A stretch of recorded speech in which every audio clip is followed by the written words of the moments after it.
Inside a stone hall, under the light of a grand window, a verdict is read. A young man named Kiska, the defendant, kneels with his hands bound behind his back. A high-ranking cleric announces his sentence.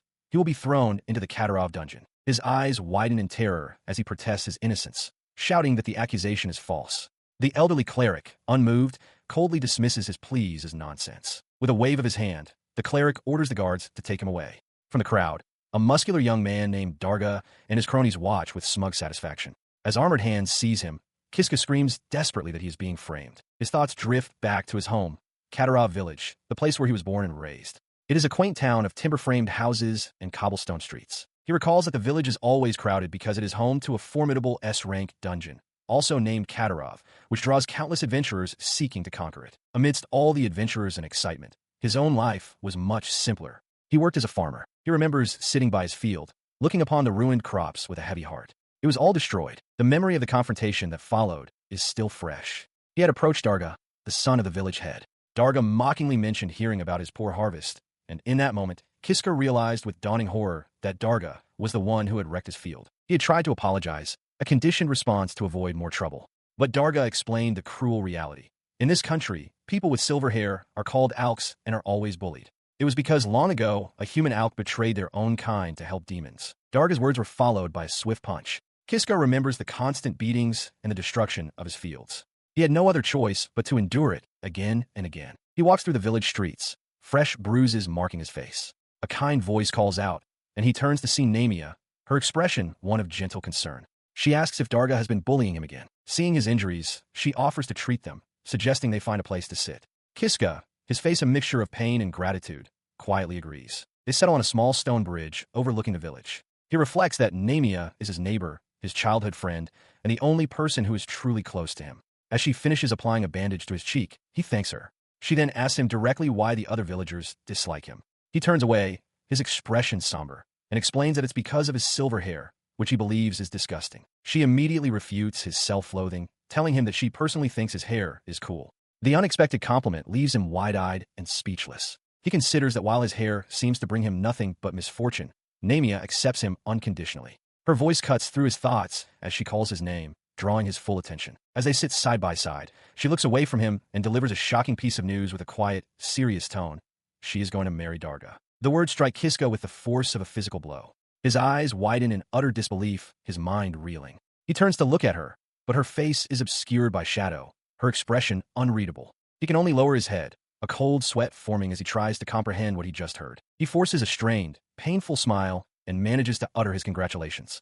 Seeing his reaction, Namia's own eyes widen in alarm. She asks him if he is truly okay with her decision. Her concern deepens as she looks at him with pity. She tells him that she doesn't think he should stay in a village where everyone bullies him, warning that if he remains, he will eventually be broken by the abuse. His hand clenches into a fist on his knee. With anguish in his voice, he asks what other choice he has, crying out that this village is the only place he can stay. In response to his despair, Namia takes his hands, her gaze intense and unwavering. She calls his name, and then makes an astonishing proposal. She wants them to elope. The suggestion leaves Kiska utterly stunned, his eyes wide with shock. He listened, still processing her proposal, as Namia urgently explained her plan. She revealed she had savings at her house, enough for them to live on, and insisted they could run away from the village together. When he asked if she was truly sure, she affirmed it without hesitation. Her expression then turned to one of anguish as she confessed her true feelings, declaring that she did not want to marry a man like Darga. Hearing her desperate plea, he could only whisper her name in understanding. As the sun dipped below the horizon, they sealed their pact with a kiss. She professed her love for him, and he returned the sentiment, his voice filled with emotion. Later that night, under the light of a full moon, he arrived at a small, rustic house on the outskirts of the village, carrying a sack filled with his belongings. With each determined step, he solidified his resolve. Tonight, he and Namia would finally leave this village behind. He broke into a run, a smile of pure hope spreading across his bruised face. He truly believed his dark days were over as he raced towards their meeting point. His hopeful sprint came to an abrupt halt as a scream pierced the night air, Namia's voice crying out for someone to stop. Panic seized him, and he burst through the door of the house without a second thought, shouting her name. He froze in the doorway, his eyes widening in horror. Before him, Namia was on a bed, surrounded by a shirtless Darga and his two cronies, who were in the process of assaulting her. The commotion drew their attention. Darga turned, his expression hardening with contempt as he spotted the intruder. He sneered, addressing him as silver hair and demanding to know why he was there. His shock gave way to a cold, quiet fury. Ignoring the question, He stared directly at Darga and uttered a single, chilling command. Move. He roars at Darga, his voice filled with rage as he demands they hurry up and move. The larger man clicks his tongue in annoyance, muttering about Kiska's audacity. In response to the defiance, Darga drives a powerful fist into Kiska's gut. The smaller boy doubles over with a grunt of pain as one of Darga's cronies moves in from behind. The gang swarms him, their fists and knees finding their marks. As they hold him down, Darga looms over him, questioning his presence. From the side, Namia cries out for them to stop, begging for help. Darga ignores her pleas, his attention fixed on the beaten Kiska. With a twisted expression, he reveals that Namia is his fiancée, then mockingly asks why Kiska would come here at this time. His cronies smirk in the background. As Kiska struggles to process the shocking revelation, Darga's cronies restrain his arms. A cruel grin spreads across Darga's face as he takes hold of Kiska's left hand, his grip firm and menacing. With a sickening crack, he snaps Kiska's fingers backward. The sheer, unexpected brutality of the act leaves Kiska wide-eyed with agony and disbelief. The sound of breaking bone makes Namia gasp in horror, her hands flying to her mouth. Darga, however, throws his head back and laughs maniacally. He then points a finger at Kiska's other hand, signaling his intent to break that one as well. Desperate to prevent further harm, Namia cries out for them to stop.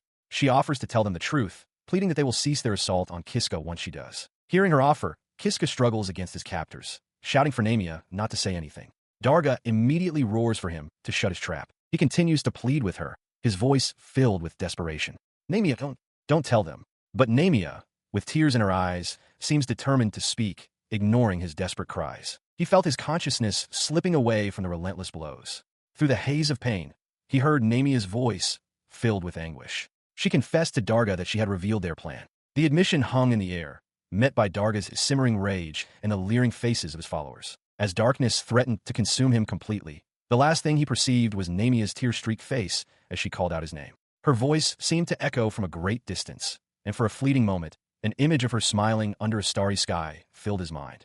With the last of his strength, he whispered her name before succumbing to unconsciousness. In a quiet village, the young man, known as Kiska, reflects on the charges leveled against him. He is accused of being a sinner, of infiltrating a home during the parents' absence, and committing the heinous acts of rape and murder. Based on these accusations, he is led away by 2 armored guards. A high-ranking priest, standing before a large, glowing teleportation circle etched into the stone, pronounces his sentence. Kiska will be sent to Katarov dungeon. His mind flashes back to the truth of what happened. Namia had died. After learning the truth of some matter, Darga had flown into a rage and killed her. Then, all of Darga's actions were pinned on him. In the present, the priest looks down on him and asks if he has any last words. He remains silent, knowing it is hopeless. He understands that anything he might say would be rendered useless by the false testimony of Darga, his 2 followers, and a village head. Seeing his silence, the priest declares that the execution will now commence. The priest gives the order to cut the rope, and a guard complies. From the crowd, Darga and his cronies mock the proceedings, noting that Kiska will end up dead anyway. A horrifying realization dawns on Kiska. No one who has used this teleport has ever returned. This sentence is no different from death. As the teleportation circle activates, a powerful energy surges around him, lifting him from the ground.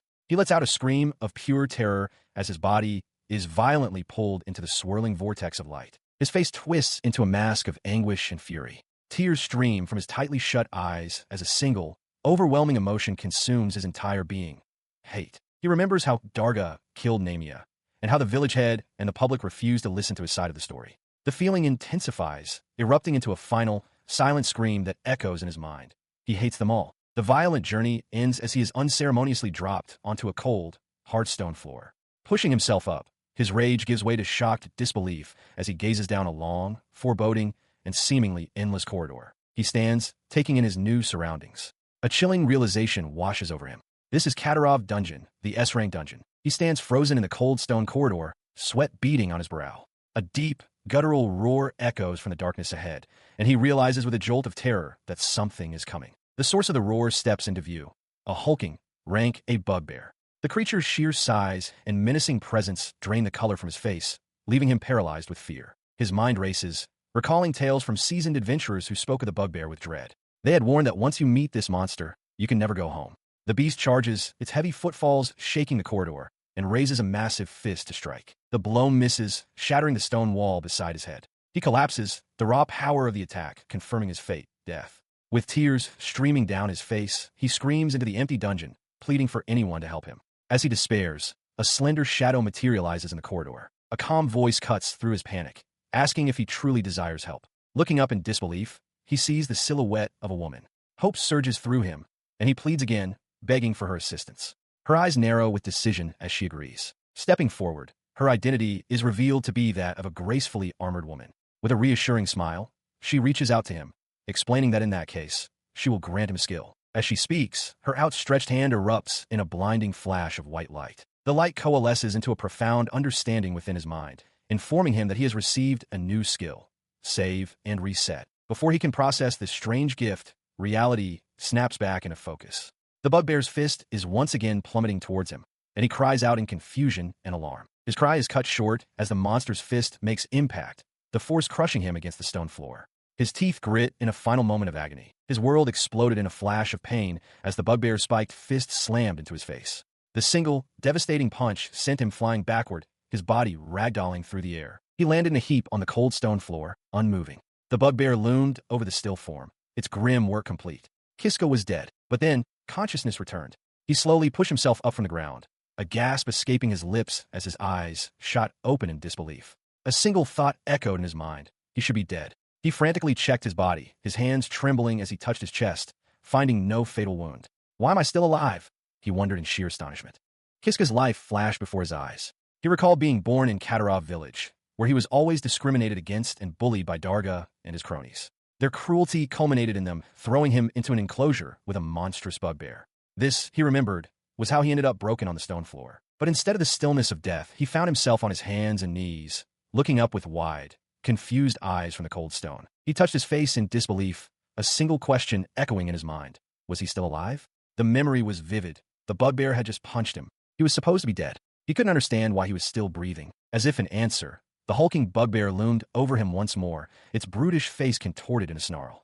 Its massive fist swung down, striking Kiska's head with sickening force. The impact was absolute. He was hit again, and he died, and yet he was alive. Again, his eyes shot open in terror and confusion. He realized he had come back to life, questioning the impossible reality of having just been struck by the bugbear. The scene reset itself with horrifying fidelity. The bugbear stood over him, its fist raised, and delivered the exact same fatal blow. Again, the world shattered into pain and darkness. As his life faded, he could only wonder what was happening. Then, consciousness returned. Again, he came back to life, the strangeness of the situation beginning to dawn on him. He'd just been hit, yet here he was unharmed. The bugbear's fist descended for a third time. But why was he still here? The memory of death flashed, and with a gasp of horrified realization, he understood. Again, he had come back to life. He recoils from the bugbear's mace, a horrifying realization dawning on him. It's not that he's coming back to life. Every time he dies, he returns to a single moment just before the fatal blow. He collapses, understanding that this is the skill the mysterious girl gave him: save and reset. The implication is crushing. He is doomed to be killed over and over again. His terror erupts in a scream. He doesn't want this fate. He tries to scramble away, but the monster's clawed hand closes over his face. He knows that even if he runs, he will still die. The futility of his struggle becomes clear. Whether he dodges left or right, he is tossed and crushed. Again and again, he keeps dying. His spirit finally breaks. Lost in the darkness of his despair, he can't stand it anymore. He silently begs for anyone to grant him a true, final death. But then, panting against a wall, a new thought strikes him with the force of a revelation. If he dies for good, he won't feel this pain anymore. The idea seems like a genuine escape. This realization presents a new possibility. He thinks that if he can turn off the skill, he could be free from this hell. A status screen materializes before him, listing Skill 1, Save and Reset.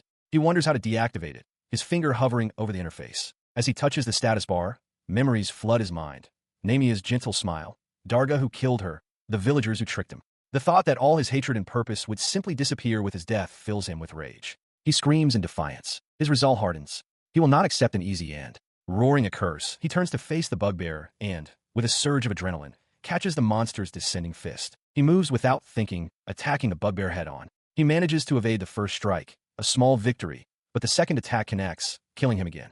Even with his newfound will, he still died. He has lost count of how many times he has died, perhaps more than 100. The knowledge gained from these deaths is now instinct. When the bugbear swings its massive right arm, he already knows to squat, letting the blow whistle harmlessly over his head. The monster immediately follows with its left arm, expecting to crush him, but he is already in motion. With a confident smirk, he rolls to the right, slipping behind the creature's back and out of its reach. He reminds himself to remain calm and bait an attack, not to escape too quickly. It is a hard-won lesson, the fruit of dying more than 100 times. As the bugbear turns, he dodges to the right once more, perfectly timing his movement. Seeing his opening, he drives his fist into the bugbear's face. The attack is a success, but he knows his strength is too meager to cause real damage. Still, it is enough to create the escape opportunity he needs. With the beast momentarily stunned, he leaps away. He calculates that he has 25 seconds before it recovers. In that brief window, he must find something, anything, to change his situation, knowing that dungeons often hold hidden treasures. His frantic search of the immediate area reveals nothing. Cursing, he spots a corridor he has never ventured down before and sprints toward it without a second thought. As he runs down the new path, the stone floor suddenly gives way beneath his feet. He cries out in surprise as he plummets into darkness. His fall ends abruptly in a pit of sharpened spikes. He has found a trap, and with that realization, he dies once more. After resetting, he reflects on his progress. He has attempted this around 200 times now. His repeated battles against the bugbear have honed his movements, making him faster. He has learned that by attacking its eyes, he can secure about 35 seconds of freedom, but he knows his limits.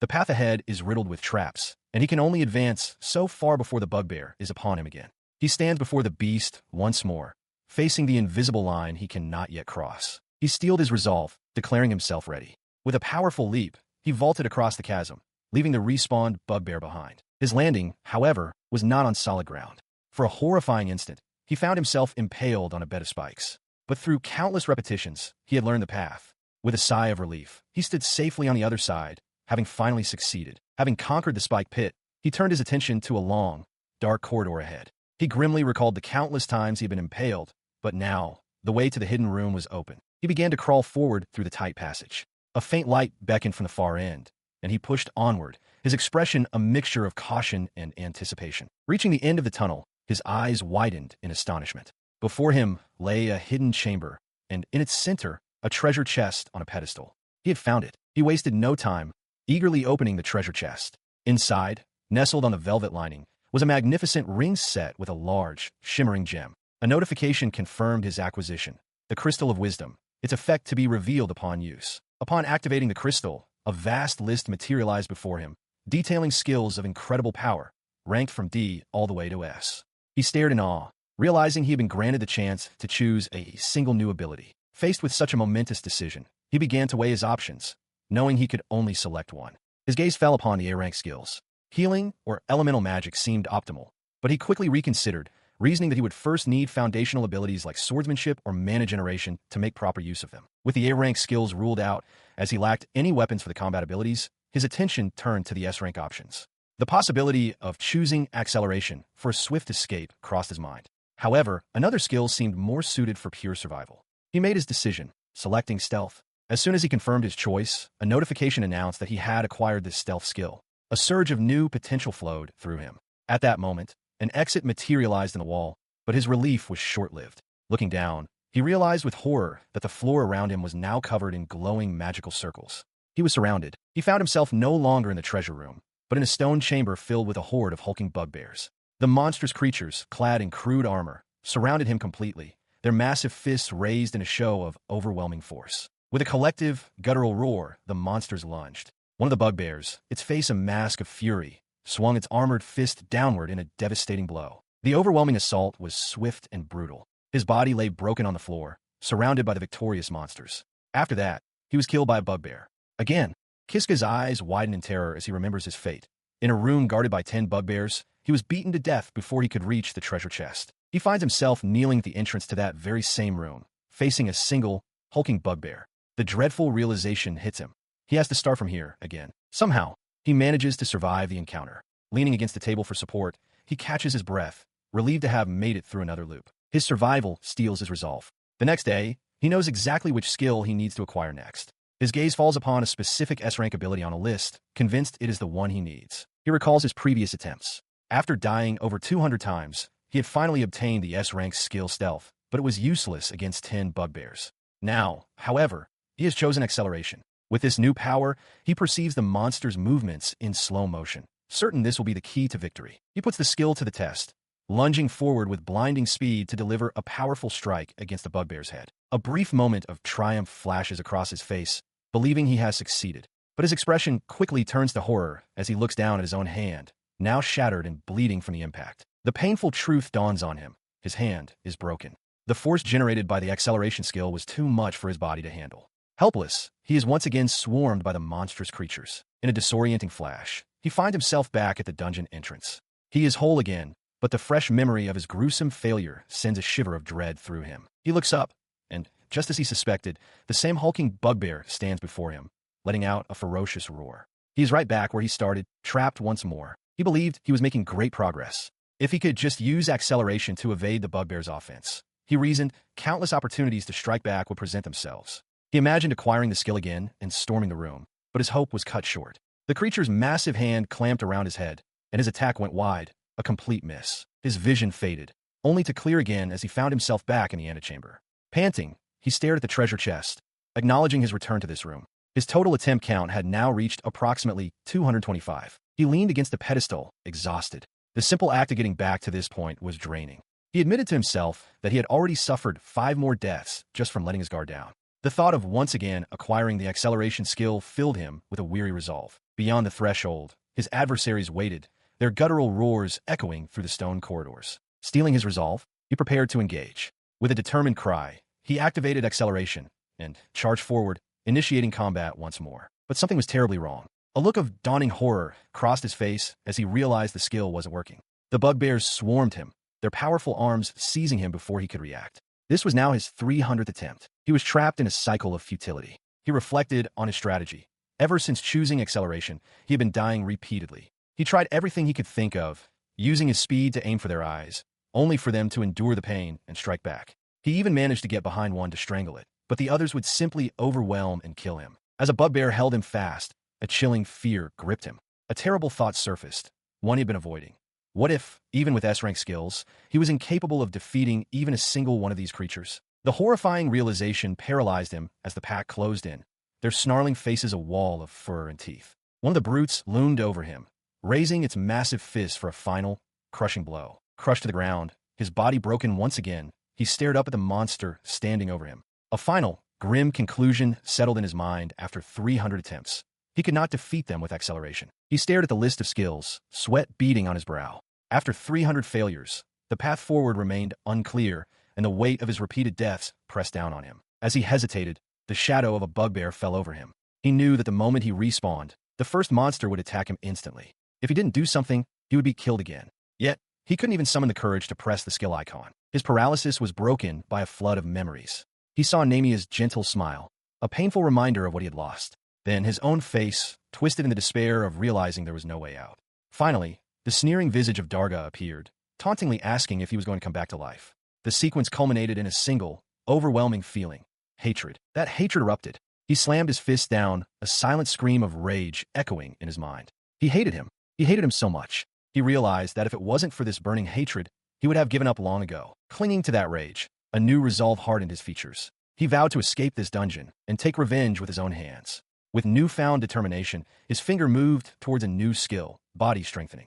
He would do it. With his new path set, he stood once more before the pack of snarling bugbears. The air crackled with menace as the creatures prepared to tear him apart again. He met their snarling faces not with fear, but with a declaration. From that moment on, he would dedicate himself to a new strategy. And so began a new cycle. Around his 420th attempt, he started his plan, acquired taijutsu, then body strengthening, and finally physical strengthening. With every attempt, with every death, he continued to explore how each skill worked against the bugbears. The grueling process yielded results. He now sat casually atop a bugbear's shoulders, a smirk on his face. He confirmed his theory. Physical strengthening was incredibly effective, greatly improving his attack, defense, and jumping power, all of which enhanced his balance. His newfound power was undeniable. Yet as he knelt over a defeated creature, he clarified his focus. This monster, this bugbear C as he lazily named it, was not his true opponent. His eyes were set on his next target. He vaults over the first creature, his eyes already locked on his true target. The beast below looks up in stunned confusion, its simple mind unable to process the swift maneuver. With a powerful downward kick, he strikes the bugbear, declaring it his chosen foe. A confirmation appears in his vision. Another monster eliminated, another skill point acquired. He lands, a look of dawning realization on his face. For the very first time, he has defeated a bugbear. A status screen materializes, showing his current skill points and confirming that physical strengthening has advanced to level 2. The possibility of further enhancement sparks a new determination within him. This newfound power fuels his confidence. He reasons that by repeatedly defeating the bugbears and leveling up his physical skills, he could eventually overcome all 10 of them. The path forward seems clear, though the system indicates the next level requires a daunting 100 skill points. His optimism shatters as he processes the numbers. A nearby bugbear seems to mock his ambition, clarifying that at 12 skill points per kill, he would need to defeat nearly every monster in the room just to reach the next level. The weight of this realization crushes him. Surrounded by the hulking creatures, he understands that his plan is impossible. The path he saw so clearly just moments ago has vanished. Before he can formulate a new strategy, a massive fist connects, the impact brutal and decisive. As his body is thrown aside, a final thought crystallizes. Without leveling up his skills, he stands no chance against them. And so, he finds himself back at the beginning, standing before the glowing terminal. The counter marking an attempt number around 510, his composure finally breaks. He cries out in despair, overwhelmed by the endless cycle. His anguish turns to rage. Tears stream down his face as he screams, cursing Darga's name, blaming him for trapping him in this inescapable nightmare. He collapses, repeatedly questioning the cruelty of his fate. But through the despair, a new resolve hardens his features. He rises, his voice low but filled with venom. He makes a solemn vow to not only escape the dungeon, but to exact his revenge on every villager who betrayed him. He had nearly given up all hope of ever escaping the dungeon, his mind sinking into despair under the weight of endless pain and exhaustion. A flicker of something new, however, began to stir within him. As if in response to his shift in mindset, a notification materialized before him, announcing the acquisition of a new skill, Provoke. He realized it was an accident, something he hadn't been paying attention to while lost in his thoughts. He scoffed at the new ability, dismissing it as useless. With a sense of grim resignation, he decided to simply die quickly in this run and move on to the next attempt. His path was immediately blocked by a trio of hulking bugbears. Seeing the opportunity, he reconsidered his plan to die immediately. Since it was just a trial run, he figured he might as well test a new skill. He casually gestured to the monsters, calling out a simple insult to get their attention. The effect was immediate. The armored bugbear's face contorted with fury. His taunt worked far better than expected. The creature roared, its rage overriding all else as it blindly charged straight for him, shattering a stone column in its path.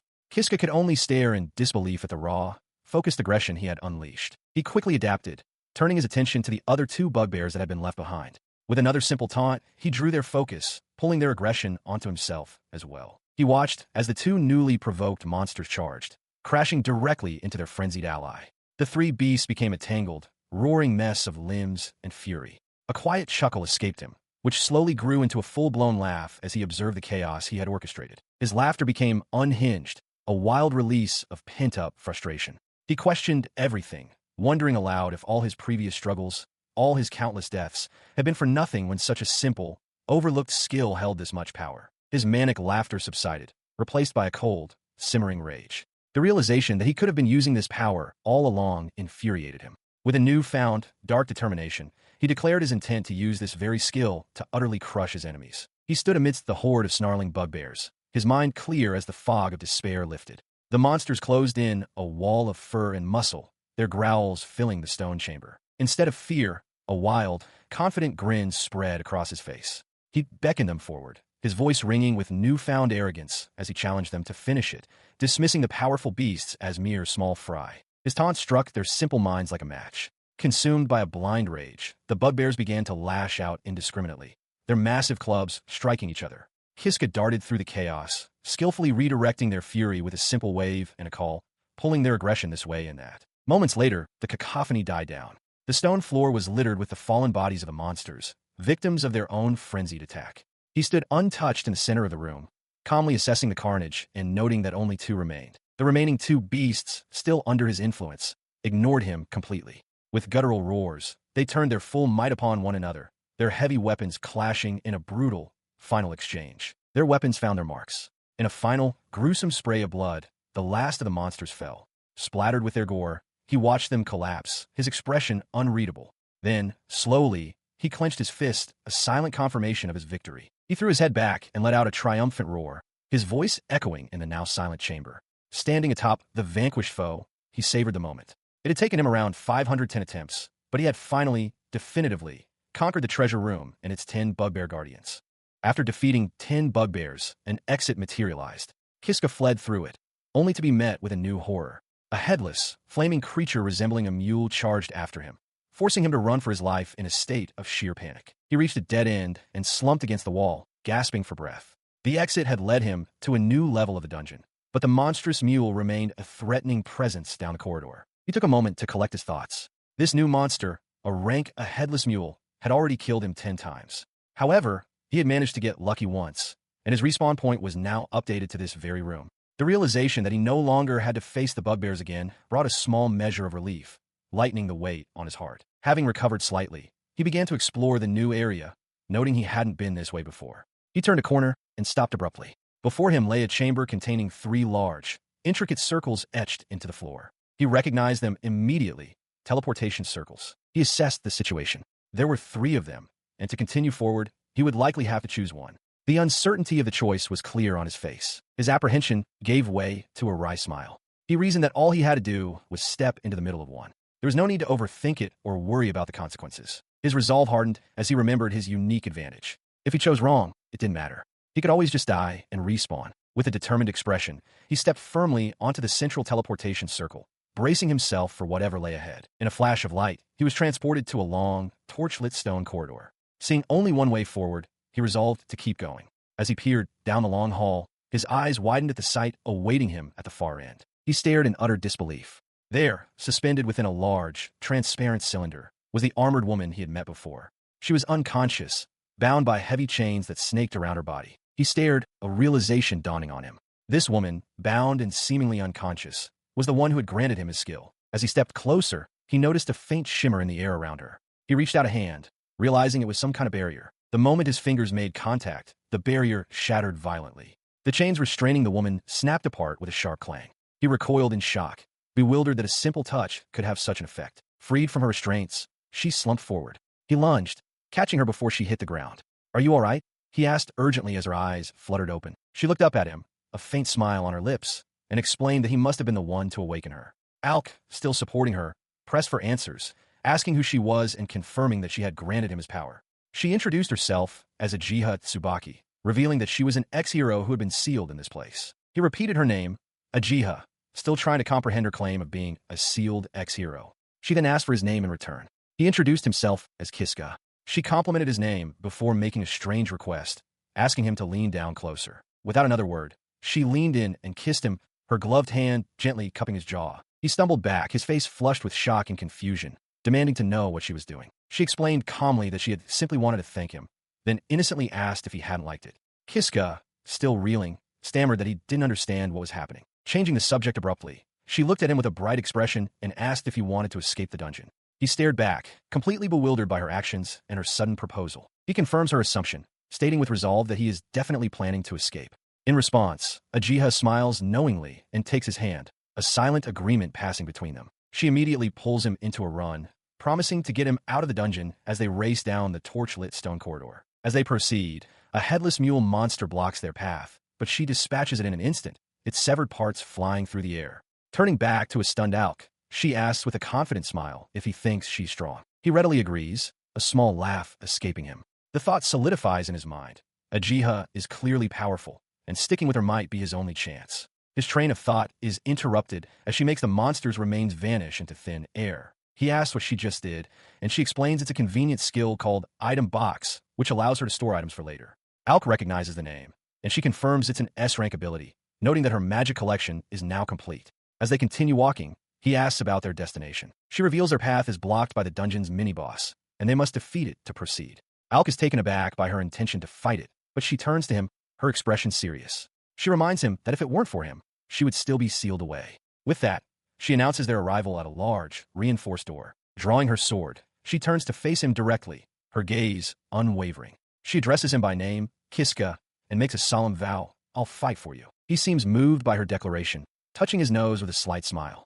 He tells her that since she's the reason he survived this long, he considers them even. His response earns a light laugh from her. As the heavy doors creak open, she peers into the chamber beyond, sensing the presence within. "I think that's it," she says. Before them stands an immense figure constructed of stacked stone blocks, an S-rank golem, its face a mask of silent fury with glowing eyes. He stares up in disbelief, his voice trembling as he gasps at its sheer scale.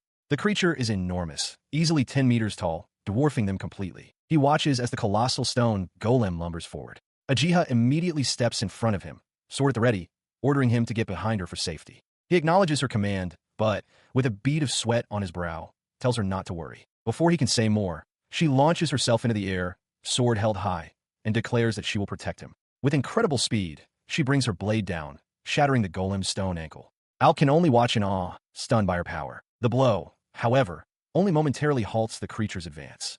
The golem's immense strength is apparent as it presses its attack, but Ajia stands firm, holding her ground against the giant. Alp marvels at her ability to contend with such a powerful monster. Despite her resolve, the sheer force of the golem's assault begins to push her back. Her foot slips on a loose rock, and for a moment, she seems off balance. Still, a look of determination crosses her face as she calculates that at this rate, she can secure victory. Her confidence is short-lived. The golem's massive stone fist descends with crushing force. Though she raises her sword to guard, the impact is too great, sending her flying backward through the air. Al cries out her name in alarm as she realizes the situation has turned dire. Seeing her in peril, he decides he cannot stand by. He shouts at the golem, deliberately provoking it to draw its attention. As the creature turns its stony gaze towards him, Ajia, still reeling from the blow, cries out for him to stop. Her warning comes too late. The golem swings its massive arm, swatting him with contemptuous ease and sending him crashing through a stone doorway. Ajia can only watch, her eyes wide with horror. She stares at the rubble where he disappeared, whispering his name in disbelief. As the golem looms over the wreckage, a new entity materializes behind her, a tall, powerfully built figure, dark as shadow. The dark being speaks, its voice echoing Alk's own, apologizing.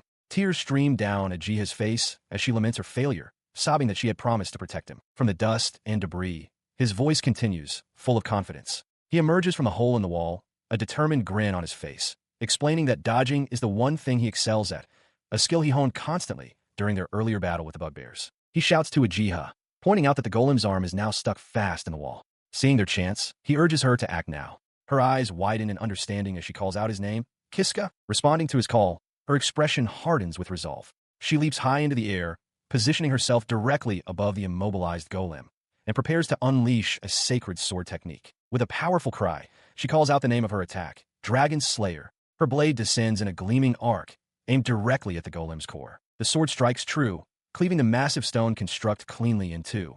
The two halves of the golem begin to separate with a deafening crack. She lands gracefully as the bisected golem crashes to the floor, now inert. Relief washes over her as she turns to Alk, calling his name once more while he watches with a wide, joyous smile. Overcome with joy, she rushes into his arms, exclaiming that they did it. He laughs in agreement, embracing her tightly in celebration of their hard-won victory. He reflects on that moment, thinking how it seemed the level's mini-boss was defeated and that things were finally going to get better. Or so he believed. The memory of them sitting together amidst the rubble is clear.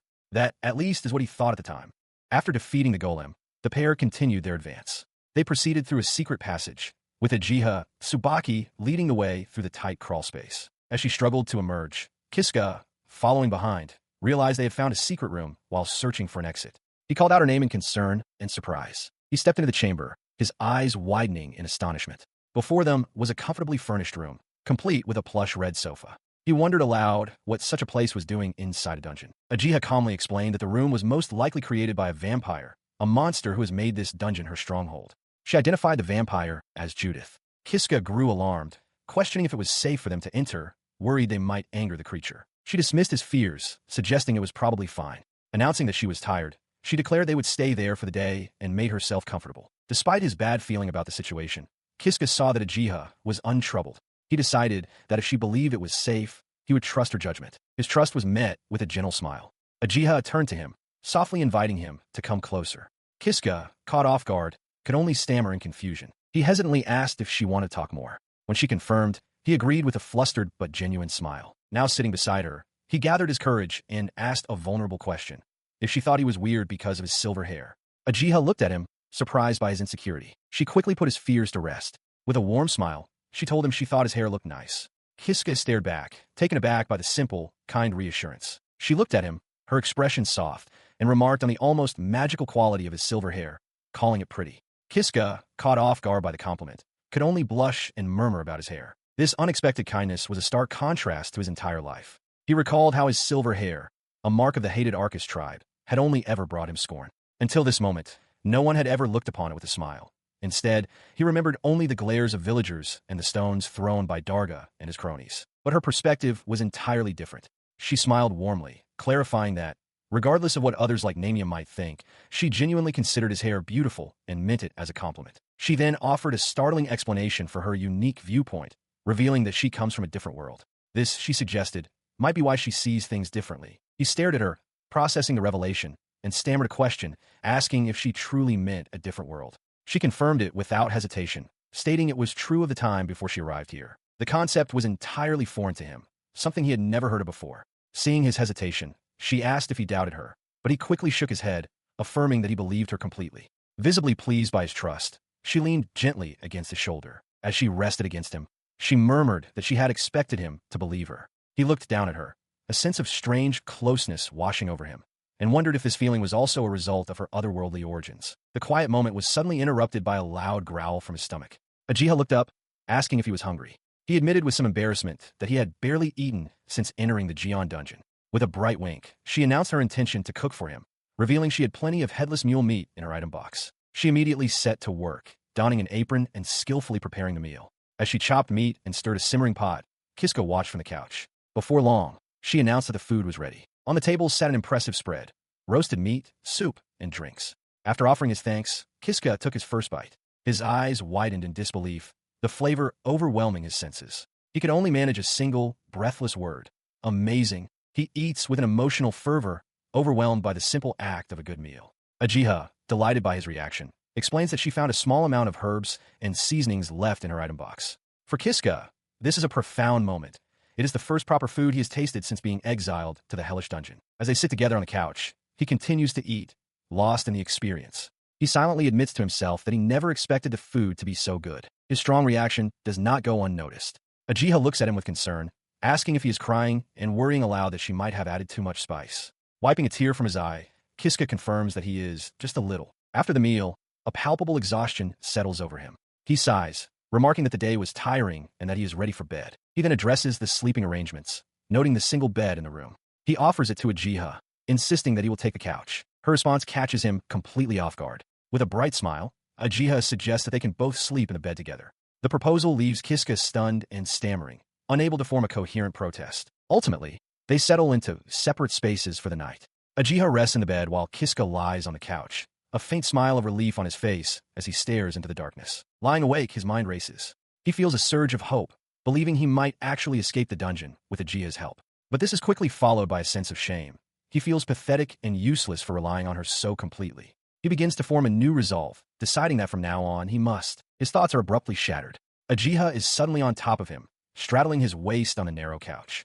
"Oops," she says simply, wide-eyed with shock. Kiska can only manage a stunned, "Hey, what are you?" She leans down, her face now inches from his.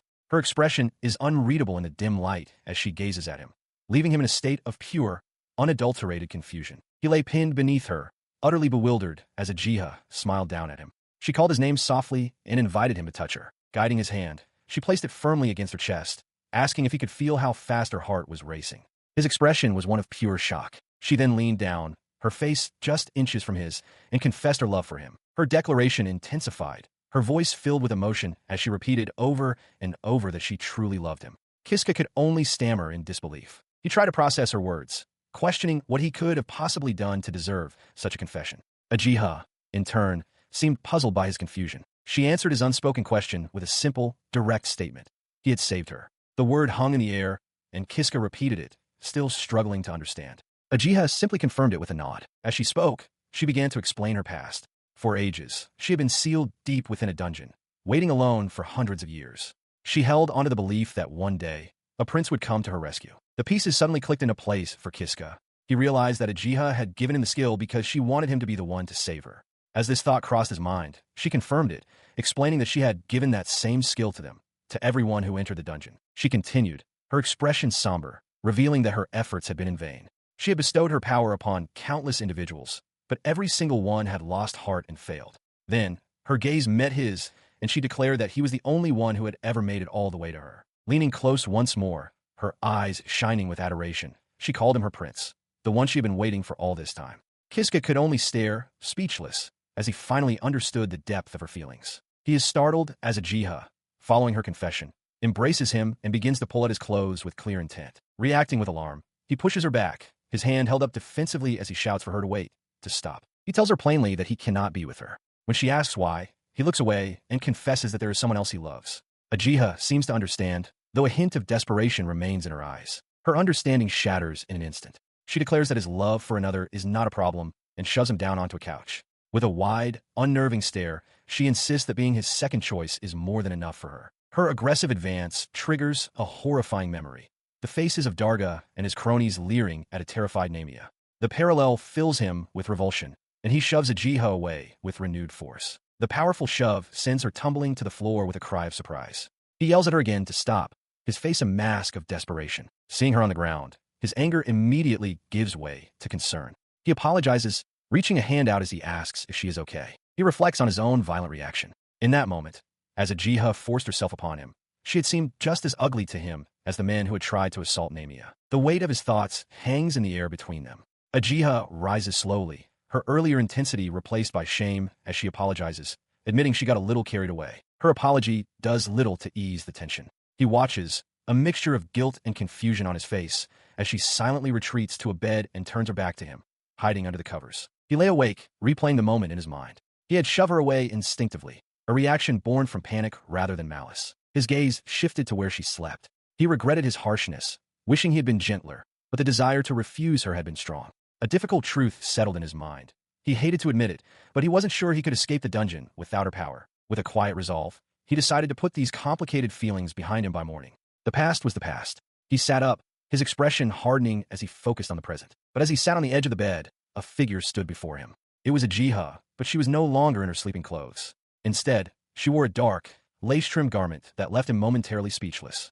Kiska's eyes are wide with pure terror, his face pale and slick with a cold sweat as he stares at the scene before him. His gaze is fixed on a pair of feet, clad in dark, patterned stockings, hanging unnaturally in the air. Nearby, another figure lies motionless on a bed. The hanging figure is Ajia Tsubaki, her face frozen in a silent, horrified expression. The gruesome sight provokes a violent, physical reaction from them both. A retching sound escapes Ajia's lips, and Kiska claps a hand over his own mouth, fighting back nausea. He stumbles back, his mind reeling with a terrible question. He wonders why this has happened, and a horrifying thought takes root.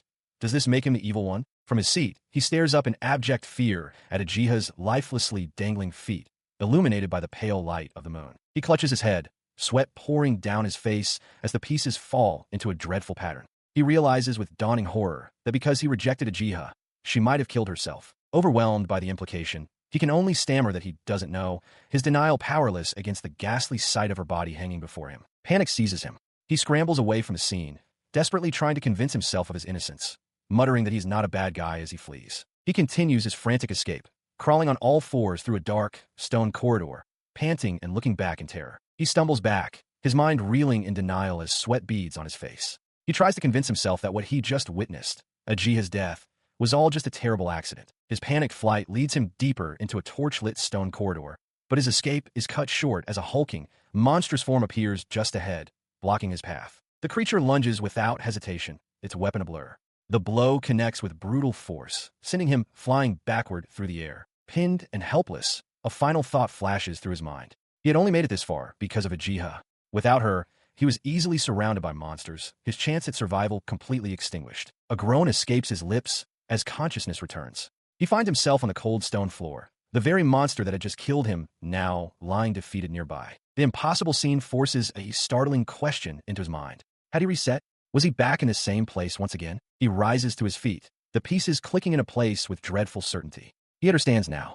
The loop began because he rejected Ajia, which led her to take her own life. He stares down an empty hallway, paralyzed by the weight of his actions. He questions what he was supposed to do. Was accepting Ajia's love the only correct path? The thought is immediately rejected as an image of Namia's smiling face fills his mind. He couldn't do that, he tells himself firmly. Namia is his girlfriend. This conviction leads him to a new, shocking discovery. Before him stands a large containment unit, and inside, suspended in chains, is Ajia. He realizes with a jolt that she is still alive. He steels his resolve, determined that this time will be different. He will accept her love, believing that if he simply rewinds time, she will always be there, chained but safe. As he steps forward, the heavy chains binding Ajia suddenly shatter with a loud crack, startling him. Freed from her restraints, the woman rises to her feet. Kiska watches in stunned silence as she looks down at her hands and declares that Ajia will be helpful. She turns to face him, her expression cold and unfamiliar. After a brief, unnerving silence, she asks him a simple question. Who are you? Though taken aback by her question, he smiles and introduces himself as Kiska. She offers no response, her gaze remaining distant and analytical. She repeats his name thoughtfully before stating flatly that she has never heard of him. His confusion deepens, and he begins to protest, try to explain their connection. She cuts him off, her expression shifting to one of mild disgust as she notes that he smells bad. The jarring comment solidifies a strange feeling within him. He realizes that although this girl looks exactly like Ajia, she is somehow fundamentally different. He hesitantly asks if she is truly Ajia. The woman seems to have a moment of understanding, murmuring, "I see." Just then, another woman, identical to her in every way, walks past them down the corridor. He stares, a realization dawning. This must be the girl who granted him the save and reset skill. It would only be natural for her to assume he'd seen her before. The woman, however, looks at him coolly, asking if this is truly their first time meeting. He quickly tries to correct her, insisting it's all a misunderstanding and that he is not her enemy. But before he can finish, her hand shoots out, gripping his throat. She interrupts, coldly guessing that he must have opposed her during their last encounter. Her grip tightens, her eyes widening with a disturbing intensity. She leans in close, declaring with a chilling smile that this is precisely why she detects a foul scent emanating from him. He chokes, his hands clawing at her grip as he struggles to breathe, a strangled plea to stop dying in his throat. Her eyes narrow with cold resolve. She agrees to his unspoken plea, but on her terms, commanding him to listen. While maintaining her suffocating hold, she issues a stern warning. He must not make the mistake of thinking that he can simply die and have everything reset. Her words strike him with the force of a physical blow. She explains that even upon his death, his actions have consequences that can reach the very soul. The revelation shatters his understanding. Gasping for air, he forces out a desperate question, demanding to know who she truly is. He begs her to let him speak to Ajia, but the woman merely smirks. She reveals that her true identity is similar to his own and cruelly adds that the real Ajia would never deign to speak with someone like him. With finality, she declares that Ajia refuses to speak with him, punctuating the rejection with a simple, unyielding no. She leans closer, her eyes wide with a chilling intensity as she delivers a final warning. Overwhelmed with fear and confusion, Kiska can only stammer, questioning who she is and what her cryptic words could possibly mean. With a sudden shove, she sends him stumbling backward, her voice sharp and absolute. She commands him to never again involve himself with Ajia. He remembers the final, brutal moment of that encounter. As soon as she had spoken those words, she snapped his neck, ending his life as she turned to walk away. The memory dissolves as he jolts awake, gasping for air back in the familiar stone room. He glances around frantically, his heart pounding with the fresh terror of his recent death. His mind reels, struggling to process the impossible event. He simply cannot understand what just happened. He desperately tries to make sense of the woman who killed him, wondering who she could possibly be. It was as if Ajia possessed two completely distinct personalities. The confusion hardens into a grim resolve. He decides he will have nothing more to do with her. With his mind made up, he walks away from the sealed chamber. He refuses to go back to Ajia or break the seal, knowing that if she sees him again, he will simply be killed. He must find another way. However, the harsh reality of his decision becomes clear as he peers down a flame-engulfed corridor littered with mangled bodies. He realizes that wandering the dungeon without Ajia's help will be incredibly difficult, reinforcing his need to find an alternate route. He arrives in a chamber with 3 teleportation circles. Recalling that he used the middle one last time, he steels himself and decides to try the one on the left, committing to a new, unknown path. He materializes in a cramped, stone-walled antechamber, a bead of sweat tracing a path down his temple. The air is still and heavy, and he glances around nervously. Stepping out, he finds himself in a familiar, torch-lit corridor. A sinking feeling washes over him as he realizes this is the same route he took with Ajia. It seems there was only one path forward from the start. His steps halt abruptly. Down the long hall, a figure sits at a table, completely out of place. His eyes widen in disbelief. The figure is a young woman, elegantly dressed, seated at a small, ornate table. Flanked by lit candelabras, she calmly sips from a teacup, her eyes closed in quiet contemplation. His mind reels at the impossible sight. A girl, just sitting there, calmly drinking tea in the middle of a dungeon. As he stares, dumbfounded, the girl opens her eyes and addresses him directly, a faint smile on her lips. She remarks that it is rare for an intruder to find their way to this place. Her calm words only deepen his confusion. He can only stand and watch, grappling with the absurdity of a girl simply relaxing with a cup of tea in this hellish dungeon. Breaking the silence, she lowers her cup and asks what he is there for, and if he needs anything. The direct questions do little to clear his thoughts. He can only wonder who this person is. Snapping out of his stupor, he scratches the back of his head with a nervous smile. He explains that he's actually just looking for a way to get out of the dungeon. She listens to his explanation, her expression unreadable. After a moment, she simply acknowledges his goal with a quiet "I see." She lifts her teacup, her expression unbothered by his desperate plea. "Well, that's rude," she remarks coolly, her voice echoing in the quiet room. As Kiska stares in confusion, she raises a hand, her fingernails long and sharp like claws. She introduces herself with an air of absolute authority as the great and true ancestor of the vampires, a revelation that leaves the young man utterly stunned. She flashes a wide, unnerving smile, her eyes crinkling with amusement. She suggests that his current attitude is hardly appropriate for someone who now understands the gravity of who she is. Kiska's eyes widen in shock as, without warning, a deep gash opens on her forearm. Dark blood immediately wells up and begins to drip, while a small, ornate box on the table now sits open. In response to the wound, something horrific happens to Kiska. As the woman rises and approaches him with a serene smile, a pair of jagged, demonic wings erupt violently from his back, tearing through his tunic. He screams in agony, his body contorting as if something is being ripped from his very soul. Through the pain, he chokes out a single, desperate word, pay. Looming over him, her face is a mask of manic glee. She declares that he must pay for his sin, and the price is his death. Her smile is wide and triumphant, a smear of blood now visible at the corner of her lips, revealing the pure ecstasy she finds in his torment. Then the world snaps back. Kiska finds himself standing at the entrance to the room again, completely unharmed. He gasps, looking down at his intact body, drenched in a cold sweat of disbelief. He collapses to his knees, the crushing weight of the memory pressing down on him. A horrifying realization dawns. He had died. Again, he found himself trapped between two figures, his body trembling and sweat beading on his face. To his left was the very woman who had just killed him, her fanged smile a portrait of smug satisfaction. To his right, another woman with dark hair and feline ears leaned in, her expression just as predatory. A single, horrifying thought echoed in his mind. This dungeon was filled with terrible people. On the cold stone floor, Kiska materializes once more, marking his seventh life. The realization hits him. He died again. He recalls the cat-eared woman's warning about a vampire in the dungeon and understands with dawning horror that she must have been the one who killed him. The memory of his killer floods his mind. A young woman with long, light-colored twin tails and a cruel, wide smile.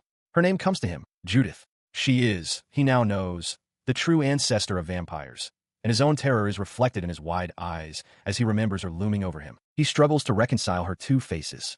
One moment, she appeared as an innocent girl in pretty clothes, calmly sipping tea. The next, her expression twisted into a manic glee as she attacked him for no reason. The thought of fighting someone so unpredictable fills him with dread. Having processed the terrifying memory, he stands silently in a stone corridor, his expression hardening with resolve. His contemplation gives way to action. Realizing a direct confrontation is futile, he determines there is only one option left and breaks into a determined run down the hallway. He arrives at a junction where 3 identical teleportation circles are etched into the floor. This is the third route, a new choice to be made. Without hesitation, he turns his attention to the teleportation circle on the right, committing to his decision. A bead of sweat traces a path down his temple, but his gaze remains fixed and unwavering. He emerges in a new, empty corridor. As he walks forward, he thinks to himself, hoping this path doesn't contain ferocious people like Ajia and Judith. He is weary of facing such powerful foes. His cautious advance is cut short. He stops abruptly, his eyes widening in shock and surprise at the sight of a massive, ornate pillar with glowing, vine-like patterns standing at the end of the hall. He stared at the object at the end of the hall, his initial confusion giving way to recognition. It was a sword, plunged into an ornate stone pedestal. The weapon's design was unsettling. An ominous, eye-like gem was set into its winged crossguard, making him think that it looked deeply suspicious. Despite his misgivings, he considered his situation. He had come this far without a weapon, and if this blade was as powerful as it appeared, it could be his only means of escaping the dungeon. Having made his choice, he reached out, his hand closing firmly around the hilt. He decided to give it a try. The instant he gripped it, a jolt shot through him, his eyes flying wide in shock. The jolt intensified into a wave of pure agony. He threw his head back and screamed, his entire body trembling violently from the overwhelming force coursing through him. His mind reeled, pinpointing the source of the torment. The moment he had grabbed the hilt, a sharp, searing pain had shot through his entire body. The ordeal stretched on. For several agonizing minutes, the pain raged, and a horrifying realization dawned on him. He couldn't let go. His hand was fused to the hilt. After that prolonged torment finally began to subside, he remained hunched over, still clutching the weapon. He collapsed to the floor, gasping for breath. The pain was gone. A wave of profound relief washed over him as he realized, with a shudder, that he was still alive. He staggered to his feet, the ordeal finally over. The pain had been excruciating, a fact he muttered aloud with a curse. His shock deepened as he examined his right arm. He couldn't comprehend what he was seeing. The ornate hilt of the sword seemed to have become one with his own flesh, a seamless, terrifying fusion. Attempting to move it, he grunted with the effort. The weapon, now a part of him, was impossibly heavy, straining his muscles with its sheer weight. The weight left him rooted to the spot in the center of the chamber. He looked around the empty room, a single, desperate question echoing in his mind. What was he supposed to do now? Frustration began to set in as he trudged down a long corridor. He had finally made some progress, only to be saddled with an arm he could barely move. As he lamented his situation, a hulking figure appeared at the far end of the hallway. The figure turned, revealing its terrifying nature. A hulking, rank werewolf. A wave of pure terror washed over Kiska. He was certain he was going to die. There was no way he could fight this. As if to confirm his fears, the beast let out a deafening howl. But as the howl echoed, his arm shot forward against his will. The sword, seemingly with a mind of its own, dragged him through the air at an impossible speed, straight towards the monster. Before he could even process what was happening, the blade met its target. It sliced through the werewolf with effortless ease, the monster's body falling to the floor in pieces. He stared, dumbfounded, at the carnage. He looked down at the weapon, a chilling realization dawning on him. The sword had moved entirely on its own, as if it possessed its own will. He considered this strange turn of events and concluded that, for now, this was a good thing. This newfound power solidified his resolve. A manic grin spread across his face as he stared down the dark corridor. He would do whatever it took to get out of this dungeon, even if it meant relying on this creepy, sinister sword. He stands over the bisected corpse of the werewolf, a wild, crazed grin spreading across his face as he brandishes the black sword. He marvels at the weapon's strength, now certain that with this power, he can defeat any enemy. Filled with a new, manic resolve, he turns and sprints down the stone corridor, his eyes fixed forward with grim determination. His run brings him to a halt before a set of imposing, reinforced double doors. He recognizes the location, feeling sure that this is the mini-boss room. Pushing the door open just enough to peer inside, he confirms his suspicion. It is the same chamber where they fought the golem. But a different creature now occupies the space, prompting him to wonder if it could be the same enemy. The creature within raises its head, revealing itself to be a massive S-rank griffin. Its piercing eagle eyes lock onto the intruder with predatory intensity. A bead of sweat forms on his brow as he takes in the sight. He immediately understands that this powerful beast is the new boss of the room. Without warning, the griffin lets out a piercing cry and lunges, its massive form covering the distance between them in a blur of motion. He dives to the side, narrowly avoiding a crushing stomp from the beast's lone paw that shatters the stone floor where he just stood. But something is different this time. He lands smoothly in a crouch, a confident smirk replacing any fear. Before, he would have been helpless, but now he has this sword. He rises to face the turning beast, planting the blade firmly before him. The griffin strikes again, swiping with its deadly talons. Kiska meets the assault head-on, raising the black sword to block. The shriek of metal grinding against claw echoes through the chamber as he holds his ground against the powerful blow. He stood his ground before the towering griffin, realizing his own limitations. All he could do now, he resolved, was to try and not hinder the power of the sword he wielded. As the beast lunged with a screech, he put his thought into action, ducking low and positioning the blade to intercept the monster's charge. His only goal was to let the sword meet the attack. The griffin descended upon him, talons extended to rip and tear. As he braced for the impact, a new strategy occurred to him, a potential path to victory. With a surge of adrenaline, he launched himself upward, swinging the black blade in a powerful arc. A single thought echoed in his mind, a declaration of newfound certainty. He could win. The sword cleaved through the S-rank monster with impossible ease. As the defeated griffin fell, Kiska landed, breathing heavily, a wide, triumphant grin spreading across his face. His gaze fell upon the weapon fused to his arm. He acknowledged its immense power, realizing that with this strong, black sword, he could defeat any enemy that stood in his way. Surveying the now empty chamber, he noticed a section of the wall that was out of place. Just as he had suspected, like after the golem fight, a hidden door was revealed. A confident, almost predatory smile touched his lips. He decided then and there to press his advantage, intending to use the sword's power to conquer the rest of the dungeon in a single push. He stepped through the doorway into a new corridor, but his confident stride faltered. Panting for breath, he staggered forward, the heavy sword dragging and scraping against the stone floor. Stopping to catch his breath, he looked down at his transformed arm. A disquieting thought surfaced. Was there something wrong with him, or had the sword itself actually grown larger? He looked up from his sword, his body freezing in place.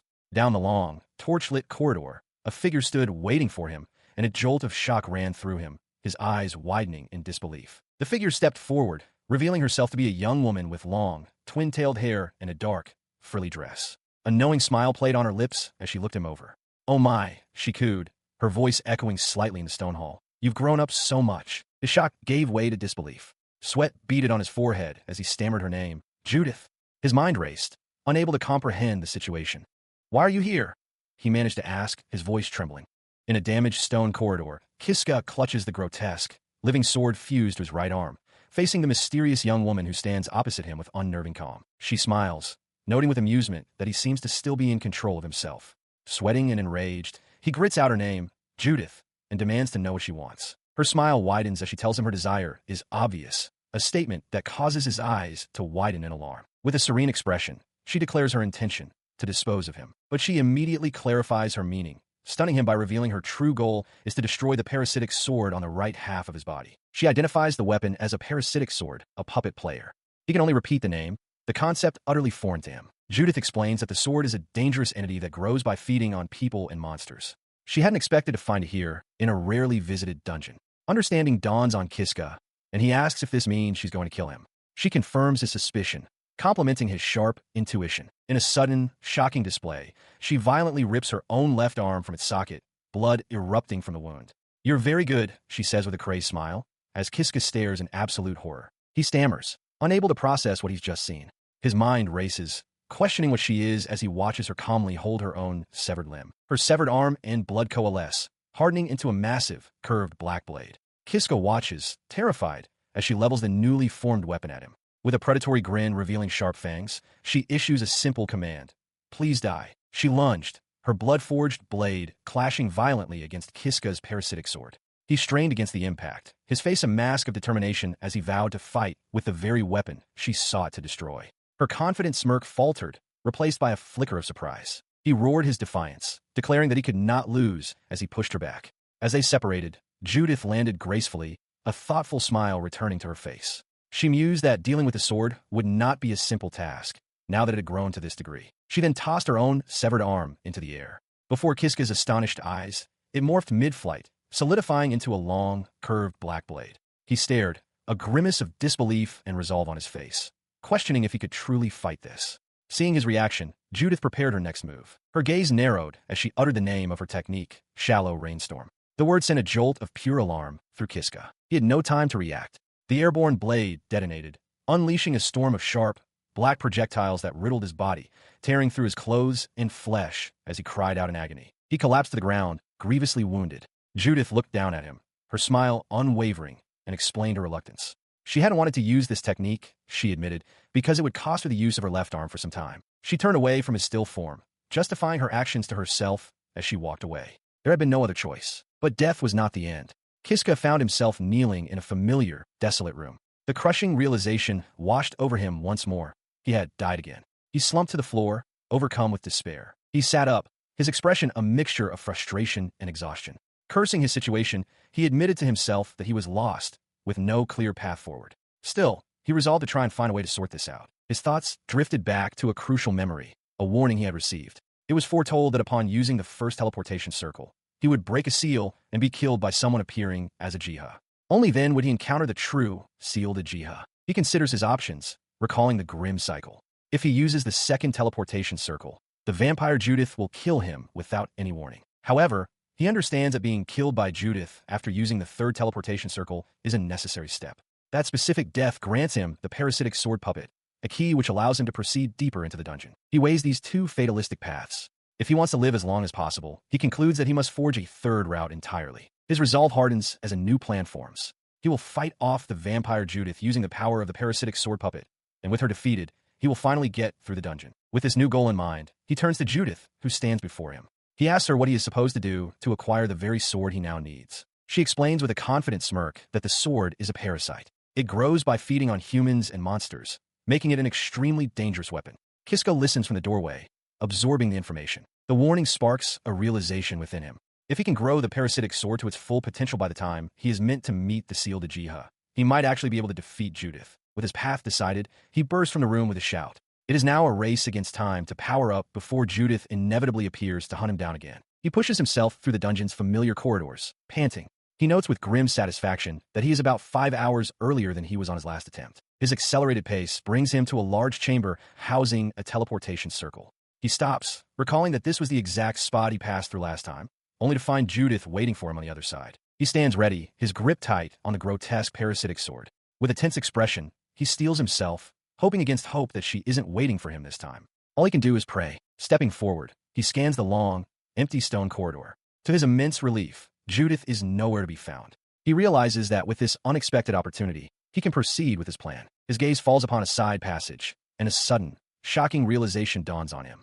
His initial caution melts away, replaced by a wide, predatory grin. This changes everything. He decides to move forward. The passage opens into a large chamber, revealing the source of his grim excitement, a massive werewolf nest.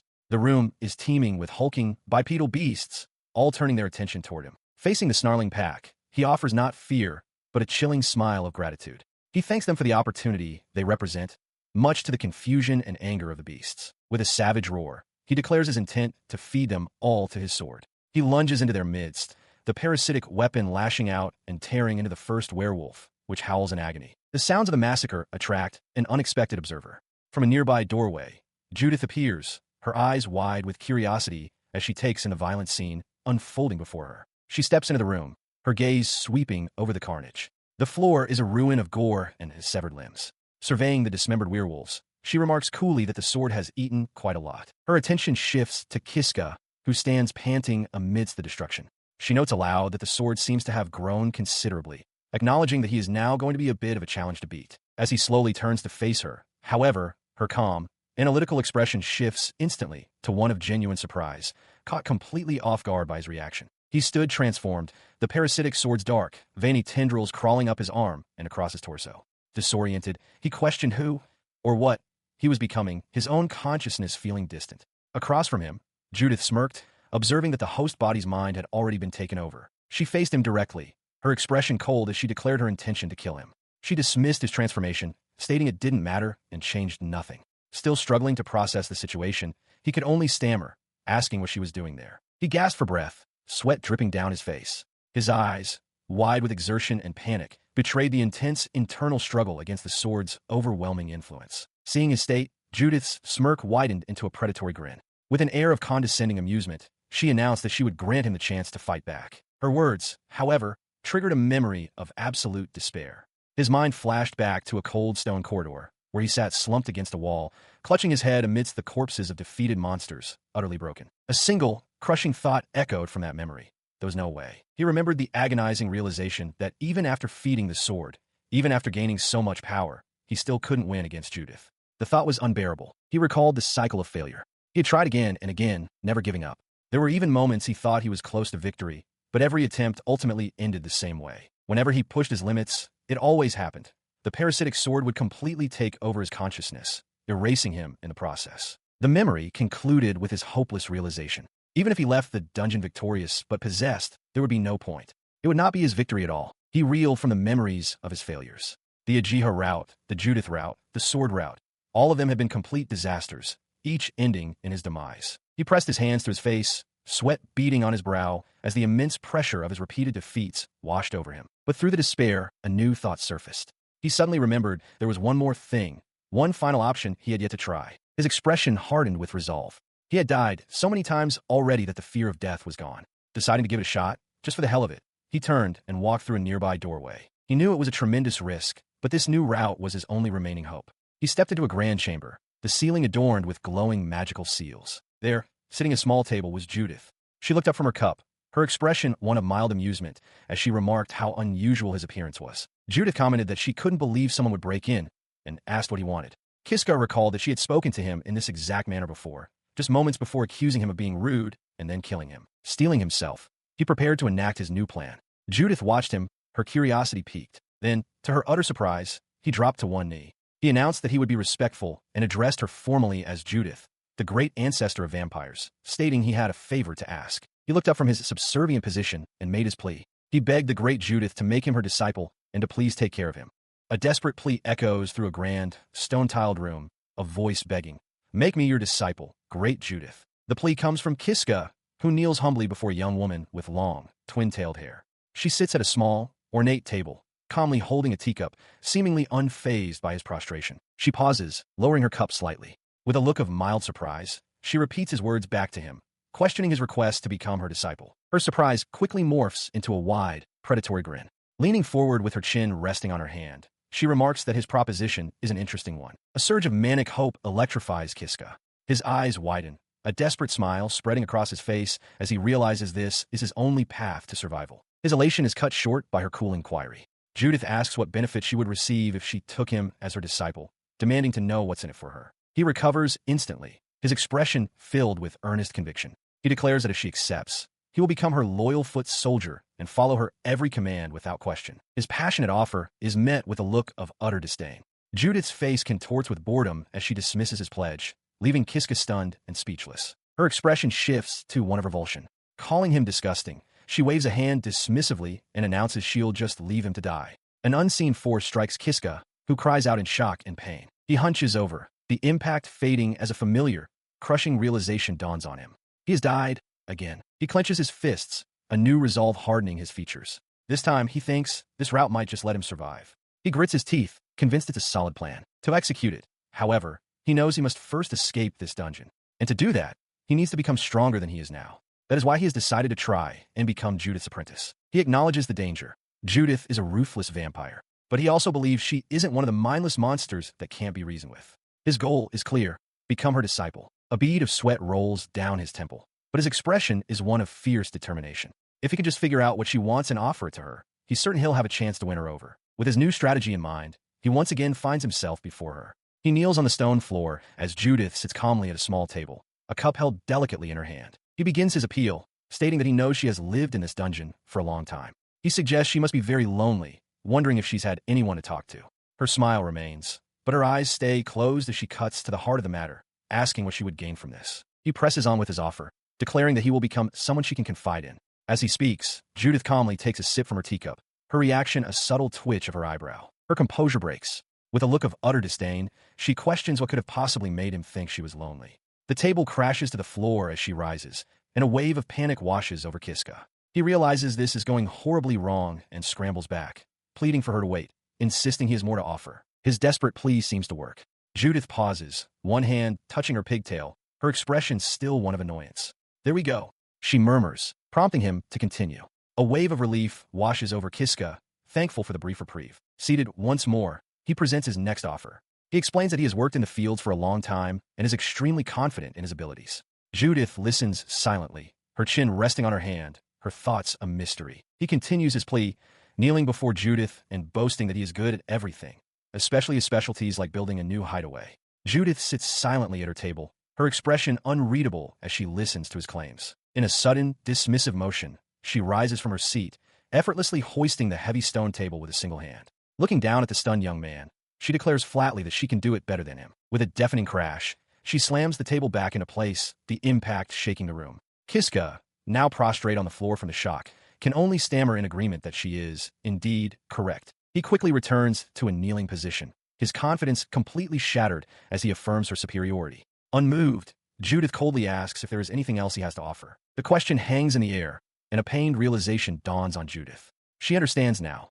He has absolutely nothing to offer her. As this truth settles, she watches Kiska tremble and hunch over, clutching his stomach in utter despair, completely defeated. His despair, however, gives way to a raw, desperate resolve. He looks up, his voice strained but firm, declaring that no matter what it takes, he wants to get out of the dungeon alive. He begins to explain his story, revealing that he was born in the village of Katarov, the same village where the dungeon is located. He confesses that he was persecuted by the villagers and thrown into this place. His tale grows darker as he recounts that there was a woman who loved him.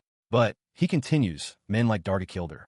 Judith listens intently, her expression unchanging. He concludes with his head bowed, explaining that he is being held responsible for her death and was banished to the dungeon as punishment. He finished his desperate tale, but Judith remained unmoved. Leaning forward, she coolly questioned what his story had to do with her. His expression contorted with rage, his eyes burning with a dark promise. He vowed to take revenge on every last one of the villagers. He continued, his voice thick with malice, promising to torture and kill them all in the most brutal way imaginable. The sheer viciousness of his declaration startled Judith, her eyes widening in shock. Placing a hand over his heart, he formally requested her assistance in carrying out this massacre, pledging his complete dedication to her in return. In response, her lips parted to reveal a wide, unsettling grin, her teeth appearing unnaturally sharp. Her smile grew wider, a flicker of genuine amusement in her eyes as she looked upon the stunned boy. She found his proposition interesting. She confessed that she was becoming rather eager to see what would become of him. However, she cautioned him not to celebrate prematurely. Turning to lead him down a stone corridor, she made her offer. If he could pass the test she was about to give him, she would allow him to become her apprentice. She asked if he had used a teleportation circle, and he confirmed he had. She then explained a unique rule of this dungeon. Once one steps on a circle, there is no going back. They arrived in a small, barren stone chamber.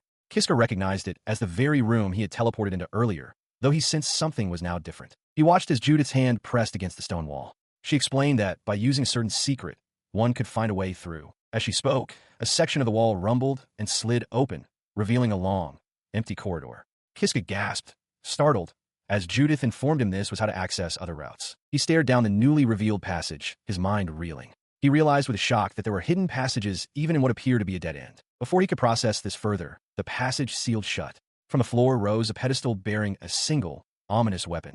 Kiska's eyes widened in shock and recognition. It was the parasitic sword. He looked from the sword to Judith, who began to explain its nature. She called it a puppet sword, one with very troublesome properties. She admitted she had always wanted to be rid of it, but couldn't even touch it due to its parasitic nature. Her words resonated with his own experiences. He understood what she was talking about, having used the weapon many times before. He turned to her, a bead of sweat on his brow, and asked what he was supposed to do. With a calm expression, she laid out the terms of his test. To pass, he would have to overcome the sword's parasitic nature and learn to control it completely. The challenge seemed insurmountable. He stammered, asking if such a thing was even possible. Judith's smile widened into a confident smirk as she replied that she was quite sure he would ultimately fail. Her prediction did little to calm his nerves. He admitted his fear, but Judith coolly informed him that he had no choice. If he refused, she would simply kill him. Cornered, he clenched his jaw and resolved to do it. Seeing his resolve, she provided instructions on how to proceed. He was to grab the sword by its blade, not the hilt, and pull out swiftly. Steeling himself, he planted his foot on the pedestal, reached down, and took hold of the sharp steel. He grits his teeth against the searing pain, acknowledging that gripping the blade hurts far less than touching the hilt did. Looking up from the embedded sword, he asks Judith what he is supposed to do now. With a placid expression, she gives a single, chilling command: swallow it. In response to his shock, she elaborates, instructing him to start with the tip of the sword and ensure it goes down from the back of his throat. The boy realizes he has no choice. If he refuses, she will kill him anyway. Resigned, he prepares to follow her order. With a guttural scream of terror, he brings the point of the massive blade to his lips. As he begins to force the weapon into his mouth, a single, desperate thought consumes him. He is going to die. The moment the cold steel touches his tongue, his consciousness is ripped away into a dark, empty void. Floating before him is a monstrous, shifting mass of shadow, punctuated by a single, staring eye and a vertical gash filled with teeth. Wisps of white fire drift through the blackness around them. The entity's voice echoes in the void, asking if he is the one who wishes to be its master. Stunned, Kiska demands to know what it is. The creature identifies itself as the main body of the puppet sword. He processes the information, realizing he is speaking with the sword itself. When he asks where they are, the entity explains this is his own deep world, his mind. Ignoring the metaphysical implications, Kiska desperately pleads with the sword spirit, begging it to lend him its power. The shadowy being simply stares at him for a moment before giving a startlingly simple, one-word answer. Okay. His mind goes blank with shock. He can only stare back, mouth agape, unable to comprehend the straightforward acceptance. He stammers, questioning if it can truly be that easy. The sword spirit remarks that his response is amusing. Kiska admits he was afraid it would say no. The spirit retorts that he was the one who asked for its power in the first place. As Kiska begins to stammer an explanation, the entity cuts him off with a firm, contradictory statement. No, I won't. He remains within the metaphysical space of his own mind as the amorphous sword spirit speaks, its voice echoing around him. It notes that there is something familiar about the scent of his soul, a detail that hangs in the air amidst falling embers. The spirit clarifies its intentions. It wasn't refusing him entirely, but simply felt compelled to join him because of that familiar scent. Kiska can only stare back, bewildered by the creature's reasoning. His consciousness snaps back into his body with a violent gasp. He finds himself sprawled on hard floor, his eyes wide with shock as he looks up and addresses the figure standing over him as his master. Looking down at him is Judith, her expression one of genuine surprise. She murmurs that she truly didn't think he would make it through the ordeal. Her words trigger a wave of euphoric realization. A wide, relieved grin spreads across his face as it dawns on him. He really did it. He had succeeded in controlling the sword. Seeing his success, Judith's surprise melts into a satisfied smile. She congratulates him, confirming that he has passed the test and done a good job. Overwhelmed with gratitude, he drops to his knees in a formal bow, thanking her profusely. From that day forward, Kiska's fate was sealed. He had managed to become the apprentice of Judith the vampire. And so, his strange new life with her, now serving her as both student and attendant, had just begun. Kiska awakens in the same hideout where he once rested with Ajia, stretching as he reflects on his new status as Judith's disciple. The arrangement was for them to sleep in separate rooms.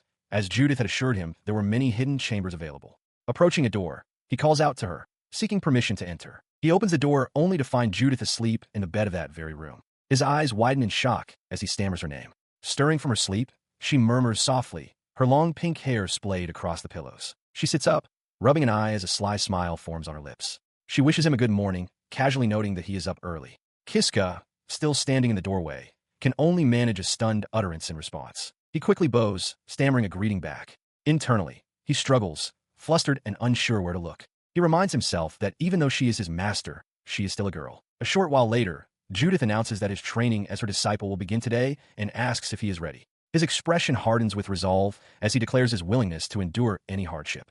Satisfied, she tells him to wait while she gets changed. Now fully dressed in her elaborate Gothic attire, she leads him down a stone corridor. She begins his assessment by asking what skills he possesses. Kiska hesitantly admits that he only has one, provocation. He keeps his second skill, save and reset, a secret, deciding it is better to hide it for now. Judith remarks that his skill set is rather thin, a point which Kiska sheepishly concedes. As they proceed, Judith suddenly halts in the middle of the corridor, her twin tails swaying with the abrupt stop. Kiska pauses behind her, looking on with curiosity as she stares intently at a solid stone wall. She turns to him, a confident smirk on her face. She reveals that she knows this dungeon by heart, having lived within its walls for nearly 1,000 years. With a knowing look, she declares that there's a hidden passage right where they stand. A section of the wall grinds open, revealing a dark passageway. Kiska is left speechless by the revelation of her age. 1,000 years. The thought solidifies his belief that becoming Judith's disciple was absolutely the right decision. He followed Judith into a small, hidden chamber, his body tense. Before him sat an ornate treasure chest. Judith explained that her current purpose was to help him acquire some skills. She added with a confident smile that she knew the location of every treasure chest in the dungeon. Kiska's tension melted into pure astonishment as he stared at the chest, letting out an amazed wow. He lifted the lid, revealing a glowing crystal inside. As he reached for it, a notification materialized before him, announcing that he had acquired the Crystal of Wisdom and that its effect would be activated forcibly. Instantly, a vast list of skills appeared in his vision, categorized from the formidable S rank down to C rank. Judith instructed him to select one skill from the list to acquire. He scanned the options, a bead of sweat forming on his temple. He realized this list was similar to one he had encountered previously, but with some crucial differences.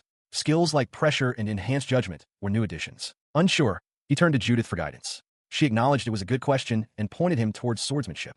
She reasoned that since the sword was now a part of his flesh and blood, he would need the skill to control it at will. The logic was undeniable, and he quickly agreed. With his decision made, Judith's finger tapped the selection. A confirmation appeared. Skill, swordsmanship acquired.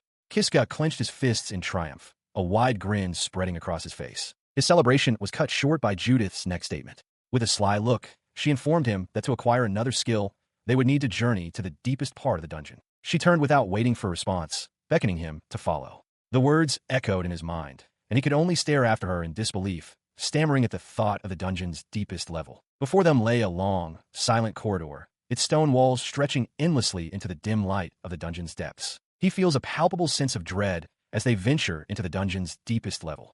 Judith confirms their location, explaining that they avoided most enemies by taking a hidden passage. He follows her into a large, well-lit chamber. At its center, resting upon an ornate pedestal, is a treasure chest. He recognizes it as another skill chest, but Judith clarifies that this one is a test of luck. The Crystal of Wisdom inside belonged to a woman with a wide variety of skills, and he can obtain one of them at random. Understanding the gamble, Kiska steals his resolve and prepares to open it. He opens the chest, and its effect is forcibly activated. He has acquired the skill Attribute Granting. Confused, he asks what it is. Judith explains that it's a rare skill, but completely useless for someone who possesses no magic skills to grant. The realization dawns on him. He lost. She attempts to console him, advising him not to be discouraged as he might acquire magic skills later. As she suggests they return to their hideout, Kiska's attention is caught by a massive door at the far end of the chamber. He asks where it leads. His question directs their attention to the imposing, crescent moon-adorned doors. Judith's voice explains that beyond them lies the boss's room, which also serves as the dungeon's exit. The revelation sends a jolt through him. His eyes widen with hope as he realizes that the way out is finally within his grasp, if only he can defeat the boss. Judith confirms his understanding. He stares down the long hall, his purpose renewed. His newfound hope prompts him to ask if Judith can defeat the boss easily. Her expression turns grave as she reveals the truth. The boss is SSS rank. She confesses that she has been trapped in the dungeon for 50 years, unable to leave ever since this particular boss appeared. He is stunned by the news. Judith explains that this is precisely why she needs him to become as strong as her, or even stronger, so they could defeat the boss together. With a new plan forged, she tells him it's time to go home and train.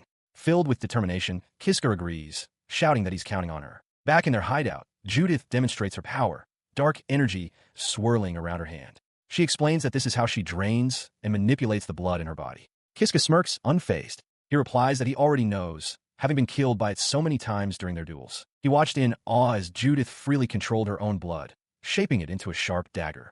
She explained that the weapon's form depended on the amount of blood used and instructed him to do the same with the sword now inside his body. All he had to do, she said, was focus his attention inward. Following her command, he closed his eyes and clenched his fists, turning all his concentration inward. He focused and focused again. In a burst of dark energy, a black sword materialized in his grasp. A new power awakened within him. The skill Lord of Parasitic Puppet's sword, along with its derived skill, Black Sword. He stared in disbelief, exclaiming that it had actually come out. He turned to Judith, still stunned by his success. With a satisfied smile, she praised his effort, declaring that he was now finally able to fight. The realization washed over him, filling him with joy. He could finally fight. Judith, however, cut his celebration short, announcing that she was giving him his very first assignment. Eagerly, he asked what it was. She explained that from now on, whenever he saw her, he was to try and land a single blow on her. Only then, she stated with a predatory grin, would he clear the task. The boy's face fell, a bead of sweat tracing its way down his temple. He stammered, questioning if it was truly all right for him to fight her. Judith simply smiled, reassuring him that it was fine. She would never, she promised, take the life of an apprentice during their training. Flustered, he tried to clarify his concern. It wasn't about his own safety. He felt it wasn't right for him to strike her. His hesitation left Judith momentarily surprised. Her surprise quickly turned to amusement. She waved off his concern, reminding him that she still possessed the ability to heal any wounds he might inflict. Her expression then twisted into a terrifying, wide-eyed grin, revealing sharp fangs. She leaned in close, her voice dripping with menace as she questioned if it was even possible for him to hurt her. Do you think you can manage to do it? She challenged. Kiska recoiled in fear, realizing with a jolt that Judith was now angry. He stands ready with his new sword, but hesitates. Judith, however, leaps toward him with a wild, manic grin, challenging his supposed confidence and demanding he show her where he plans to strike. Spurred into action, he lets out a cry and swings the black blade. Judith, with startling ease, parries the heavy blow with a small dagger, her expression unchanged. The impact sends a shock through him, his eyes widening in disbelief. He stumbles back, realizing that while he thought Judith wanted to train him, it now feels as though he has stepped on a tiger's tail. She taunts him, warning that he'll never complete his task if he keeps dodging. With a predatory smile, she beckons him forward, roaring for him to come on. In response to her goading, he charges again, only for Judith to sidestep his attack and deliver a powerful kick that sends him flying through the air with a cry of pain. As he lands, a grim understanding settles in. He knows Judith is a power fighter, capable of wielding a large sword with a single hand. He acknowledges that his swordsmanship skill is the only thing that has prevented him from being completely wiped out thus far. The terrifying thought that he will be killed if this continues pushes him to a decision. Despite her being only a girl, he knows he must finish his task. He resolves to adopt a new strategy, dodge her attacks, and wait for the perfect moment to strike. He lunges forward, attempting to put his plan into action, but his sword falls short. To his horror, he realizes he doesn't have enough time to close the distance. Even the tip of his blade can't reach her. His mind races, recalling a previous fight where she used a big sword, which was why he couldn't get close. But now, she wields only a dagger. The discrepancy sparks a sudden, crucial realization. With her using a dagger, a surge of hope fills him. He thinks he can actually do it. An opening appears, and he prepares to seize the opportunity, believing this is the blow that will finally land. He steels himself, deciding without a second thought that he must receive her next attack. If she strikes from above, he won't be blown away. Then, he will counterattack, aiming directly for her head. His focus narrows, his eyes locked on his target. He lunged forward, sword held low, bracing for the impact. As Judith's dagger sliced down, he roared his defiance, determined to show her his resolve. The pommel of his sword connected squarely with the side of her head. Stunned by his own success, Kiska stared in disbelief, sweat beading on his face as he stammered. I did it. His shock quickly turned to concern, and he asked if she was all right. Judith, however, was completely unfazed, questioning who he thought she was. She casually dismissed the powerful blow as a mere scratch that she could easily heal. With a confident smile, she congratulated him. Good job, Kiska. You've completed the task. The boy could only recall the time she had torn off her own arm, a stark reminder of her inhuman resilience. She stood before him, her tone now serious. She informed him that he had made the right decision, the decision to become her disciple. Her gaze sharpened as she studied him, remarking that his fighting style was far from ordinary. She then directly asked if he had prior combat experience. His mind flashed back to the terrifying creatures he had faced, the werewolf, the bugbear, the golem, and even Judith herself. Despite these life-or-death struggles, he answered with a sheepish grin. No, almost none. Judith reacted with genuine surprise, her hand flying to her mouth. She concluded that if he truly had no experience, then he must possess immense natural talent. Kiska, however, corrected her assumption. He admitted that while he might lack combat experience, he had plenty of experience with something else, gesturing towards a nearby brazier, hinting at a life filled with pain and struggle. Within a stone chamber, Kiska stands ready, sword in hand. He has arrived in this place, a habitat for strange, equine beasts with flaming manes and tails but no heads, through a secret passage shown to him by Judith. Judith appears behind him, announcing that the day's lesson is a practical one. They're going to fight actual monsters. Without warning, the headless mules squeal and unleash a volley of glowing, sword-shaped projectiles from their necks, hurtling directly toward Kiska. He reacts with alarm, swinging his sword to erect a defensive barrier that deflects the magical blades. The force of a direct impact sent a shockwave through him. He grits his teeth, straining to hold his ground against the unexpected power of the assault. Seeing him struggle, Judith shouts instructions from a safe distance. She tells him he must tighten his arms and fight compactly when facing multiple opponents. He pants, catching his breath for a moment before shouting back his understanding. Recalling her words, he focuses his resolve. He brings his swords together in a tight crossguard, successfully blocking the next wave of projectiles with newfound stability. He looks back in astonishment, realizing he blocked them all. Judith explains that the mules are now out of magic, making them mere targets for his powerful sword. With a predatory smile, she urges him to be bold and finish them. Emboldened, he yells his assent and leaps forward. He systematically dispatches the creatures, first striking the one on the left, then pivoting to eliminate the one on the right, and finally destroying the last one that was aiming for his back. He pursues the last of the headless mules, a determined grin on his face. With the other two already dispatched, the final creature attempts to flee, but he closes the distance, swinging his sword in a powerful arc and declaring the third one down. The blade slices clean through, felling the monster. He turns, triumphant, to see Judith in the background, offering a light, approving applause for his victory. She congratulates him on a job well done. Kiska, relieved, thanks her profusely, admitting he doesn't know what would have happened without her help. Judith's response is chilling. She states that if he were to die, it would take her decades before she could go outside again, a revelation that leaves him speechless. With a sharp-toothed smile, she promises to make him stronger, demanding only that he be diligent. Filled with a new sense of purpose, he bows and shouts his agreement, vowing to do his absolute best. As if in response to his declaration, a notification materializes before his eyes, confirming the subjugation of the monsters and informing him that he has acquired skill points. He examines his status, feeling a wave of emotion as he sees all 5 of his skill slots are now filled. With 15 skill points available, he reflects that his current power is due to his swordsmanship and parasitic sword skills, and he must choose which to enhance. He calculates that he needs 30 more points for swordsmanship and 70 for the parasitic sword. He tells Judith he plans to save up for the swordsmanship upgrade, deeming it the safest choice. She agrees, and with that, she declares the day's training complete, telling him it's time to return to their hideout. Back in their sanctuary, Judith waits at a table and calls out, asking if he is ready. From a small alcove, Kiska responds that he is and will bring it to her immediately. He approaches with a cup and saucer, apologizing for the delay. As he serves her, he thinks to himself that his duty as Judith's disciple has not been to brew tea. His true purpose is to provide her with monster blood. Judith takes the cup and begins to drink the dark, swirling liquid. She hums in satisfaction, taking a delicate sip from her teacup and declaring the monster blood a masterpiece. Kiska watches her, a nervous smile on his face, as he realizes his master seems to have a peculiar obsession with this particular drinking vessel. As she finishes her drink, she asks if dinner is ready yet. He confirms that it should be done by now, all the while thinking to himself that he could never imagine drinking monster blood, yet she consumes it as if it were the finest delicacy. He then presents the meal he prepared, announcing that it is a steak from a headless mule. He apologetically explains that he can't make much else, given their lack of seasonings. Judith looks down at the familiar meal, her expression flat as she thinks to herself that it's the same food she had the day before. Her gaze shifts to the salad, and she pushes the bowl away, stating that she isn't a fan of its taste. Kiska looks on, taken aback, having defeated several wriggling trees just to procure the greens. He insists that she must eat her vegetables to avoid malnourishment, but she puffs out her cheeks in protest, declaring that as a vampire, she has no need for such nutrients. The blunt confirmation leaves Kiska sweating, the reality of her nature sinking in. Resigning himself to the fact, he says it can't be helped and asks her to wait a moment. He returns with a plate of 3 round, striped fruits, presenting them as dried fruits. Her demeanor instantly changes, her eyes widening and a massive, gleeful grin spreading across her face. She excitedly explains that she found them on the back of a dryad while gathering leaves and couldn't resist collecting them. He smiles warmly, agreeing that today feels special. He reveals he had originally planned to age the meat for a few days to enhance its flavor, but decided to serve it immediately. As they sit down to the fully prepared meal, he gently reminds her to eat her salad as well. As he takes a bite, he laments that he could make much better food if only he had more seasoning.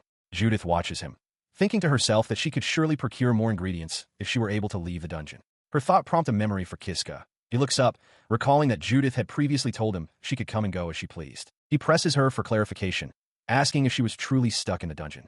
Judith confirms this, explaining that dungeons are comfortable for vampires due to the lack of sunlight, so she often stayed there by choice. However, she adds that this is not the only reason for her current predicament. She elaborates, revealing that there was once a separate room connected to the boss chamber which housed a teleportation circle, granting her the ability to enter and leave the dungeon at will. But one day, she continues, an unknown individual destroyed the circle. She was the only person aware of its existence, leaving her trapped. The revelation dawns on Kiska. This is why she is unable to leave. He asks if she has any idea who the culprit might be. Judith initially claims to have no clue, but then pauses, thoughtfully picking up a piece of fruit and admitting that she does have one theory. She states her belief that the culprit is the very same person who sealed someone named Ajia within this dungeon. Kiska's eyes widen in shock at the mention of the name. Judith theorizes that the teleportation circle was destroyed specifically to prevent Ajia from escaping. A shudder runs through Kiska as he hears the name. He asks if Judith knows Ajia, and she confirms it, describing her as a great person. The description leaves Kiska bewildered. She then reveals the woman's full identity, the hero, Ajia, the one who subjugated the Demon King. Kiska reels back, stunned by the news that Ajia was the one to defeat the great evil. Judith asks if he has heard of her, and he confirms it, though he finds it strange. The story she tells is different from the legends he knows. His mind races back to the famous legend, a tale more than a century old, which tells of a brave warrior named Elysium vanquishing the demon lord. He was the one known as the hero. Confused by the contradiction, he asks Judith why Ajia would be sealed in this dungeon. Judith admits she doesn't know the specifics, but then turns serious, telling Kiska she has a single piece of advice for him. She gives him a grave warning. No matter what happens, he must never break Ajia's seal. Judith explains that while Ajia did defeat the Demon King, she also possesses the power to destroy the entire world, and the consequences of her release would be catastrophic. He processed the terrifying revelation, a bead of sweat tracing a path down his temple. He understood. Judith had already unsealed the hero Ajia, not in this life, but during one of her lives in an alternate timeline. After a moment of silence at the dinner table, he gathered his courage and addressed her formally. He asked if he might pose a question, to which Judith calmly invited him to speak his mind. He looked at the food before them and asked if, by any chance, she had also eaten her share of the fruits. A wide, knowing smile spread across Judith's face as she confirmed that she had not. A shadow fell across his eyes as the truth settled in. He hadn't eaten anything either, and the situation suddenly felt less like a partnership and more like a master-slave relationship. As if sensing his realization, Judith announced it was time for bed. Bound by an unspoken rule, he could only agree. The master's word was absolute. After months of grueling training sessions with Judith, Kiska's abilities have grown. He lands a decisive blow against a massive serpentine monster, a testament to his progress. This hard work culminates in a notification appearing before him. He has obtained skill points and met the conditions to level up. The notification confirms his achievement. His swordsmanship skill has officially leveled up. He holds up the status plate with a wide, proud grin, sharing the good news with a smiling Judith. He eagerly explains the details to Judith, exclaiming that his swordsmanship has now reached level 3. She listens with a pleased, knowing smile. Her smile widens slightly as she considers the implications of his growth. She muses aloud that the day they can finally escape the dungeon might be very close. Her words fuel his resolve. He clenches his fist, vowing to get stronger, strong enough to take her outside. He reaffirms his commitment with a determined look. His earnest declaration brings a laugh from Judith. She teases him, noting that he is getting better at this, her expression one of genuine amusement. Their training continues to yield tangible results. After felling a hulking bugbear, they agree on their next steps. Kiska will begin skinning the creature, while Judith decides to head back to their hideout first. As she departs down the stone corridor, he kneels beside the corpse. He draws an ornate, dark dagger and places his other hand on the beast's hide, causing faint symbols to glow on his palm. With a determined grin, he brings the blade down with practiced force. He understands that this grisly work, skinning monsters, is part of his duty as her disciple. Having completed the task, he carries his haul back through the dungeon's passages. He calls out to Judith, announcing he's back home, but his voice trails off as his expression shifts to one of surprise. He returns to their hideout, pushing the door open, only to freeze in shock. Before him stands Judith, completely unclothed. The bag of supplies he was carrying slips from his grasp and falls to the floor. His mind goes blank, a silent scream caught in his throat as sweat beads on his forehead. He can only stare, utterly stunned by the unexpected sight. He whips around violently, his face burning with embarrassment.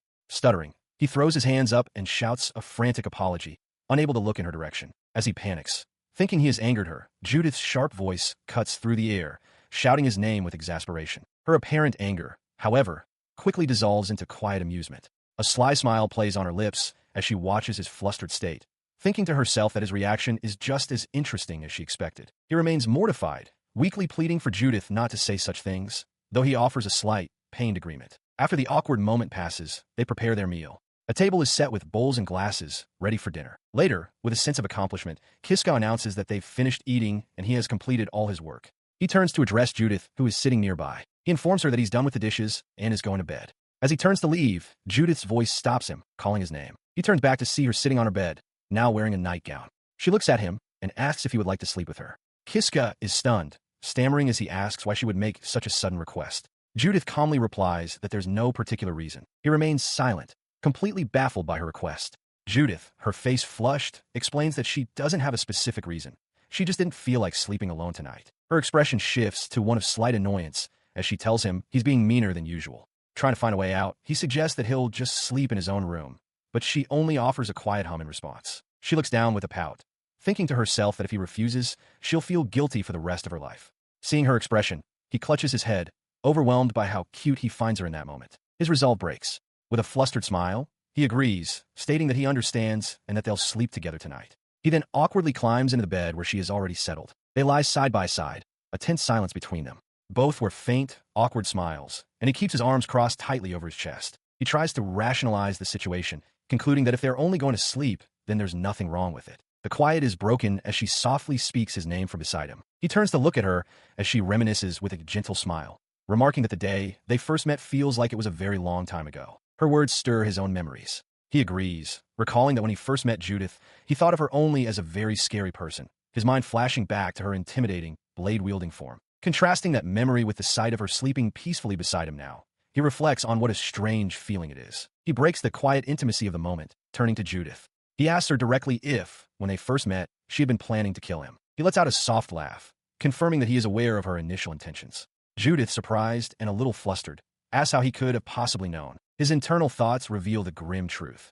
He only knew because she had already killed him so many times before. It is through these repeated deaths that he feels he can see right through her. In response, Judith explains that nearly every person she had ever met tried to kill her on sight, forcing her to always be on guard. With a confident smile, she asks for his forgiveness. He assures her that he is different. Despite her having killed him many times, he tells her plainly that he does not hate her. He elaborates, stating that he is who he is today because of her. A memory of him training under her watchful eye surfaces. For this reason, he feels only gratitude and holds no resentment. Hearing this, Judith's expression softens into a pleased smile. She tells him she's glad to hear it, feeling relieved that he doesn't hate her as she leans over him, now unclothed, and gently touches his hair. She then shifts the topic entirely, her voice dropping to a murmur. She asks Kiska what he thought when he saw her naked earlier.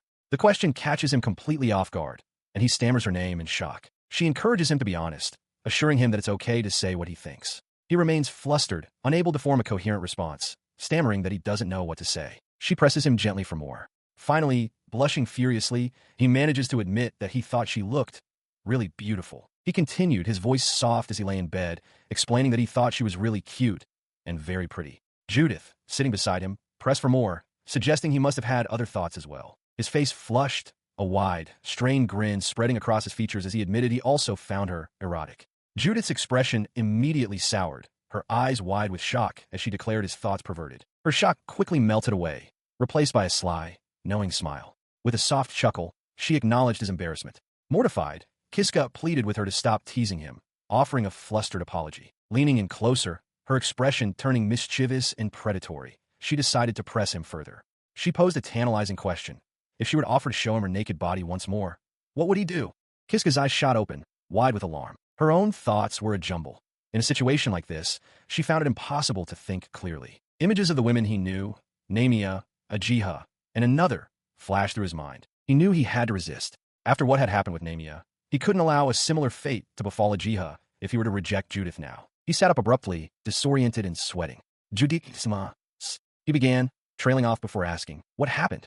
She looked back, her expression reflecting his own confusion. She replied softly, Kiska, I feel the same way. He looked down, clarifying that he didn't think his current life was bad at all. Her expression shifted to one of bewilderment.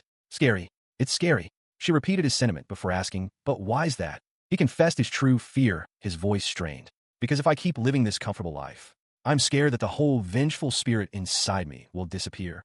He remembered the time when those bears kept killing him, a cycle of death that made him curse his own fate. She listened, her expression softening into a gentle smile. He was no longer that person, she thought. He was now strong enough to defeat monsters.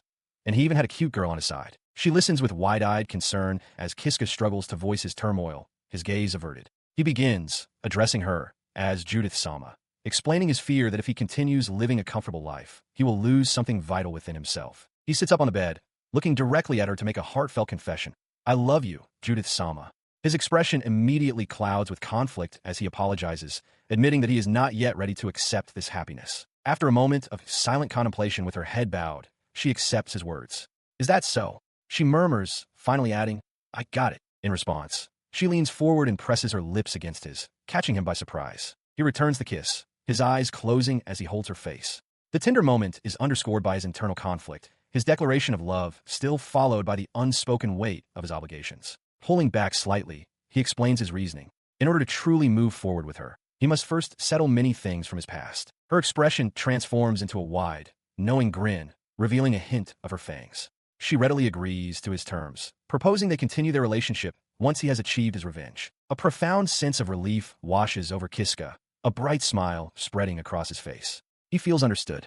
As Judith says his name, he briefly pictures the other important women in his life, Ajia, Namia, and the cat-eared girl, as if they too are watching over him. Suddenly, the bedroom wall shatters.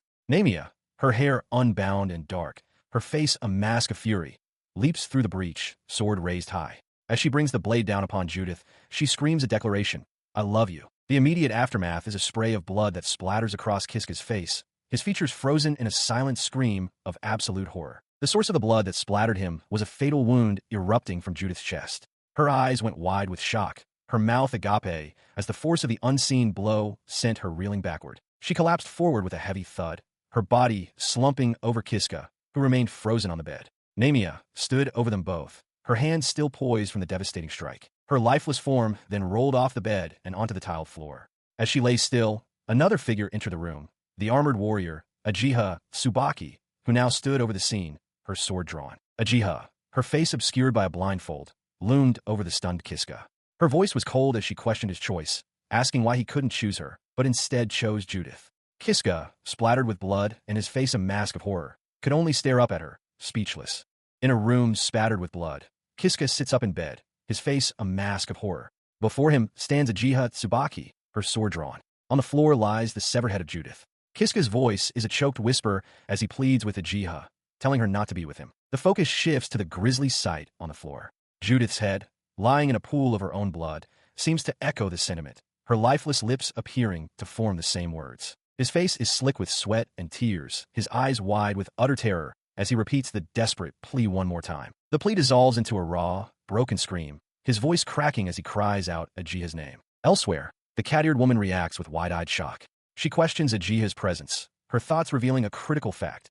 Ajia is supposed to be sealed away. A chilling realization dawns on Kiska. This feeling, this situation, is just like when Ajia first granted him the power of save and reset. As this memory surfaces, Judith's severed head suddenly screams his name. Her head, though detached, forms a bloody, unnerving smile. She urges Kiska to flee immediately, her voice strained as she warns him that their assailant is dangerous. He looks at her with a mixture of awe and horror, addressing her respectfully as Judith Sama and acknowledging her continued existence. Nearby, the cat-eared woman watches, her expression hardening with a grimace. Ajia, however, is unmoved by the warning. She turns her gaze to the severed head, dismissing Judith's desperate words as mere noise. Her face contorts with a frantic urgency. Raising her sword high, she roars for Judith to shut up as she brings the blade down in a swift, silencing arc. She brought her sword down again and again, the sickening thuds echoing in the blood-soaked room as Kiska watched, his face a mask of pure horror. His mind reeled, unable to process the carnage. He tried to make a sound, to scream, but his throat was paralyzed by shock. As the final strike landed, she stood, breathing heavily over the mangled remains. Her blood-smeared gaze turned to him. Kiska, she began softly. She offered a serene, blood-splattered smile. I love you, she confessed, her expression unwavering. That's why. A searing pain erupted through his back as a summoned blade pierced his chest. As he gasped in agony, her voice delivered a chilling warning. If I catch you with another woman, I won't forgive you. He choked, blood filling his mouth. The horrifying thought struck him as his vision faded. After everything he'd been through, he was about to die again. But instead of oblivion, he was met with a sharp gasp of air. His eyes flew open, his body drenched in a cold sweat, but completely unharmed. He scrambled upright, panting as he scanned his surroundings. The bloody room was gone. What? He stammered, his mind racing. How far back did I rewind? His frantic gaze then fell upon a familiar sight on the floor before him. The corpse of the bugbear he had fought and killed earlier. He looked down at the adventurer's slate in his hands, his eyes widening in dawning comprehension as he read the first line. Skill 1. Save and reset. He stared in disbelief, his fist thudding against the ground. It couldn't be true. His 5 skill slots, once filled with hard-earned abilities, were now completely empty. The crushing realization sent him to his knees. All those months he had spent with Judith-sama, all the progress he had made, it had all become meaningless. Tears welled in his eyes as the full weight of his loss settled upon him, his face contorting in anguish. A raw scream of despair tore from his throat. Memories of happier times with Judith flashed through his mind, sharing meals, her gentle smile. He couldn't accept this loss. He didn't want to. His cries subsided, leaving him trembling on the cold stone floor, utterly spent and defeated. But then, a new resolve hardened his expression. He pushed himself to his feet, his despair replaced by a quiet, unyielding determination. He decided then and there, he was going to see her again.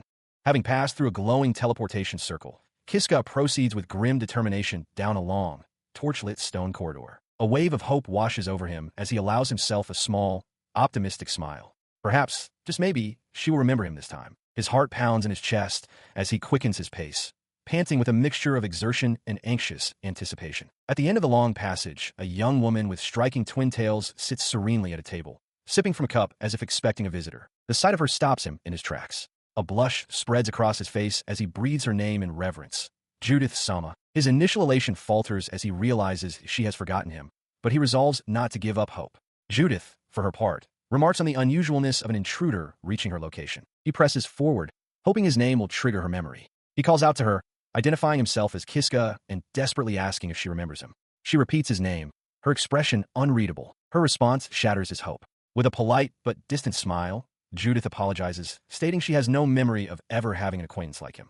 Kiska's face contorts in shock. The words strike him with the force of a physical blow.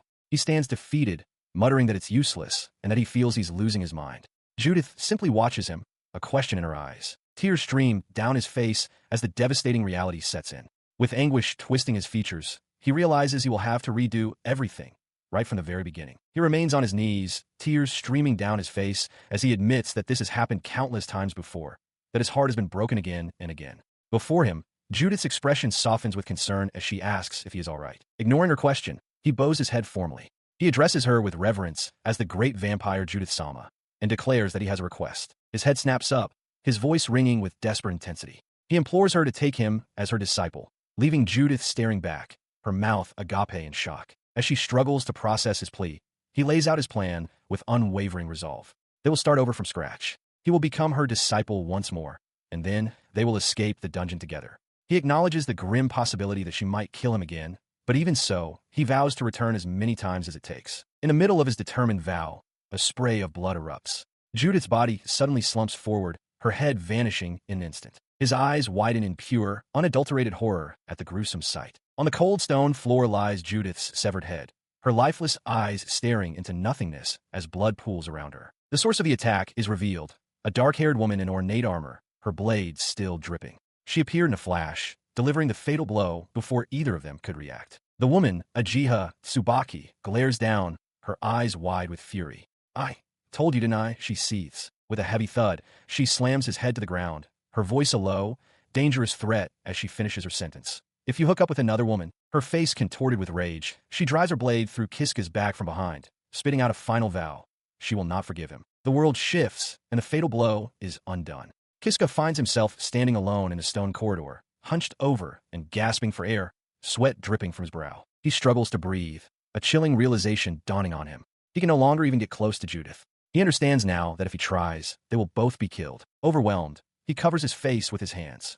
Despite the tragic outcome of his last attempt, he begins to focus on the countless things he managed to learn from Judith. His memories replay the lessons, The locations of treasure chests, advanced sword fighting techniques, the complete structure of the dungeon, including its hidden passages, and crucially, how to control the parasite sword. He exhales slowly, calming his racing heart. He accepts that his relationship with her may be over, but the knowledge she imparted is now his to keep. A new determination hardens his expression. He clenches his fists, declaring to himself that he will escape from this dungeon alone.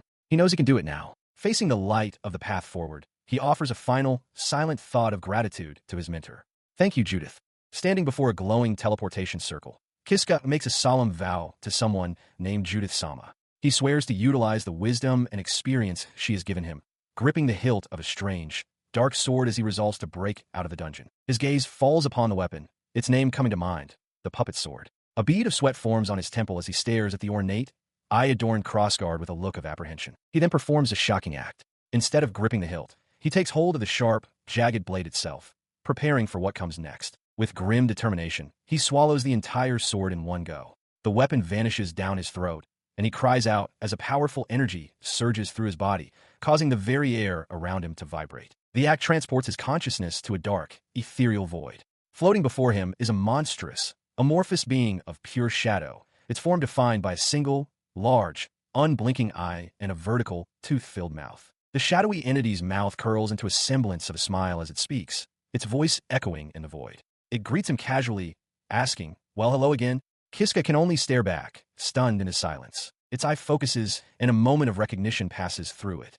"Ah, I see. It's Kiska," the being exclaims, before wondering aloud why it knows his name. Kiska's shock deepens. The spirit continues its thought, expressing a distinct feeling that the two of them have met before, confirming a shared past that Kiska is only now beginning to recall. As the memory surfaces, Kiska realizes with horror that the entity said something similar the last time. The spirit then makes its demand. "I need you to do something for me. Please lend me your power."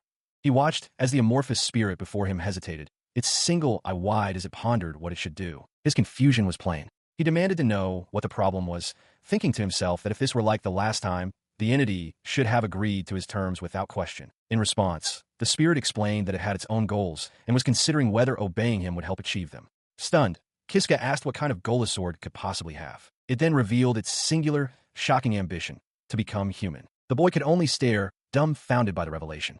The entity continued, questioning how it could achieve this, since it only fed off humans like a parasite and took over their bodies. It seemed to ponder its own nature, admitting that while it had controlled many humans, it had never actually tried to become one. A realization began to dawn on him. He pieced it together, asking if the spirit was saying that lending him its power might, surprisingly, bring it closer to becoming human. The entity's reply was immediate and certain.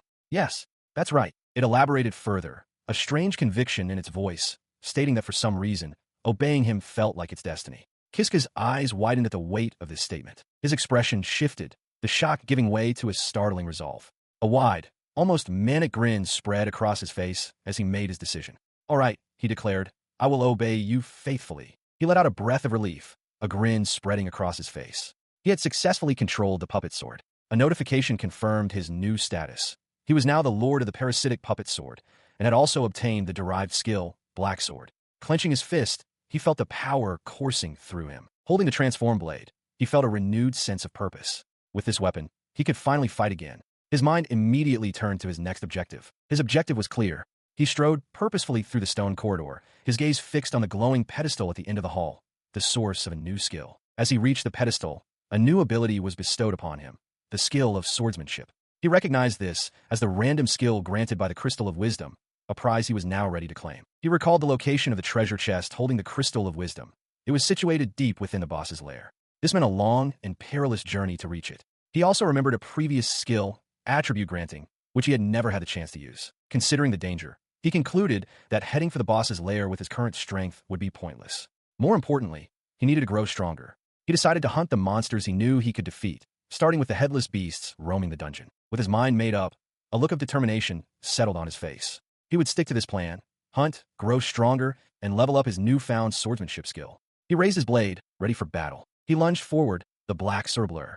A clean slash followed by a powerful swipe met the creature's flank, eliciting a pained squeal as it stumbled. The beast fell, its body thudding to the stone floor in pieces. Breathing heavily from the exertion, Kiska realized he had acquired skill points, enough to meet the conditions for a level up. A confirmation immediately followed. His swordsmanship skill had leveled up.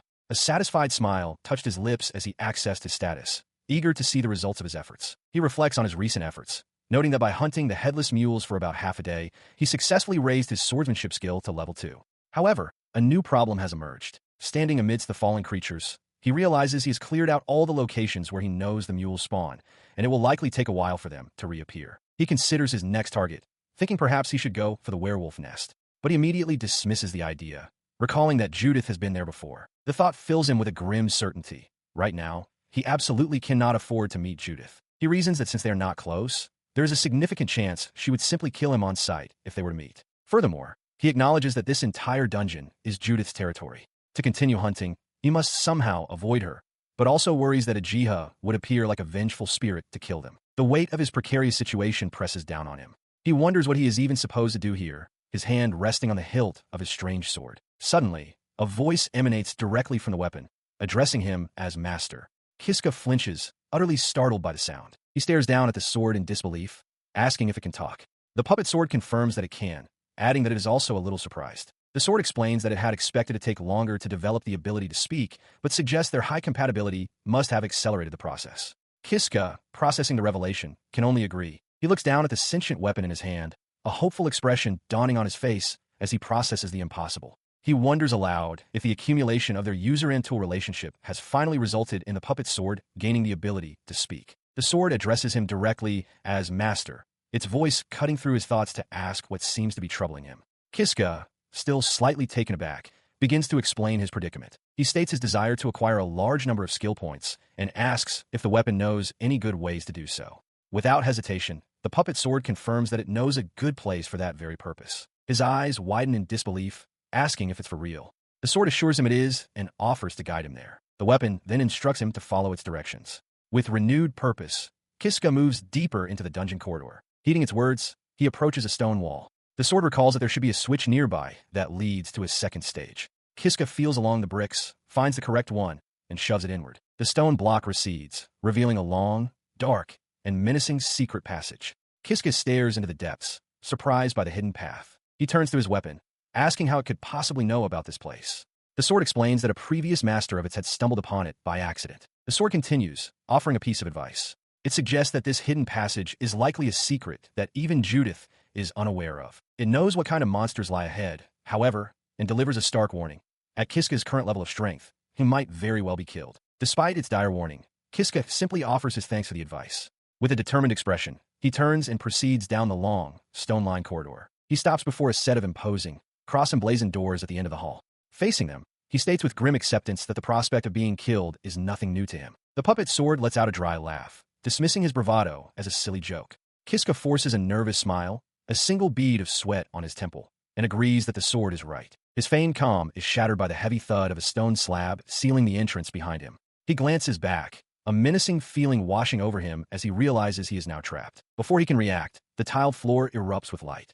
Several intricate magical circles flare to life around him with a low, energetic hiss. As the light intensifies, the puppet sword's voice cuts through the air, warning its master that the enemies are coming. From the summoning circles, a troop of gleaming armored figures materializes. The sword informs him that defeating these foes will yield a great number of skill points. The weapon identifies the silent, advancing phalanx. They're the golden living armor. He glances over his shoulder at the horde, noting there must be about 20 of them. A nervous sweat breaks out on his face, but it's accompanied by a grim, opportunistic smile as he calculates the potential reward. The sword asks what he thinks, questioning if victory is possible. Hunched over in concentration, Kiska admits he isn't sure if he can win, but then declares firmly that he has a plan. He tightens his grip on the strange, eye-adorned sword, his resolve hardening. There is nothing left for him to do but push through this ordeal. Having faced so many deadly situations already, he realizes he no longer fears death. In response to his conviction, the black sword begins to thrum with a dark energy, its surface shimmering. A wide, almost feral grin spreads across his face as he acknowledges the weapon's awakening. He settles into a low combat stance, preparing to engage the enemy. Before him, the Golden Knights stand impassively, their own blades drawn with a sharp, metallic ring. Raising the pulsating black sword high above his head, he looks upon the armored figures surrounding him not as a threat, but as prey. With a confident smirk, he announces that it is time to begin hunting these weaklings. Surrounded in a stone corridor, Alk grips his dark, sentient sword, facing a phalanx of gleaming golden living armors who advance on him with their own blades drawn. He sizes up the 20 opponents before him, recalling that he's heard these particular monsters are even stronger than the werewolves he previously fought. Without warning, the armors lunge forward. Alk drops into a low stance, narrowly dodging a heavy downward slash from the lead automaton. He pivots smoothly, bringing his own blade up to parry another strike. A confident, almost eager, grin spreads across his face as he meets the assault head-on. The relentless attack forces him onto the defensive. He realizes the situation is more troublesome than his last encounter. Unlike the werewolves, these foes are all armed. Despite the danger, a wide, challenging smile lights up his face. He activates a skill, shouting a taunt to draw their full attention. "Come at me, you weaklings." The taunt works instantly. Multiple armors abandon their positions and converge on him, their swords swinging wildly in a chaotic, simultaneous assault. Amidst the flurry of steel, his sword's spirit cries out in approval. "Not bad, master."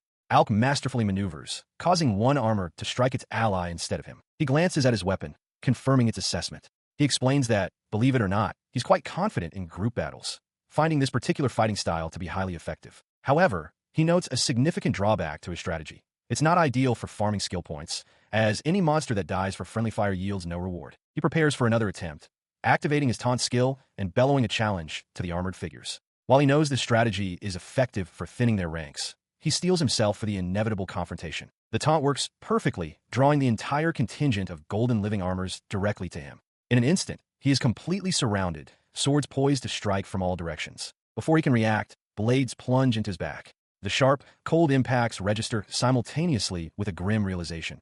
This is bad. He is already dead. As more swords pierce his chest, his final thought is one of self-reproach. He might have gotten carried away, but death is not the end. He materializes, sitting unharmed in a familiar stone chamber. A wry smile touches his lips as he observes his surroundings. The feeling of returning here is almost nostalgic. With a soft sigh, he gets his bearings. He reflects on the endless cycle. He has died hundreds of times, over and over again. First, it was at the hands of werewolves, and now, the golden living armors have taken their place as his executioners. Despite the grim reality, his spirit remains unbroken. He pushes himself to his feet, a determined look on his face. It doesn't matter how many times he dies. He is ready to go again. His focus shifts to the disembodied spirit of his sword, which communicates with him. The spirit seems surprised, asking how he knows about a hidden passage. Al confirms that he does, prompting the spirit to remark on his extensive, perhaps unnatural, knowledge. And then, he is back in the fray. Sword held high, he faces the implacable golden knights once more, his expression a mask of fierce concentration. He throws himself into battle, knowing the outcome. He'll be struck down again and again, but it doesn't matter. No matter how many times he dies, he will simply start over. He collapses to his hands and knees on the cold stone floor, letting out a weary sigh. He hadn't expected this path to be so grueling, so filled with failure. Pushing himself to his feet, he glances at the ornate black sword lying nearby, before turning away, scratching his head. He reminisces about a simpler time, recalling the peaceful days he spent living with Judith. The memory fades as he finds himself in the familiar, dark void of his inner world.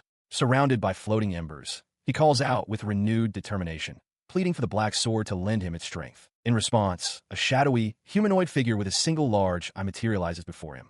It greets him formally as Master.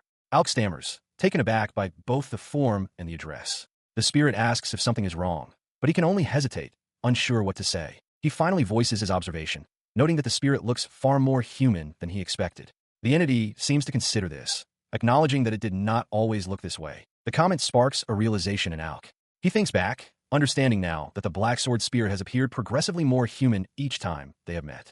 The spirit confirms his thought, stating that its appearance has started changing lately. A hopeful theory forms in his mind. He asks if becoming human is the spirit's ultimate goal, and if achieving it would allow the sword to escape the save and reset cycle of his resurrections. The spirit is visibly startled by his accurate deduction. Recovering, the spirit addresses him as Master once more, demanding to know how he knew its dream was to become human. A smug grin spreads across Alk's face as he boasts that he is the type of person who can understand someone's ambitions just by looking at them. The spirit is thoroughly impressed, calling him an amazing person. Though he seems uncertain how to take the praise, Alk agrees, and they both affirm that they look forward to working together. Their mental conversation concludes, returning Alk to the dungeon corridor with the black sword now firmly in his grasp. As he stands ready, the floor panels before him begin to glow and shift, revealing a new array of circular traps activating in his path. He stands before a suit of gleaming armor, his black sword held ready at his side. A faint, knowing smile touches his lips as he addresses his weapon, acknowledging the many trials they have faced together. His quiet reflection gives way to fierce determination as several more armored figures materialize in the corridor before him. Gripping his weapon tightly, he declares to his black sword that no matter how formidable their opponents are, he will always emerge victorious in the end. Facing a phalanx of golden living armors, Kiska hefts the sentient black sword with a confident smirk. He offers a wry apology to the weapon, declaring that this time, he will be the one to end the fight. The sword's consciousness notes its master's newfound and serious confidence. His expression hardens into a predatory grin as he beckons the armored figures forward. He challenges the blockheads to bring it on, unleashing his first skill, taunt. The taunt works instantly. 3 of the armors lunge at him simultaneously, their blades descending. Unfazed, Kiska begins to count. 1. He pivots, stepping neatly to his right. The armor's synchronized strikes miss him completely, their momentum carrying them forward. He continues his count. 2. And that's 3. His maneuver forces the armors into a collision course with each other. Kiska coolly announces the inevitable result. Friendly fire, as one automaton's sword clangs uselessly against its ally's shield. As the armors are momentarily entangled, attacking one another in their confusion, Kiska explains his plan. He spins his body, raising the black sword high above his head to swing it down from above. His blade cleaves through the helmet of one of the armors. A notification flashes through his mind. A monster has been slain, and skill points have been acquired. He accepts the outcome with a simple okay. With one enemy down, Kiska smirks. The black sword marvels at how its master seems to know all of their movements. Kiska confirms that he does, even while distracted by his talkative weapon. He anticipates the next attack with perfect clarity. The golden living armor that circled around will aim for his back. He prepares to counter by lowering his center of gravity as he turns. Executing his plan flawlessly, he pivots and unleashes a powerful torso cut, slicing the second armor in half. 2 down, he thinks, satisfied that everything is proceeding exactly as he envisioned. He faces the next golden living armor with a confident, toothy grin, his dark blade held at the ready. He declares aloud to the automaton, and perhaps to himself, that he can certainly do this. With the automaton now lying defeated behind him, he confirms with satisfaction that it was the 4th one he has taken down. As the 4th armored foe falls, a familiar notification appears in his mind. He has slain a monster and acquired skill points. He quickly consults his status, noting that the skill points gained from these monsters are 10 times the usual amount. He realizes with grim understanding that this place is on a completely different level from others. The influx of power yields immediate results. Notifications announce that both his swordsmanship and master of the parasitic puppet sword skills have leveled up.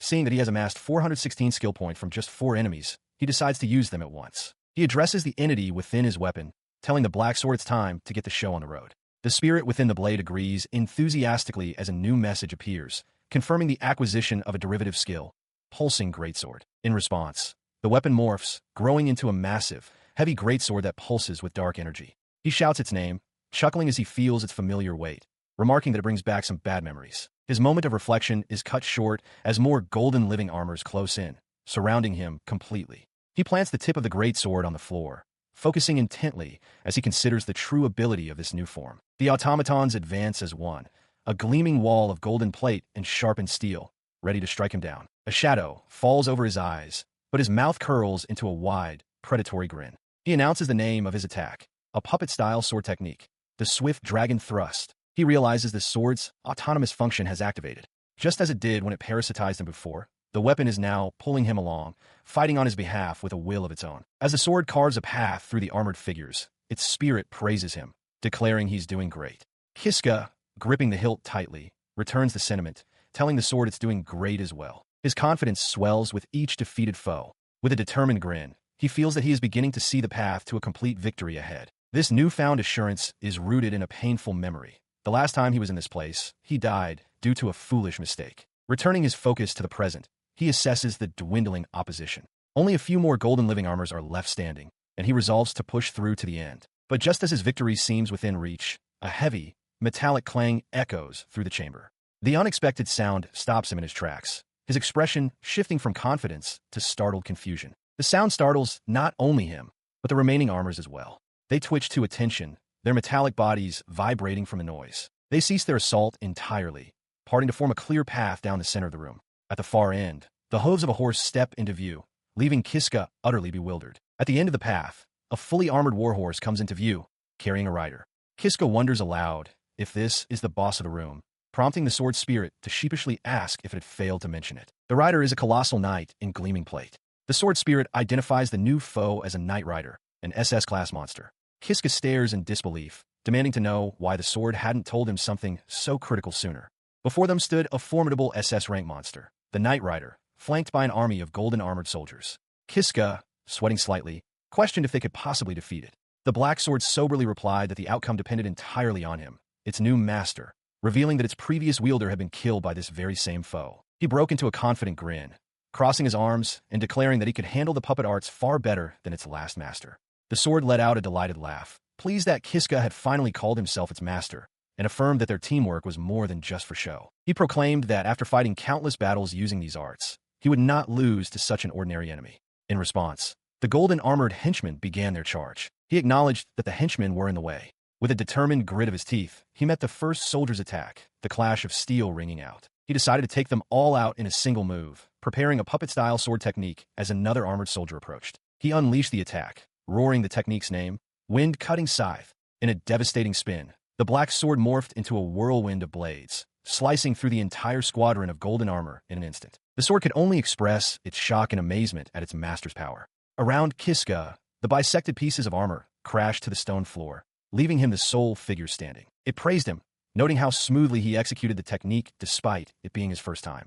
Kiska corrected that it was actually his second time, then added with a smirk that perhaps he was a genius. His brief moment of self-congratulation was interrupted by the heavy, metallic steps of an approaching figure, drawing his immediate, tense attention. He turned, a confident smirk returning to his face. With all the henchmen taken care of, only one foe was left, the Knight Rider itself. He stands his ground as the imposing, armored figure on horseback identifies itself as the Knight Rider.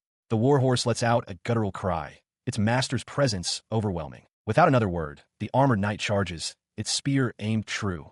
Kiska braces himself, meeting the powerful thrust with his own blade in a deafening clash of steel. The force of the blow sends him sliding backward. He realizes the spear's immense range and the painful impact of the block. He asks the black sword if it can get him within the knight's guard, and the sword spirit affirms it will try. As he speaks, a jolt of pain shoots through his arm. His request is met not with an opening, but with another relentless attack. The Knight Rider slashes downward, forcing him to raise his sword in a desperate block as their weapons clash once more. The relentless assault pushes him back step by step. He realizes with dawning dread that the knight's skill with the spear is too great. At this rate, he can't land a single blow and is certain to lose. His grim realization is punctuated by a furious offensive. The Knight Rider unleashes a blinding flurry of thrusts, and Kiska, with a puppet sword, desperately blocks each rapid-fire strike. He throws himself to the side, narrowly dodging a powerful thrust that scrapes past him. He pants, the exertion clear on his face. Gasping for breath, he comes to a desperate conclusion.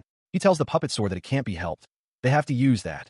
The sword spirit seems to question his decision. The puppet sword voices its concern, warning him that using the technique could result in his death. Kiska simply closes his eyes, accepting the risk with a quiet, pained resolve. His decision made, he raises the massive blade high above his head, a grim smile spreading across his face. He reminds his foe of what he'd said before, declaring that he is used to dying.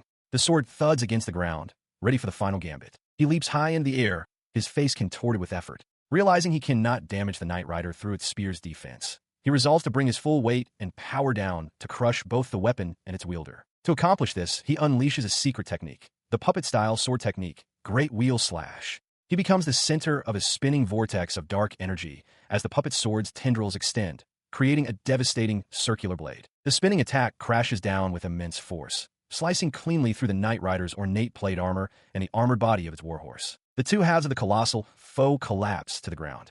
Kiska stands over the wreckage, panting as a weak, triumphant laugh escapes his lips. As the sound of crashing metal fades, a message materializes, confirming that he has defeated a monster and earned skill points. The reality of the situation finally sinks in. I won, he murmurs. The spirit within his sword manifests, its voice filled with glee. It exclaims that he did it, eagerly pointing out that with the points they've earned, it can finally reach level 3. He checks his status, and is surprised to see he has accumulated 1,320 skill points. The sword was right. He only needs 700 points to level up the puppet sword to its 3rd level. With a grin, he decides to level it up immediately.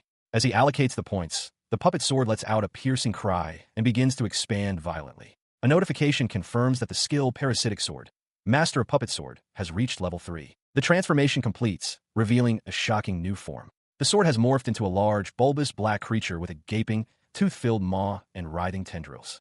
Another message appears, announcing the acquisition of a new derivative skill, Ruthless Predator. He stares at the monstrous creature, utterly bewildered by the change. Puppet sword, he stammers, unable to comprehend its new appearance. What is that form? He stared in shock as the monstrous creature, once his sword, declared that this new form was exactly what it had been searching for. He questioned its utility, pointing out that it was no longer a sword and asking what it could possibly do. The creature's response was simple and direct. It could eat. Before he could process the statement, the creature lunged, its massive, tooth-filled maw clamping down hard on his leg. As it crunched down, it thanked its master, explaining that by consuming him, it could finally become human. A satisfied burp echoed from its form. The horrifying realization struck him, his face contorting in a mask of pure despair. He clutched his head in anguish, lamenting that the puppet sword was just like all the others who had betrayed him. The bitter thought solidified. He had been fooled once again, never expecting that the puppet sword's true goal was to eat him. He sat alone in the quiet room, the weight of this betrayal settling upon him as he considered what to do next. His gaze fell upon a different weapon. He resolved that he would have to stop using the puppet sword for his plans. His eyes then shifted to the inert golden living armor nearby. He began to wonder if he should rely on his own swordsmanship and attempt to steal its sword. He stood before the golden sentinels, his puppet's sword held ready. He considered his options, quickly concluding that simply relying on the sword's autonomous functions wouldn't be enough to force his way through the room. As he contemplated this, a strange, nostalgic scent filled his senses. He wondered if it was merely a sign of his compatibility with the weapon, but the thought was interrupted by the menacing, disembodied form of the sword spirit. He grit his teeth in frustration. His eyes narrowed, sweat beading on his temple as a sudden realization struck him. With a low growl, he understood. "You tricked me." The full weight of this revelation washed over him, his expression shifting to one of wide-eyed shock. He turned away, his head bowed for a moment in silent comprehension. Then, his entire demeanor changed. A sly, confident smile spread across his face as he turned back, touching a finger to his chin. He now saw the situation clearly, understanding that if that was the case, he had his own plans. He faced the spirit of the puppet sword, which now manifested before him as a jagged, black humanoid figure surrounded by floating embers. With newfound resolve, Kiska declared that he had his own intentions as well. In stark contrast to the previous vision, the spirit's single eye blinked, and it greeted him with surprising cheerfulness. "It's nice to meet you, Master." With their partnership reaffirmed, Kiska exploded into action. He became a spinning vortex of destruction, his blade flashing as he tore through the golden living armor with overwhelming force. The battle ended in an instant. Kiska stood panting amidst the wreckage of the armored foe, his sword now in its physical form. The spirit manifested beside him, gushing with praise, exclaiming how amazing he was and how impressed it was that he defeated everything. The spirit's excitement was palpable. It immediately urged him to quickly use the skill points they had earned from the victory to level it up to level 3, while Kiska listened with a quiet, unreadable expression. He flatly refuses the sword's demand. "No, let's not do that." The puppet's sword is taken aback by his refusal, stammering as it insists he hurry up. It questions why he would turn down the chance to make it even more powerful by leveling it up to 3. He glares down at the weapon, his voice sharp with accusation. He declares that he's already figured out its true intention. The sword plans to eat him. In response to the accusation, the sword falls silent, its single eye staring forward as if caught. Kiska clicks his tongue in annoyance. Its silence broken. The sword complains about how Kiska seems to know everything, finding the situation a hassle. It doesn't even bother to cover up its intentions anymore, which only annoys Kiska further. He explains his logic, realizing that if he were to part ways with the puppet sword here, he would have to find another weapon and rely solely on his own swordsmanship skills. As he speaks, the sword seems to listen intently. He then gets its attention directly, calling out, "Hey, Master." The sword reacts with surprise. The weapon's tone shifts dramatically. With a menacing glint, it asks if Kiska truly believes he has outsmarted it. Tendrils from the sword begin to scrape against his skin as it asserts its power. It reminds him that he can't use its autonomous functions, effectively trapping him. Kiska curses the weapon under his breath. Seeing his master's distress, the sword expresses mock surprise at his reaction. It then declares that since they are in this situation together, it will allow him to choose. Kiska trembles, caught in the sword's trap. He stared in horror as the puppet sword laid out its grim ultimatum. Be beheaded right now, or be eaten by a ruthless predator later. He struggled against its grip, calling out its name. Both options, he realized with dawning dread, were terrible for him. Desperate for any alternative, he blurted out a suggestion. What if they negotiated? The sword considered this for a moment before agreeing. He began his argument, pointing out that since the sword's goal was to become human, beheading him now would be counterproductive. The sword conceded the point was true, but clarified that from its perspective, it would much rather he chose to be eaten by the predator instead. The implication struck him with force. He cried out, demanding to know if he was the one who had to be eaten. The sword clarified that it didn't necessarily have to be him, its master. But it couldn't be just anyone either. The act of eating a strong human was what would bring it closer to its own goal of becoming human. It then posed a direct question. Could he procure such a human for it right away? Standing, Kiska gripped the hilt, sweat beading on his brow as he affirmed that he could. His expression hardened into one of grim resolve. In his mind, two figures loomed. the knight Ajia, Tsubaki, and the mysterious Judith. Standing over the inert form of a golden knight, Kiska plants his massive black sword into the stone floor. With grim determination, he commands the weapon to hurry and lead him to the one who is to be sacrificed. The sentient sword's single, ornate eye glows as it responds, confirming that its next meal will be eaten in its master's place. Hearing this, a bead of sweat rolls down Kiska's temple. He looks away, troubled but resolute, and acknowledges that he understands the grim arrangement. Elsewhere, the woman with twin tails, Judith, and her cat-eared companion share a look, their faces alight with smug, knowing smiles. As Kiska proceeds through the dungeon, his mind races. He concludes that, thinking logically, the one who must be sacrificed is Ajia. The thought conjures an image of her, her eyes wide with shock. His thoughts become a torrent of painful memories. He has no good recollections of Ajia, only the hell of being killed by her countless times. He recalls Judith's fury as well, screaming at him not to interfere. Despite his history with her, a cold strategy forms. He realizes that if the target is Ajia, there's a chance. He calculates that in the few seconds after her barrier breaks, and before she regains consciousness, he could cut her down and kill her. Yet, his resolve is shaken by another powerful image. Ajia, standing before a grand castle, hailed by a massive crowd. She is the hero who saved this world. He walks onward, fists clenched at his sides. He acknowledges that even though she put him through unimaginable suffering, she might be someone this world needs, leaving him trapped in a terrible conflict. He walked through the stone corridors, his mind consumed by a single thought. To be honest, he couldn't do it. He couldn't sacrifice Judith. His feelings were undeniable. He still loved her. Even though their relationship had ended, he still felt a deep sense of gratitude towards her. There was no way he could ever offer her as a sacrifice. Yet, he also had to acknowledge the truth.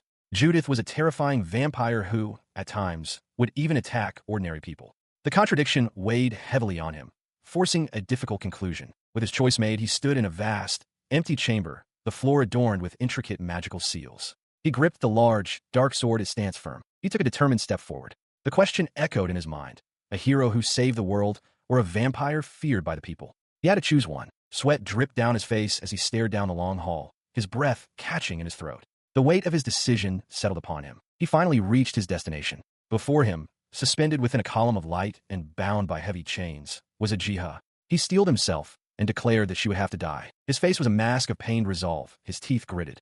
Ajia remained unconscious, her head tilted back, completely vulnerable. As he moved closer, the sentient sword spoke, informing him that a powerful barrier was in place, preventing it from consuming her. Kiska acknowledged the barrier, confidently stating that he could break it easily. Suddenly, Ajia's voice cut through the silence, her eyes still closed. She urged him to do it right away. Kiska looked up, startled by her unexpected command. He reflected on his grim reality, realizing that ever since he acquired the ability to save and reset, the value of life had become worthless to him.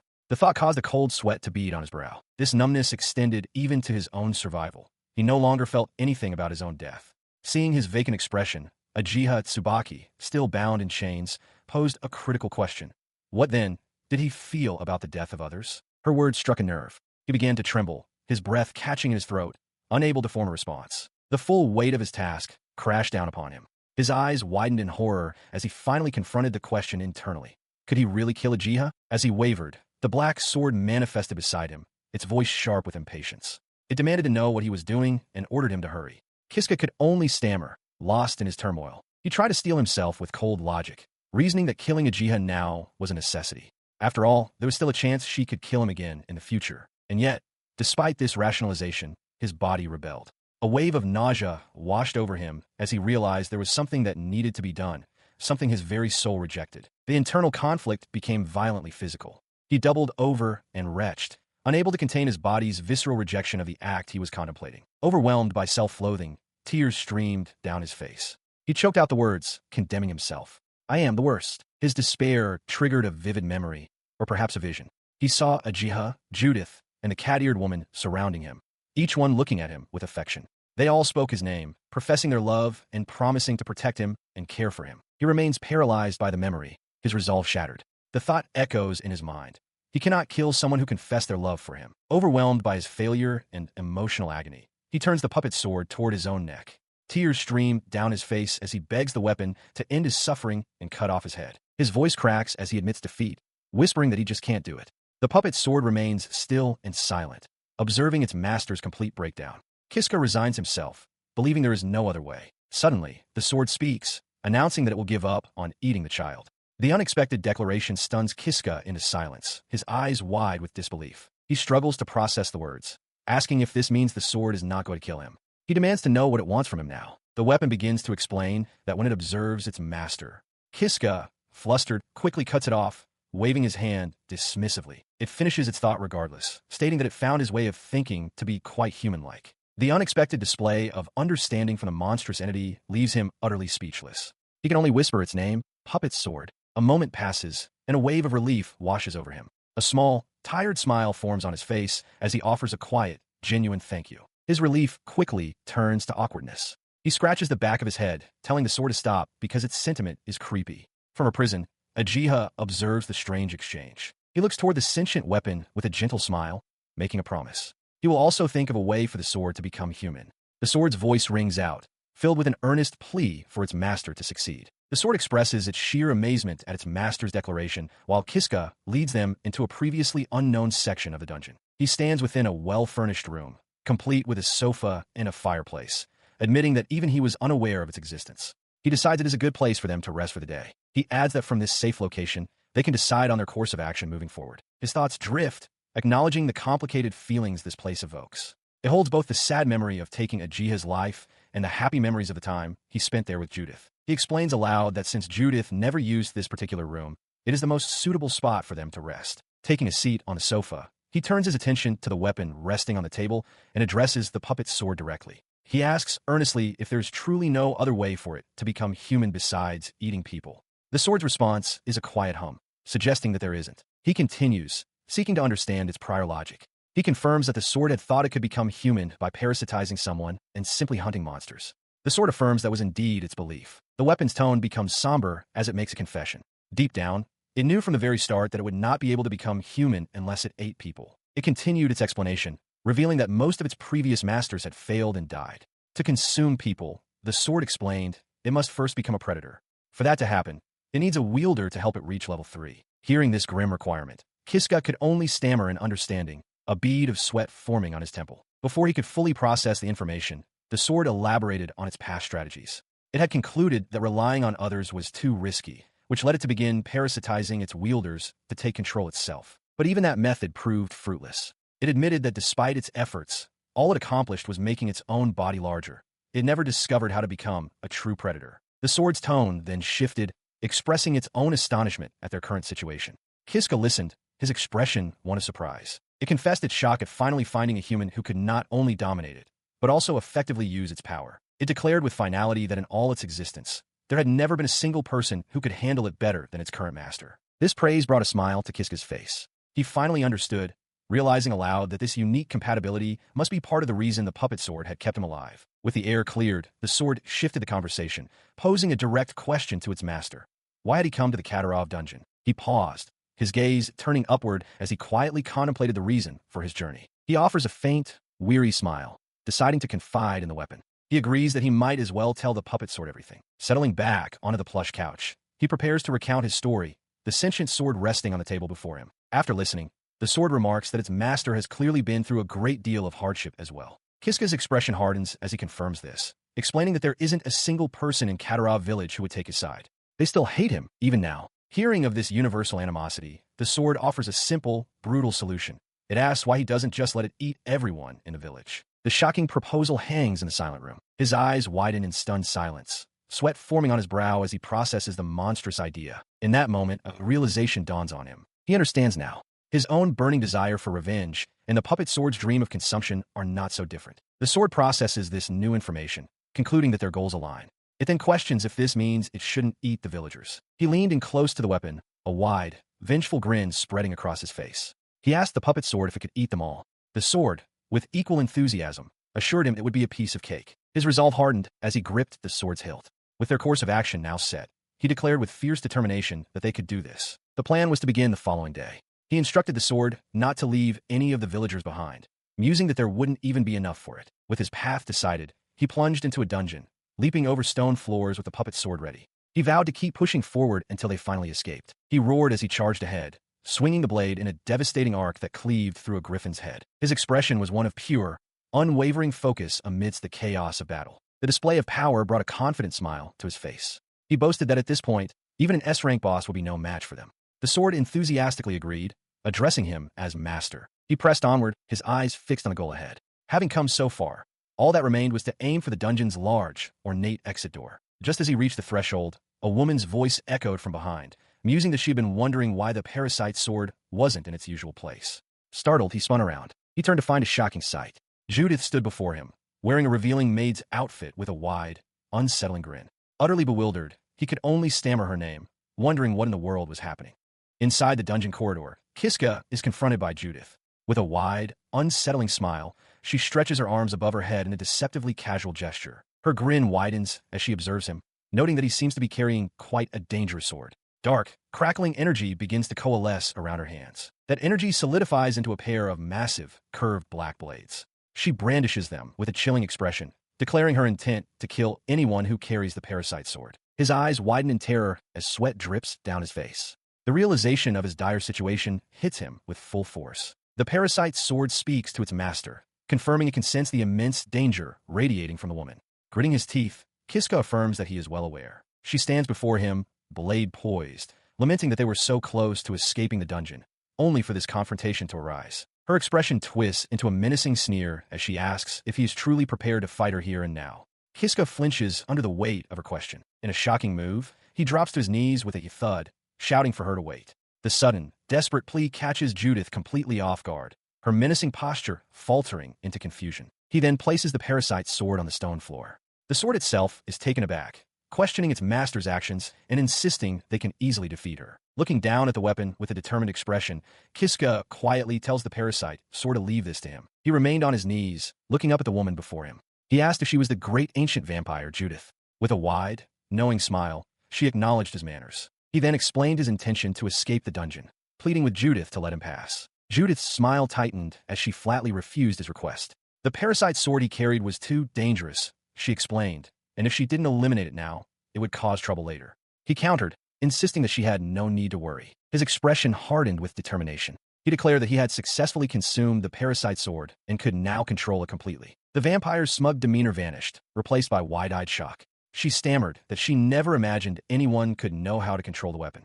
From the floor, he simply confirmed yes. He then revealed his source. Someone had taught him the method a while ago, using the very knowledge she herself had shared with him. Observing him, Judith conceded that he did not appear to be lying. With her eyes closed in thought, she finally relented. Very well, she announced. I shall let you go this time. Kiska's face lit up with relief and joy, and he thanked her profusely. As he rose to his feet, he let out a sigh, relieved that a fight had been avoided. The eye on his sword blinked in silent agreement. Turning to leave, he muttered under his breath about what an arrogant woman she was. His sword concurred, adding that she had a nasty personality. His words, however, had not gone unheard. He froze, his face a mask of terror, as Judith stopped walking and turned back, a menacing sparkle in her eye. He shouts back at the enraged woman, calling her an idiot, as she declares that his sword has poor manners. The parasite sword itself seems to react defensively to her fury. Realizing his grave error, he immediately turns and flees down the corridor, yelling a desperate apology over his shoulder. Judith is left behind, her anger momentarily replaced by a look of stunned disbelief. After putting some distance between them, he collapses against a stone wall, panting heavily. A wave of relief washes over him, and he bursts into laughter, amazed that they somehow managed to escape. He catches his breath and speaks to the sword, remarking that it was a good thing they got away, as there's no telling what would have happened if they had fought. The sword, however, communicates that it found the entire ordeal to be great fun. The weapon presses the point, asking if its master is angry. It confidently asserts that if they had worked together, they could have easily taken a vampire down. He considers this for a moment, a slight smile on his face. He concedes that the sword might be right, but trails off, leaving the thought unfinished. He then clarifies his true reason, explaining that Judith is someone he really doesn't want to fight. As he speaks, an image of her, calm and composed, lingers in his mind. The sword, not understanding, presses him for a more specific reason. Kiska sweats, flustered as he struggles to find the right words to explain his reluctance. He finally offers a cryptic answer, a faint blush on his cheeks. He admits that it's not something he can easily say, but hints that in another timeline, he and Judith had a very good relationship. The sword processes this information and comes to a blunt conclusion, suggesting that the real reason is simply that Kiska is into girls like her. He flushes, turning away and insisting it's not like that at all. The sword cackles, declaring that its master is blushing. Kiska mutters a serious denial, but his embarrassed expression tells a different story. Annoyed by the incessant teasing, he tells the sword to stop. He then turns his back completely, try to regain his composure and focus on the path ahead. With the matter settled, he declares their new objective. They must now move forward and defeat the final boss of the dungeon. The sword asks if they are leaving, and he confirms with a determined expression. As they proceed, the sword expresses its awe, exclaiming that this is its first time in such a place. Before them stretches a long, brightly lit corridor, its end obscured by a brilliant white light. The corridor leads them into a small, stone-walled chamber. At its center, resting upon an ornate pedestal, sits a single, solitary treasure chest. He approaches the pedestal cautiously. The sword, ever inquisitive, asks what might be inside the treasure chest. He smiles, already knowing the contents. He explains that inside the chest is a crystal of wisdom, an item that grants its finder a random skill. Understanding the opportunity, he decides to give it a try. The sword agrees, and with a click, he unlatches the chest and lifts the lid. As the chest opens, a bright light emanates from within, revealing a glowing crystal. A profound awareness fills his mind, informing him that he has obtained the crystal of wisdom and that its effect will activate automatically. The light fades, leaving the chest empty. A new message manifests in his consciousness. He has acquired the skill, appraisal. He stares at the empty chest, a look of confusion on his face as he processes the new ability. He decides to test his newly acquired appraisal skill on the parasite sword. He recalls seeing it on his skill list before, noting its D rank and wondering if that makes it useless. His attempt is immediately thwarted. A notification informs him that the skill cannot be used due to an insufficient level, causing him to groan in frustration. Frustrated, he pulls up his status screen to check his resources. As he glances over his 1332 available skill points, a realization suddenly dawns on him. A confident smile spreads across his face. He realizes that with so many points, he can easily raise the puppet sword to level 3, and decides to level up both appraisal and taunt as much as he can. He commits the points, and a system message promptly confirms the successful upgrade. Both appraisal and taunt have been raised from level 1 to level 3. With the skill now sufficiently leveled, he turns his attention back to the sword, placing his hand over its large eye to try the appraisal once more. The skill activates, revealing basic information about the weapon. It is the Black Blade, one of the forms of the parasitic puppet sword, and it possesses a sharp, cutting edge. He reacts with a sarcastic whoa, finding the information utterly useless. The sword, noticing his mumbling, asks what he's been doing. Kiska complains that at this rate, leveling up the skill was worthless. The sword's tone shifts dramatically, accusing him of appraising its beautiful form without permission and suggestively calling him a pervert. Flustered, Kiska tries to explain that he was only testing the new skill, but it proved pointless as it only revealed information he already knew. He tells the sword to stop joking, but the weapon simply huffs and dismisses his complaint. It then makes a completely nonsensical comment, calling him a beautiful girl, leaving Kiska utterly bewildered. He stares, a bead of sweat on his cheek, as the sword enthusiastically promises to show him its true form once it becomes a beautiful girl. Try to move past the bizarre statement. Kiska forces a smile and says he'll look forward to it. Turning his back on the weapon, he declares that he has leveled up his skills and is now ready to proceed. The sword, however, expresses its own curiosity, wondering what kind of person Kiska will be when he becomes a human. The conversation fades as he focuses on the path ahead.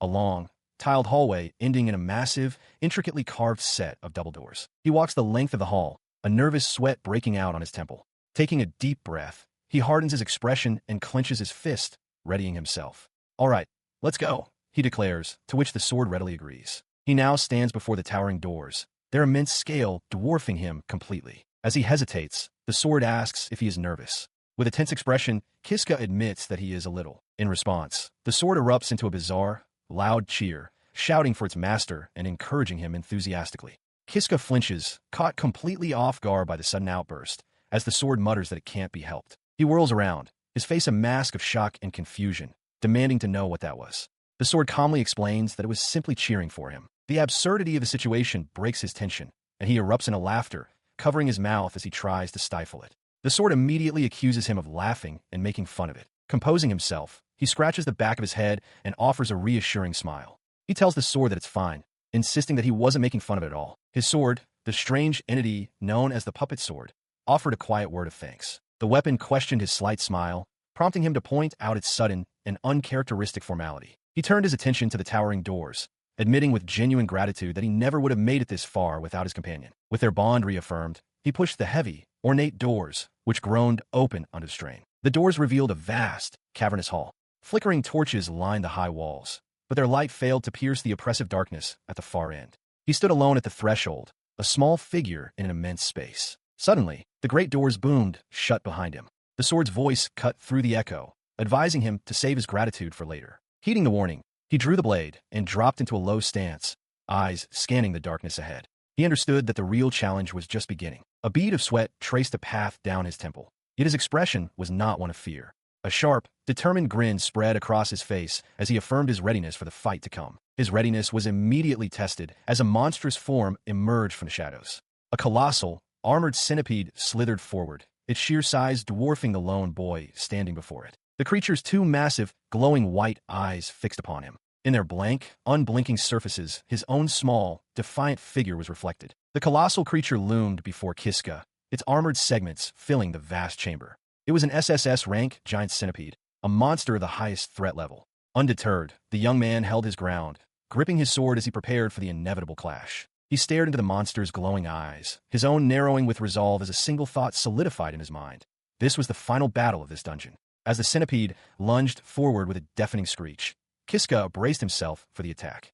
In a vast, tiled chamber, Kiska stands alone, his sword held at the ready. Before him looms a colossal, insectoid creature with a glossy black carapace, the final boss of the dungeon. The young warrior's face hardens with resolve. He shouts out the name of his skill, Appraisal, extending a hand toward the beast as he grips his strange, sentient greatsword. The appraisal reveals the terrifying truth.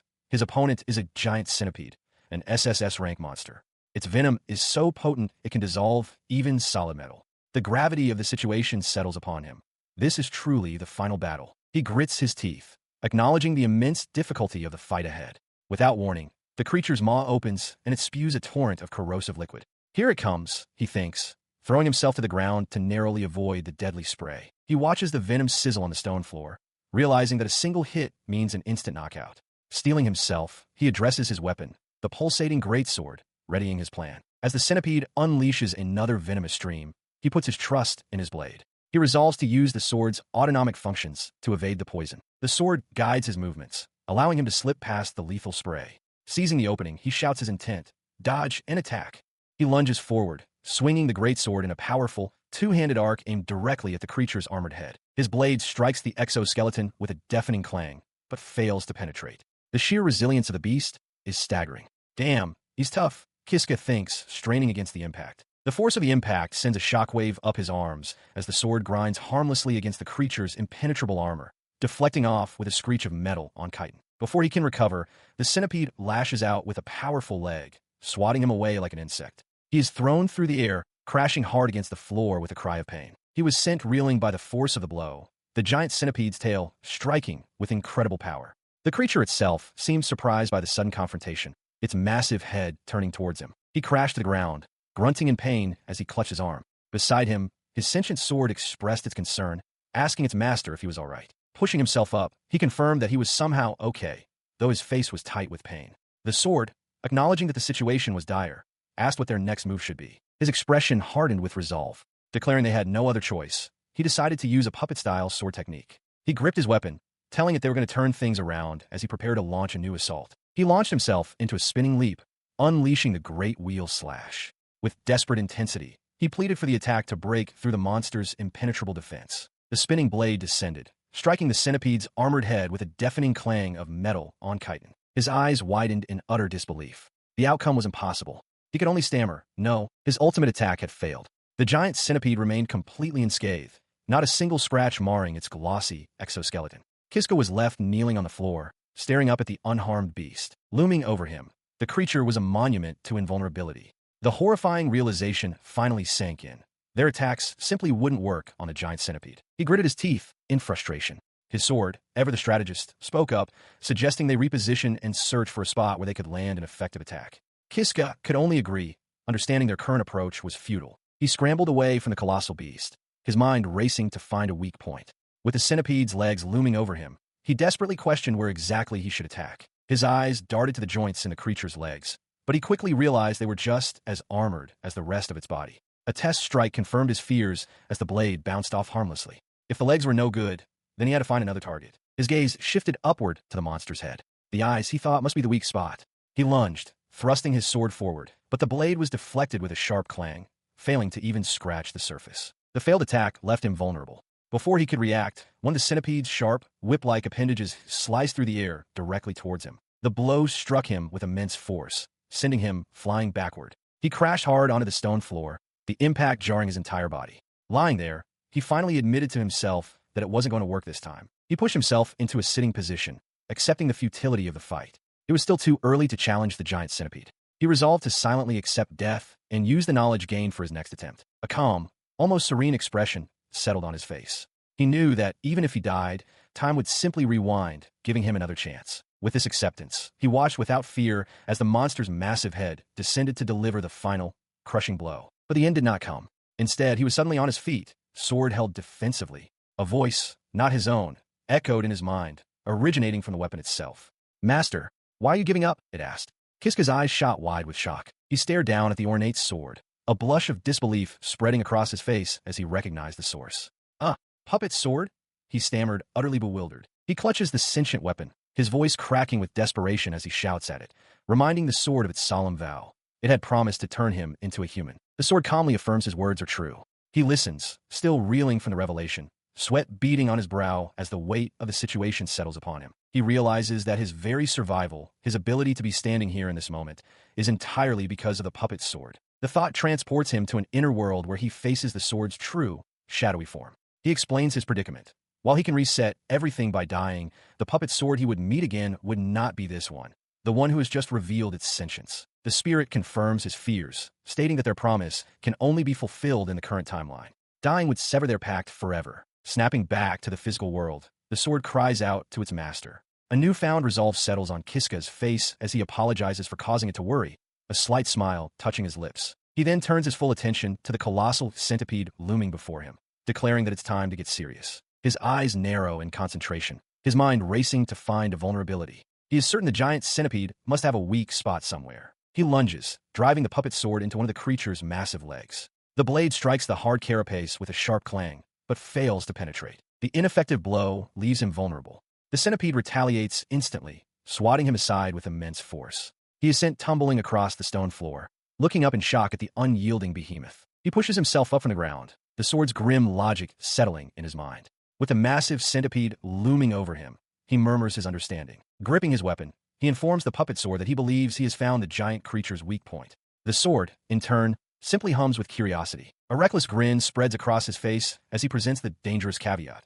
Their plan might result in their deaths. He asks if the sword is prepared for that risk. Without hesitation, the sword enthusiastically agrees, praising its master's insight and urging him to attack the identified spot. The weapon then rationalizes the danger, concluding that if they perish while charging ahead, it is an unavoidable outcome. Despite its bold words, a bead of sweat forms on its surface, betraying a hint of apprehension. Bolstered by his weapon's loyalty, he turns to face the colossal monster once more. With a newfound sense of camaraderie, he thanks his partner and readies himself for the coming clash. He then shouts a challenge, deliberately drawing the creature's attention. He dares the giant bug to attack him, and its massive head twitches, acknowledging the taunt. In response, the giant centipede's mandibles part, revealing a gaping, circular maw that promises a devastating attack. Kiska stands firm, facing the abyss head-on. As the monster prepares its assault, he lowers his center of gravity, gripping his sword with both hands. He channels his power, announcing the name of his attack, a puppet-style sword technique. His eyes widen with intense concentration,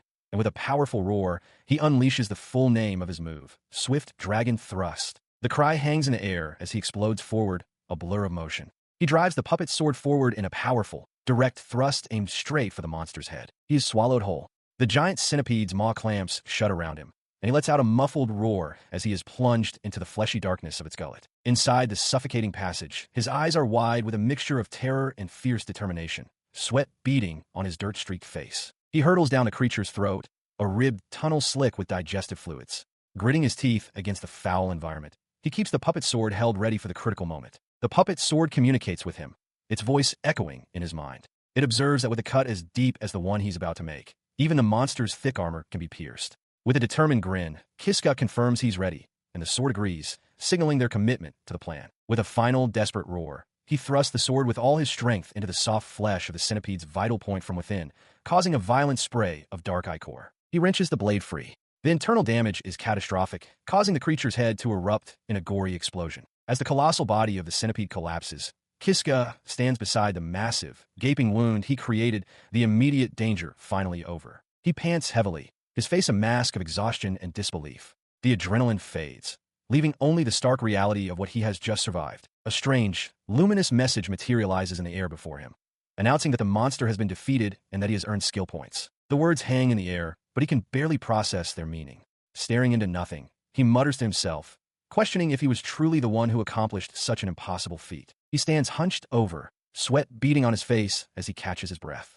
He quietly acknowledges the immense struggle he endured. In stark contrast, the puppet's sword erupts with joy, congratulating its master on the victory. It declares that they have finally beaten the boss and that it's time to celebrate. The quiet exhaustion gives way to a raw, cathartic roar. He throws his head back, fists clenched, and screams out the truth of his ordeal. He kept struggling, he shouts, and now, finally, he has conquered the Katarov dungeon.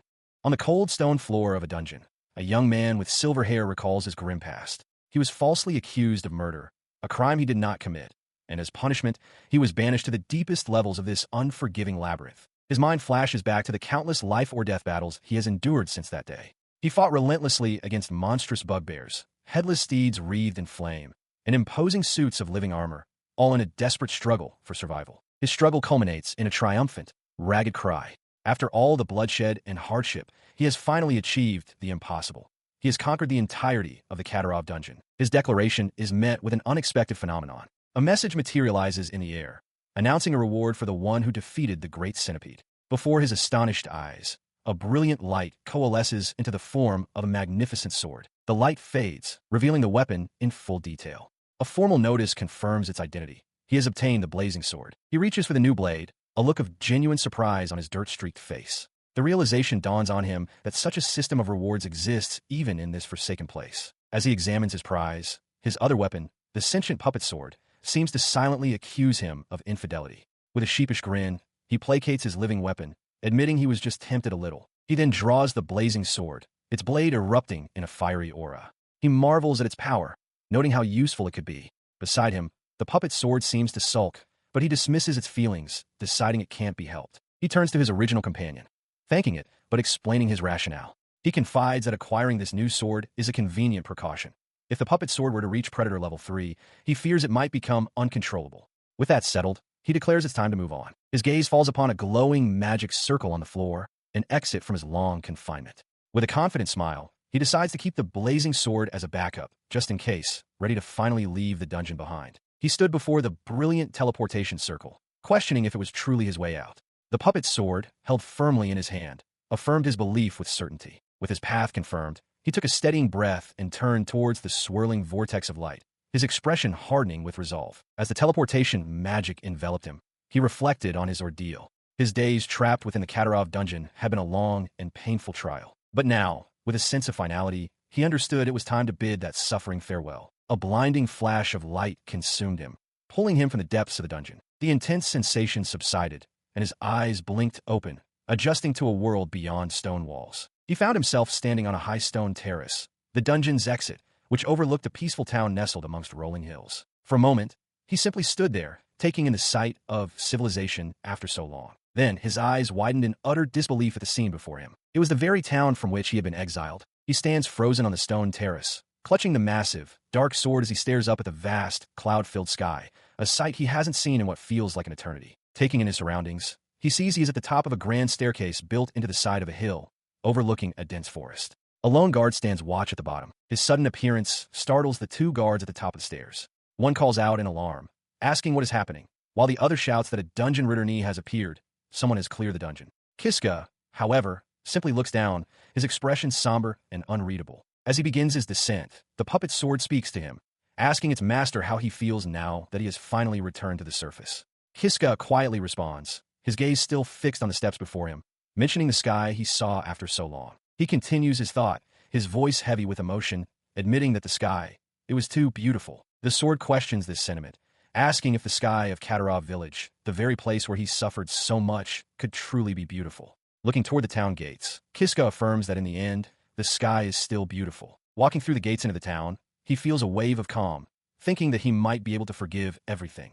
His arrival, however, is immediately noticed by his former tormentors in the crowd, who recognize him with shock and disbelief, questioning how he could have possibly cleared the dungeon. His mind flashes back to his ordeal. He remembers the constant worry, recalling how even when he tried to use Ajia as a sacrifice, he was overcome with guilt and threw up on the spot. He then recalls standing among the shadowy forms of the monsters he'd slain, a faint, unsettling smile on his face as he wondered if he was the kind of person who simply couldn't bring himself to kill others. His expression hardens in the present moment. Sensing this shift, the puppet sword poses a critical question. So, does this mean you don't want to seek revenge anymore? He answers the sword's question with a chilling, predatory grin. His eyes narrow with malice as he confirms his intentions, stating that the thought of forgiveness is not on his mind at all. His dark resolve delights the puppet's sword, which erupts in a series of gleeful, echoing laughs, proclaiming that this is the attitude it was hoping for. As their murderous intentions align, a surge of power manifests as a notification before him. It announces that the parasite sword has leveled up to level 3, and through this evolution, he has obtained a new skill, Brutal Predator. He speaks the name of the new ability aloud, an aura of palpable menace emanating from him. The nearby villagers, witnessing this strange event, cry out in alarm, wondering what is happening. With the villagers distracted by confusion and fear, he gives a simple, brutal command to his weapon. Go. He orders the puppet sword. He then adds a horrifying clarification, his face contorted in a mask of pure hatred. He commands the sword to devour every single villager, leaving no one behind. The puppet sword cheers with glee and lunges forward, its massive, tooth-filled maw descending upon a terrified villager whose screams are cut short. While the sword begins its rampage, Kiska turns and sprints away from the scene. The commotion attracts the attention of two of his former bullies, who stare in disbelief at the monstrous entity. One urges the other that they need to flee immediately. Their escape is blocked as Kiska appears before them, moving with startling speed. He dispatches them with a series of swift, incapacitating blows, sending them sprawling to the ground. Standing over their fallen forms, he greets them with a cold smile, remarking that it has been a long time. Staring up at him from the ground, their expressions shift from shock to utter terror as they recognize their former victim. One of them stammers out his name, demanding to know why he has returned. He loomed over his defeated tormentors, a wide, unnerving grin stretching across his face. With a chillingly casual tone, he made his demand. Hey, tell me where Darga is. The spiky-haired bully stared back in disbelief, sweat beading on his brow. Are you kidding me? He stammered, his fear warring with defiance. Why the hell would I tell you anything?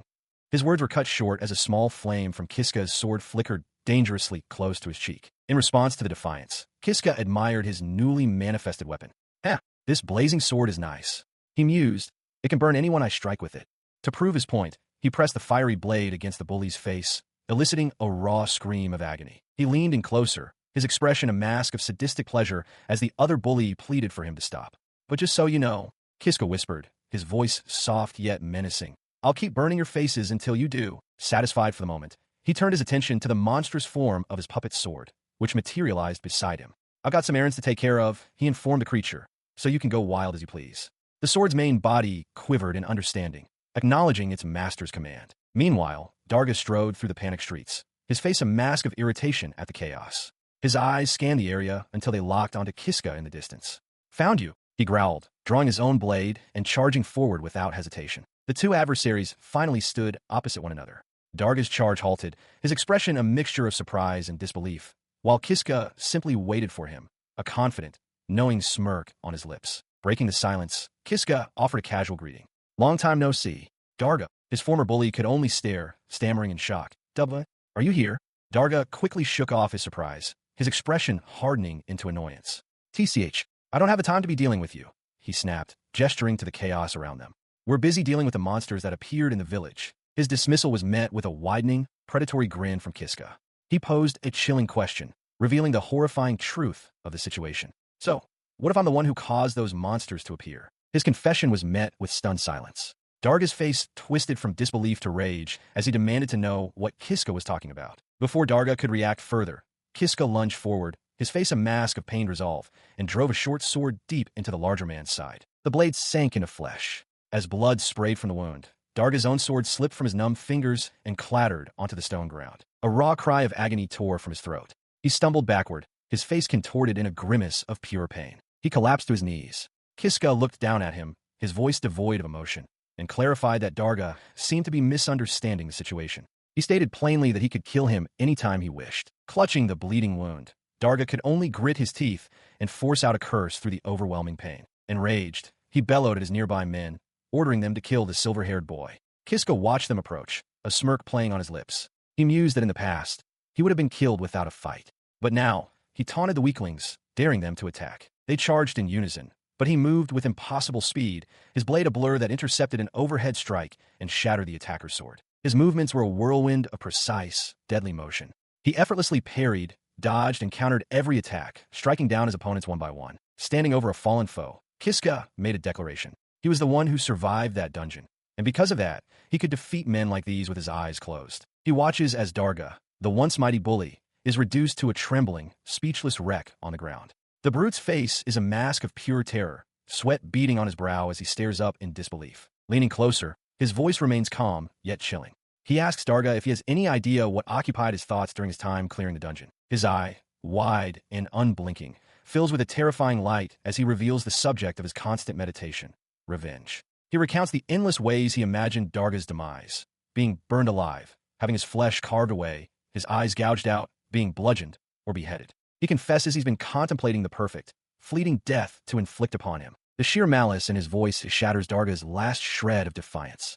The large man prostrates himself on the stone floor, stammering apologies and begging for forgiveness, admitting it was all his fault. He looks up, his face a canvas of pathetic fear. Kiska's expression softens into a disarming smile as he tells Darga not to worry. But the reassurance is a lie. Kneeling down to meet Darga's gaze, Kiska's smile twists into a predatory grin. He promises that he won't grant him an easy death like his men received.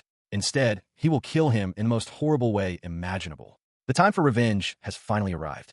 Panic erupts in the streets of a quiet village as a monstrous, black, gelatinous creature with a gaping maw descends upon the populace. Terrified citizens, including a pair of young adventurers, scream and flee as the creature's shadowy tendrils lash out, seeking prey. The creature's attack finds its mark. It slams down upon one of the adventurers, a young man with spiky hair, who lets out a final, agonized scream as the monster's immense weight crushes him completely. Having consumed its victim, the creature stands motionless on the cobblestone street. A single thought emanates from the beast, expressing its simple, chilling satisfaction: delicious. The chaos outside reaches the Katarov Village Adventurers Guild, where an unseen person shouts desperately for the adventurers inside to hurry and deal with the monster. Inside, the village chief dismisses the plea with contempt. With arms crossed, he retorts that he has already sent for reinforcements, calling his own forces useless fools. An advisor timidly suggests that with their current strength, fighting is impossible and they should request aid from a neighboring guild instead. His tirade is cut short by a sudden crash. Darga is sent flying backward across the room. He looks up from the floor, his face a mask of pure shock, as a lone figure stands silhouetted in the guild's now open doorway. The intruder is Kiska. He stands poised in the entrance, a faintly glowing sword in his right hand. Darga lies defeated on the floor before him as the other guild members stare in stunned silence at the sudden turn of events. He lifts his gaze, a wide, unsettling smile spreading across his face. A bead of sweat trickles down his temple as he addresses the room's authority figure directly. Village chief. Yo, I've been looking for you. The village chief glares back, his expression hardening with anger and confusion as he demands, Who are you? From the floor, Darga weakly points a finger at Kiska, identifying him to the chief as his attacker. His unsettling smile remains fixed as he loudly repeats the false accusations that were leveled against him. That Kiska had returned from the dungeon alive, only to team up with monsters and attack the village. He then addresses the stunned man directly, calling him by name, Village Chief Rigrut. The chief can only stammer in disbelief, unable to comprehend how Kiska is standing before him. His voice cuts through the silence of the guild hall as he reminds the chief of his past deeds. He recounts how Rigrut blamed him for killing Namia and subsequently threw him into the dungeon. He leans forward, his expression hardening as he declares the truth. He was not the one who assaulted and killed Namia. The chief flinches, his eyes wide with shock and fear at the direct accusation. His chilling grin returns as he points toward the defeated figure on the floor. He posits that the true culprit was the chief's own son, Darga, and asks if the chief was aware of this all along. Stunned in his silence, Rigrut can only question what Kiska has become. Cornered and desperate, the chief points a trembling finger and bellows an order to the adventurers in the room. Seize him. At his command, the armed adventurers draw their weapons, forming a circle around Kiska. The chief watches from the side, thinking the situation is dire, but giving them leave to kill the boy if necessary. From within the crowd, Darga, now recovered, lets out a mocking laugh. He concedes that Kiska may have gotten stronger, but implies it won't be nearly enough. He finishes his taunt, declaring that there is no way Kiska can win against so many adventurers. Kiska stands his ground, silent and resolute. The adventurers, Darga, and the village chief all share smug, confident expressions. They are certain that the lone boy before them is doomed. He stood surrounded, a faint, almost mocking smile playing on his lips as he considered his odds. He thought to himself that there was no way he could possibly win against them all. His smile widened with resolve. Deciding to put that assumption to the test, he exploded into motion, a blur of speed that the armored adventurers couldn't track. Before they could react, one of them was struck down. The sudden violence shocked the onlookers. Another adventurer in full plate armor swung his sword, but Kiska met the blow with a strange, glowing blade of his own. Village chief Rigrat and Darga watched from the side, their expressions frozen in disbelief. In a single, fluid motion, his sword sliced cleanly through the adventurer's neck. The man's head flew from his shoulders as Kiska, with a cold and detached look, muttered how weak his opponent had been. This level of combat was nothing special to him. He recalled his true battles, deep within the dungeon, against hordes of terrifying monsters. Fueled by these memories, he moved like a phantom through the remaining adventurers, his blade a blur of deadly precision as he cut them down one by one. He drove his sword through the chest of the last standing adventurer, who crumpled without a fight. Compared to the dungeon, he mused, everything here was just far too easy. The fight was over in moments. Kiska stood amidst the carnage, his glowing sword held at the ready, as Rigrat and Darga trembled in abject terror at the scene before them. Seeing his forces annihilated, the village chief turned to run, shouting for Kiska to wait. But the young man simply pointed his blade at him, issuing a cold warning. If he ran, he would be killed. His threat froze them in place. With a chilling smile, Kiska informed both father and son that if they even thought about running, he would cut their heads off right then and there. He looks down at the captive father and son, a chilling smile spreading across his face. With Darga and the village chief finally together, he proposes they play a small, special game. The two men stare back, sweating and wide-eyed with terror. The village chief stammers, questioning the idea of a game, while Darga can only manage a confused utterance. Kiska's smile remains, but his eyes are shadowed as he clarifies the rules.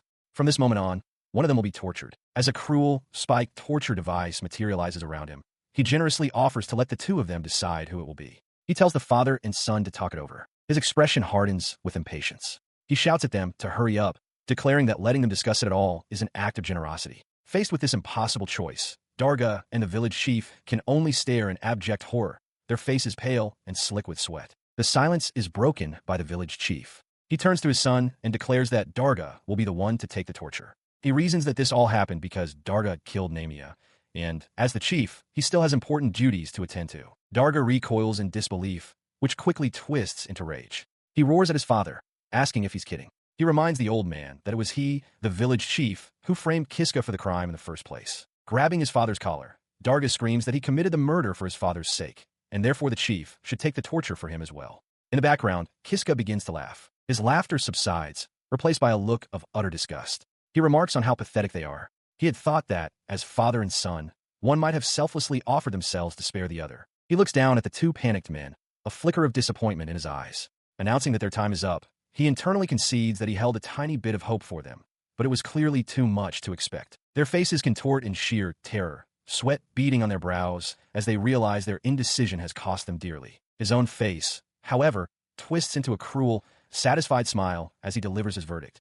Both of them will be tortured. At this verdict, the village chief immediately throws himself to the floor in a deep bow, loudly apologizing for all the trouble his son has caused. He continues his desperate plea, begging to be spared and offering up his own son for whatever punishment Kiska sees fit. This blatant betrayal brings a look of wide-eyed, almost gleeful, realization to Kiska's face. He looks down at the groveling man, a dark smile playing on his lips. He thinks to himself that there could be no more disgusting sight in the world than a father selling out his son to save his own skin. While his father remains prostrate, Darga erupts in fury, calling the old man a piece of trash. Kiska, observing the scene, remarks that the father and son are perfect and announces that he has made his decision. Hearing this, the village chief looks up with a sycophantic, hopeful grin, while Darga stares in horrified disbelief. Kiska's voice is heard, stating that he will grant the village chief's request. Darga, clutching his arm in shock, suddenly throws himself to the ground as well. He desperately apologizes, begging Kiska to torture him instead of his father. But with a cold, closed-eye smile, Kiska tells him it's too late. Both father and son are now pressed to the floor, their faces contorted in terror and defeat as they await their fate. He looked down upon the two prostrate men, a wide, unsettling smile spreading across his face. He declared that he was so moved by their deep bond that he would give them both a chance. Following his command for them to raise their heads, he tossed two short swords onto the stone floor between them, the blades clattering loudly in the tense silence. His smile never faltered as he delivered the cruel ultimatum. They were to fight each other to the death. The faces of both Darga and his father contorted in shock and terror. He then offered a twisted incentive for their compliance. The winner, he promised, would receive something special, an exemption from torture. Without a moment's hesitation, the village chief lunged, swinging his sword at a stunned Darga. The blade bit deep into Darga's shoulder, drawing a pained grunt from the larger man as his own father wounded him. Watching the betrayal unfold, Kiska threw his head back, a look of pure, ecstatic delight on his face. He found the spectacle utterly amazing. He savored the moment, remarking on the rarity of witnessing such a low display, a father and son willing to kill one another just to save their own lives. As the village chief held the sword to his son's throat, Kiska's satisfaction was palpable. He was glad, he mused, that they were both such trash. Just as the chief prepared to end it, Darga's hand shot up, grabbing the sharp edge of the blade. He stopped the fatal blow, his father gasping in disbelief at the sudden resistance. He stood panting over his father's defeated form. From nearby, Kiska began to applaud, offering congratulations to Darga for his victory. Kiska then calmly stated that he would no longer torture him. A wave of relief washed over Darga's face as he stammered, asking if this meant he was forgiven. Kiska simply affirmed it. He then presented Darga's reward for winning, a serious duel to be held immediately. A strange, fiery energy now coated Kiska's blade. Darga's relief instantly evaporated, replaced by sheer terror. He stared in disbelief, stammering that there was no way he could possibly win against Kiska. Kiska's expression hardened as he began to list the reasons for this duel. He recounted how, for as long as he could remember, Darga had made his life a living hell, simply for being an Alcusian with silver hair for ruining the fields for the constant beatings. Darga could only begin to apologize, his voice filled with anguish as he delivered the final, most damning accusation. Darga had made things even worse by taking away the person he loved most. He had killed Namia. Faced with this truth, Darga desperately tried to defend himself, claiming he had simply lost control in the heat of the moment. He insisted he was truly sorry for what happened. His apology was met with a calm, almost serene smile from Kiska, who confessed that he was actually very happy when Darga killed his own father moments earlier. The statement left Darga utterly bewildered. The reason, Kiska explained as his face contorted with rage, was simple. With Darga's father out of the way, he could now kill Darga with his own two hands. With that furious declaration, he lunged forward, driving the fiery blade deep into Darga's chest. His eyes, narrowed with grim finality, were splattered with the dark blood of his foe. As he withdrew his blade, the dark energy clinging to it lashed out, severing the top knot from Darga's head. The bodies of the village chief and his son lay still upon the stone floor. He stood in the sudden silence, the sole living person in a room now littered with the dead. His fiery sword cooled, its glow fading as the deed was done. His thoughts turned to the one he had lost. A vision of Namia's gentle smile filled his mind as he whispered her name. He had avenged her. His long-sought revenge was finally over. But the voice of the puppet's sword broke through his reverie, urging him to move. Agreeing, Kiska turned and ran for the exit, just as a deep, guttural rumbling began to shake the very foundations of the building. He burst out into the cobblestone street, the rumbling growing louder. He stopped short, a look of utter confusion spreading across his face as he stared at what stood before him. Dominating the street was a colossal, perfectly smooth, black egg. The puppet's sword spoke again, its voice emanating from the impossible object, leaving Kiska to stammer in disbelief, questioning if this was some kind of joke. In the middle of an empty village street, Alk stands frozen, his body rigid with shock and his mouth agape. His stunned gaze is fixed upon a colossal, dark, ovular object that has materialized before him. Utterly bewildered, he questions aloud if this could possibly be the puppet's sword. He continues to stare at the impossible object, his voice trembling as he demands to know what it is. A sharp cracking sound answers him. His eyes widen in alarm as a thin fissure suddenly appears on the object's smooth, dark surface. The single crack rapidly spiders outward, branching across the entire structure. A realization dawns on him, and he gasps the word, egg. The egg violently shatters, exploding in a shower of dark fragments. Alk instinctively throws an arm up to shield himself from the blast. He is drenched in a thick, viscous liquid that splatters across the street. Wincing, he recognizes the substance covering him. Is this egg white? As the steam clears, a figure is revealed, standing where the egg once was. It's a young woman. Alk's eyes widen in disbelief and recognition as he utters her name, Puppet's Sword. He immediately draws his own blade, dropping into a cautious stance. The woman kneels silently on the cobblestones, surrounded by pools of the translucent fluid. Her long, light hair drapes over her form, and her gaze is vacant. The remnants of the strange hatching, the thick, white liquid, slowly settle and spread across the uneven stones of the street. As she stood before him, Alk's face filled with awe and disbelief. He stammered, barely able to comprehend the sight, asking if she had truly become human. He let out a breath of relief, smiling as he murmured his thanks. But as the woman looked down at her own hands, his smile faltered, a flicker of confusion crossing his face. The source of his unease became terrifyingly clear.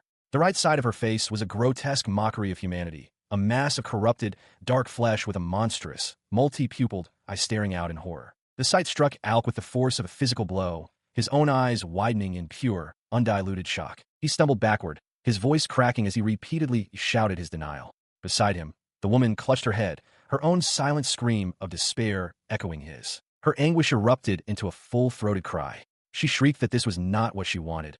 All she had ever desired was to become human. Alk could only stare, whispering her name, Puppet Sword.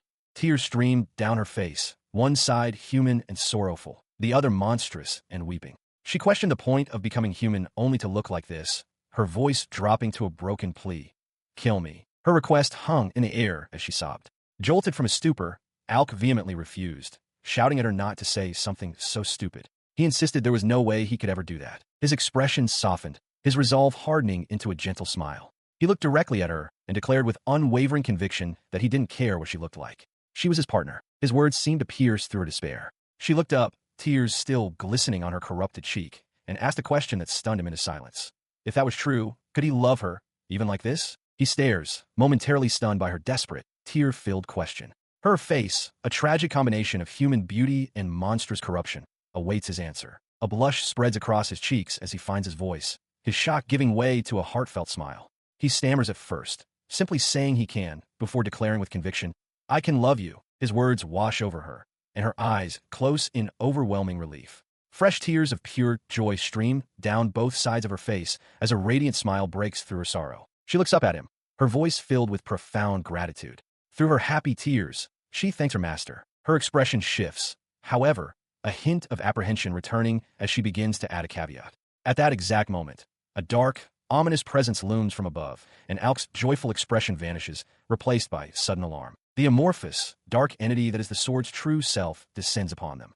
From the ground, the puppet sword's voice turns cold and distant as she addresses her master, telling him he is a terrible liar. The accusation hits him with the force of a physical blow. His eyes widen in pure, uncomprehending shock. Before he can react, the dark mass surges forward, its tendrils wrapping around the puppet sword's human form.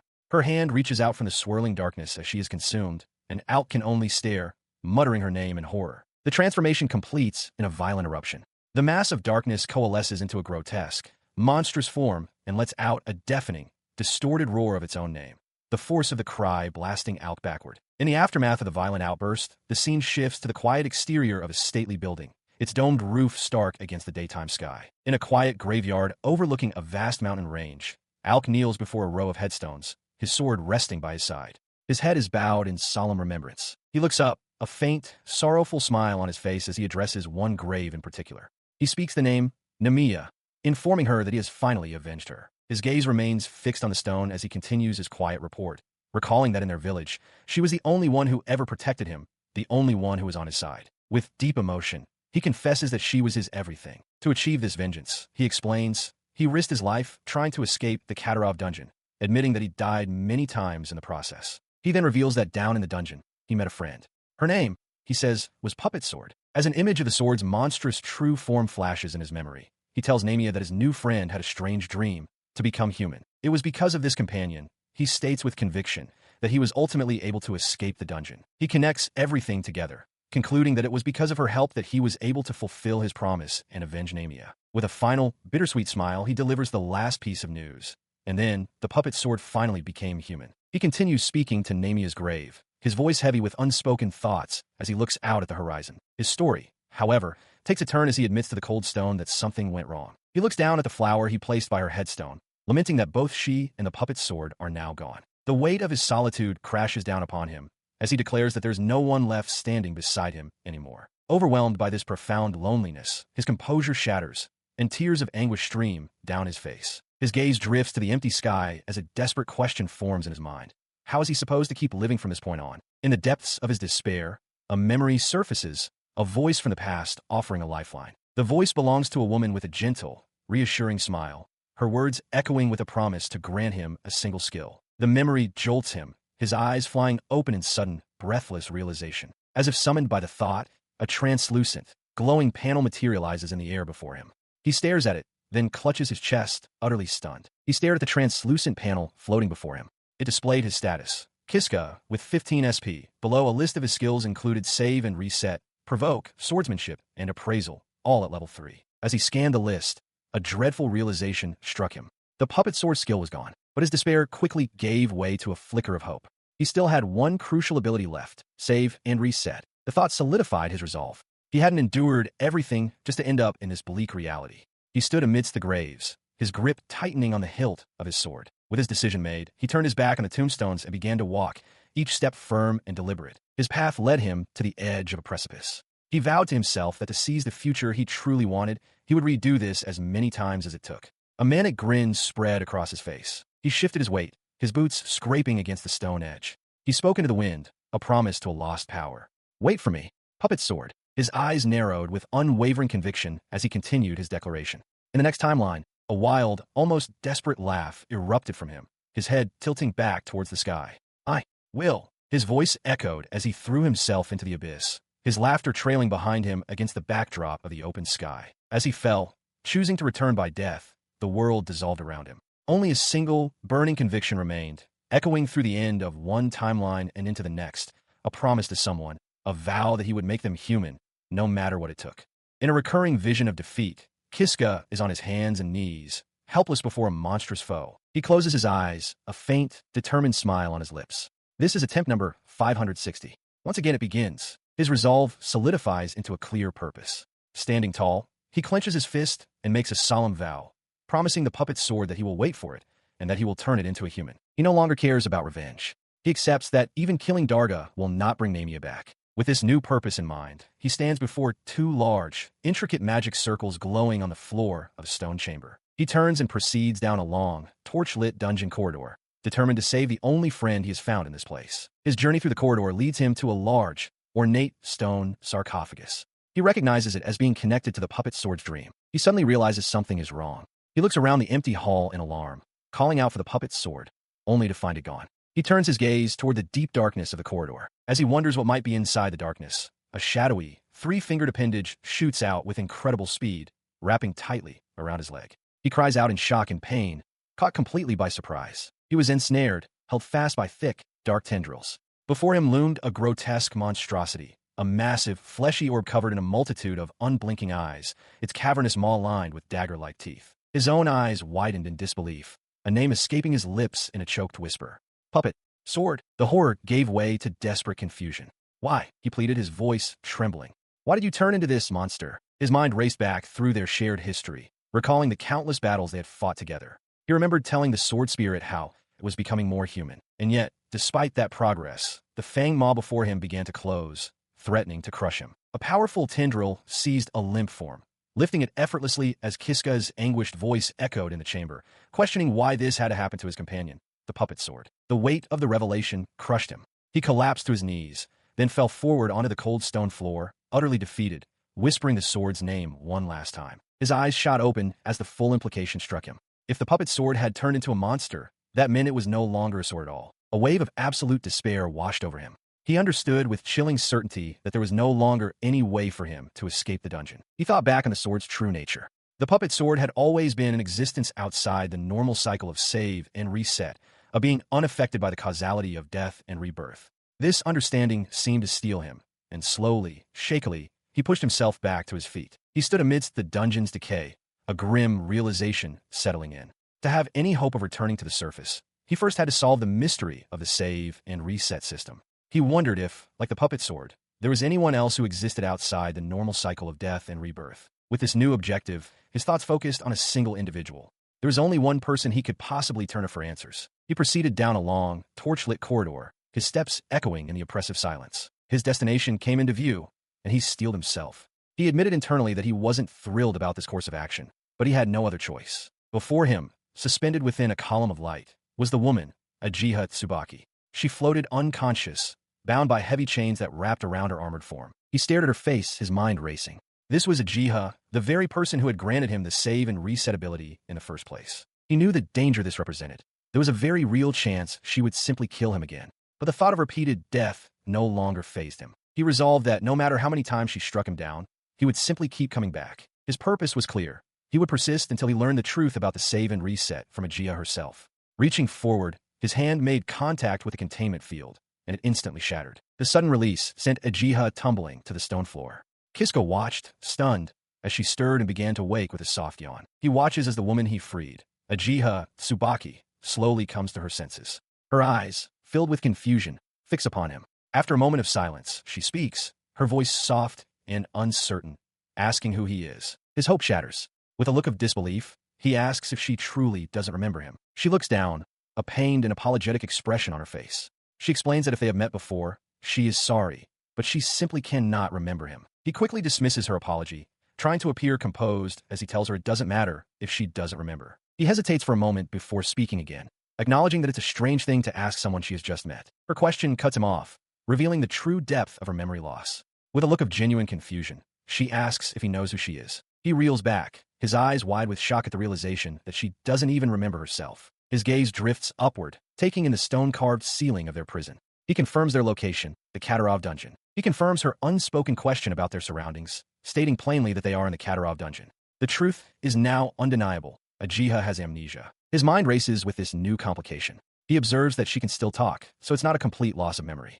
Seizing the opportunity, he addresses her by name and asks if she knows anything about the puppet sword. He presses on, asking about the puppet sword, but Ajia can only look back with a pained, confused expression. She murmurs the name as if trying to grasp a forgotten memory, but ultimately concludes that she doesn't think she knows it. She apologizes for her inability to help, but he quickly raises a hand, reassuring her that it's fine if she doesn't know. He then begins to explain that, for reasons he doesn't fully understand, the puppet sword is a living sword. More importantly, he states with conviction, she is his friend who has been turned into some kind of monster. His purpose here, he continues, is to find a way to make her dream of becoming human come true.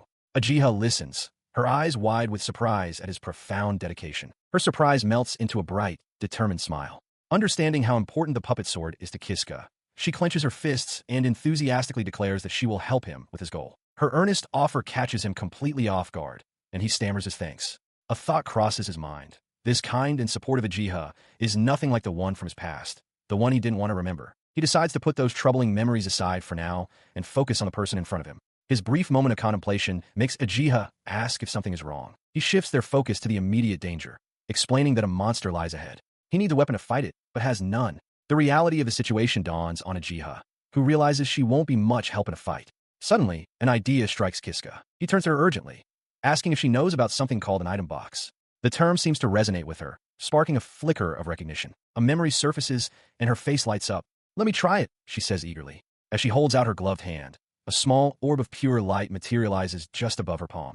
She exclaims in triumph, "It worked!" She concentrates, the glowing orb in her hands pulsing with light as she searches for a weapon. Kiska watches intently, asking if there might be a sword inside, his expression hopeful. After a moment, she exclaims that she's found one, materializing a long sword from the light. She seems surprised to have possessed such an item. Kiska's eyes widen in excitement, realizing that with this weapon, they can finally fight back. She presents the sword to him, handle first, admitting that she probably wouldn't be able to use it well herself. She insists that he should be the one to take it. He accepts the weapon, his grip firming around the hilt. A determined smile spreads across his face as he declares it's time to test the sword and press onward. Putting the blade to immediate use, Kiska charges down the corridor, engaging a group of monstrous, headless equine beasts. He dodges their attacks and slices through them with surprising strength, leaving Ajia amazed by his power. After the battle, they find a moment to rest. Kiska reflects on the sword's power, noting that it allowed him to obtain a swordsmanship skill and even level up. Ajia returns, holding some meat she gathered, and suggests they have it for dinner. His relief fades as he considers the path ahead. He knows that golden living armors await them, and a grim look crosses his face. He recalls the monstrous puppet sword, realizing that to defeat these powerful enemies, he will need its power, no matter the cost. The memory is vivid, the grotesque, many-eyed creature that the puppet sword becomes, and the knowledge of how to turn it back from that monstrous state. He wrestles with this thought, a bead of sweat on his brow. He concludes that there is only one person within this dungeon who might have knowledge about the puppet sword. Turning to his companion, he gets her attention. He informs Ajia that they are about to go meet someone, though his expression remains serious, hinting at the gravity of the situation. He turned to Ajia, a strained smile on his face as he explained that the person they were about to meet could be difficult to deal with. He stressed the importance of being exceptionally respectful. She took his warning seriously, her expression firming as she confirmed she understood and would be careful. With their agreement settled, Kiska declared it was time to proceed. They arrived before a threshold marked by intricate magical seals on the floor. Standing side by side, Kiska admitted to her that, from this point forward, their success was entirely a gamble. He continued, voicing a sliver of hope. He thought that perhaps, with Ajia by his side this time, things might not conclude as disastrously as they had before. As they walked down a long, stone corridor toward a lit room where a lone figure sat, he clung to that possibility, telling himself he had to believe it. The figure looked up from her teacup with an air of mild surprise. It was a young woman with her hair in high twin tails. Uh. She murmured, her gaze fixing on them. You are. At last, they stood face to face. Ajia stared, her eyes wide with disbelief as she identified the woman before them. The hero, she breathed. Kiska, however, looked utterly bewildered by her reaction, questioning her softly. Inside a stone-walled room, Judith sits calmly at a small table, a teacup in hand. Across from her, Kiska kneels on the floor, his hands placed reassuringly on the shoulders of a distraught Ajia Tsubaki, who is huddled before him. Their faces, etched with worry and desperation, turn towards Judith, seeking answers. She processes their story, her expression serious. She understands now.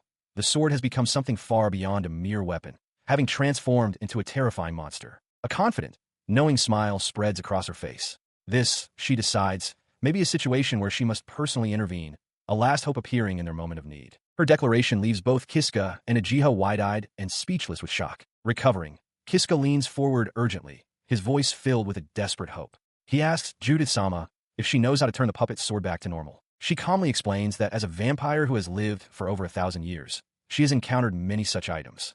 She calls them puppet equipments, or what is more commonly known as the parasitic series. She continues, describing the vast and varied power of these parasitic weapons. Throughout history, many have sought to wield them. Some succeeded, harnessing the power to become legendary warriors. Others, however, were consumed by the very strength they coveted, their lives destroyed by it. Her gaze sharpens. While she cannot be certain about the nature of this specific puppet sword without examining it firsthand, she reveals with a sly smile that she does, however, have a theory on how to restore it. A wave of relief washes over Kiska.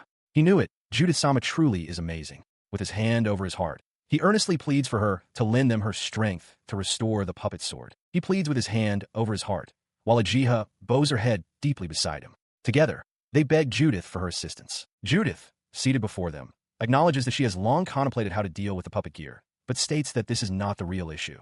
She has another concern. Her attention shifts from the weapon to the woman at his side. She asks if the girl beside him is, in fact, Ajia. Judith's eyes narrow as she identifies Ajia as a hero, a being with the power to change the world itself. As Judith questions why such a person was brought to her, Ajia trembles, the realization dawning that she truly is a hero after all. Stunned by this revelation, he turns from his kneeling position to face Ajia, demanding to know who she really is. A thought suddenly strikes him.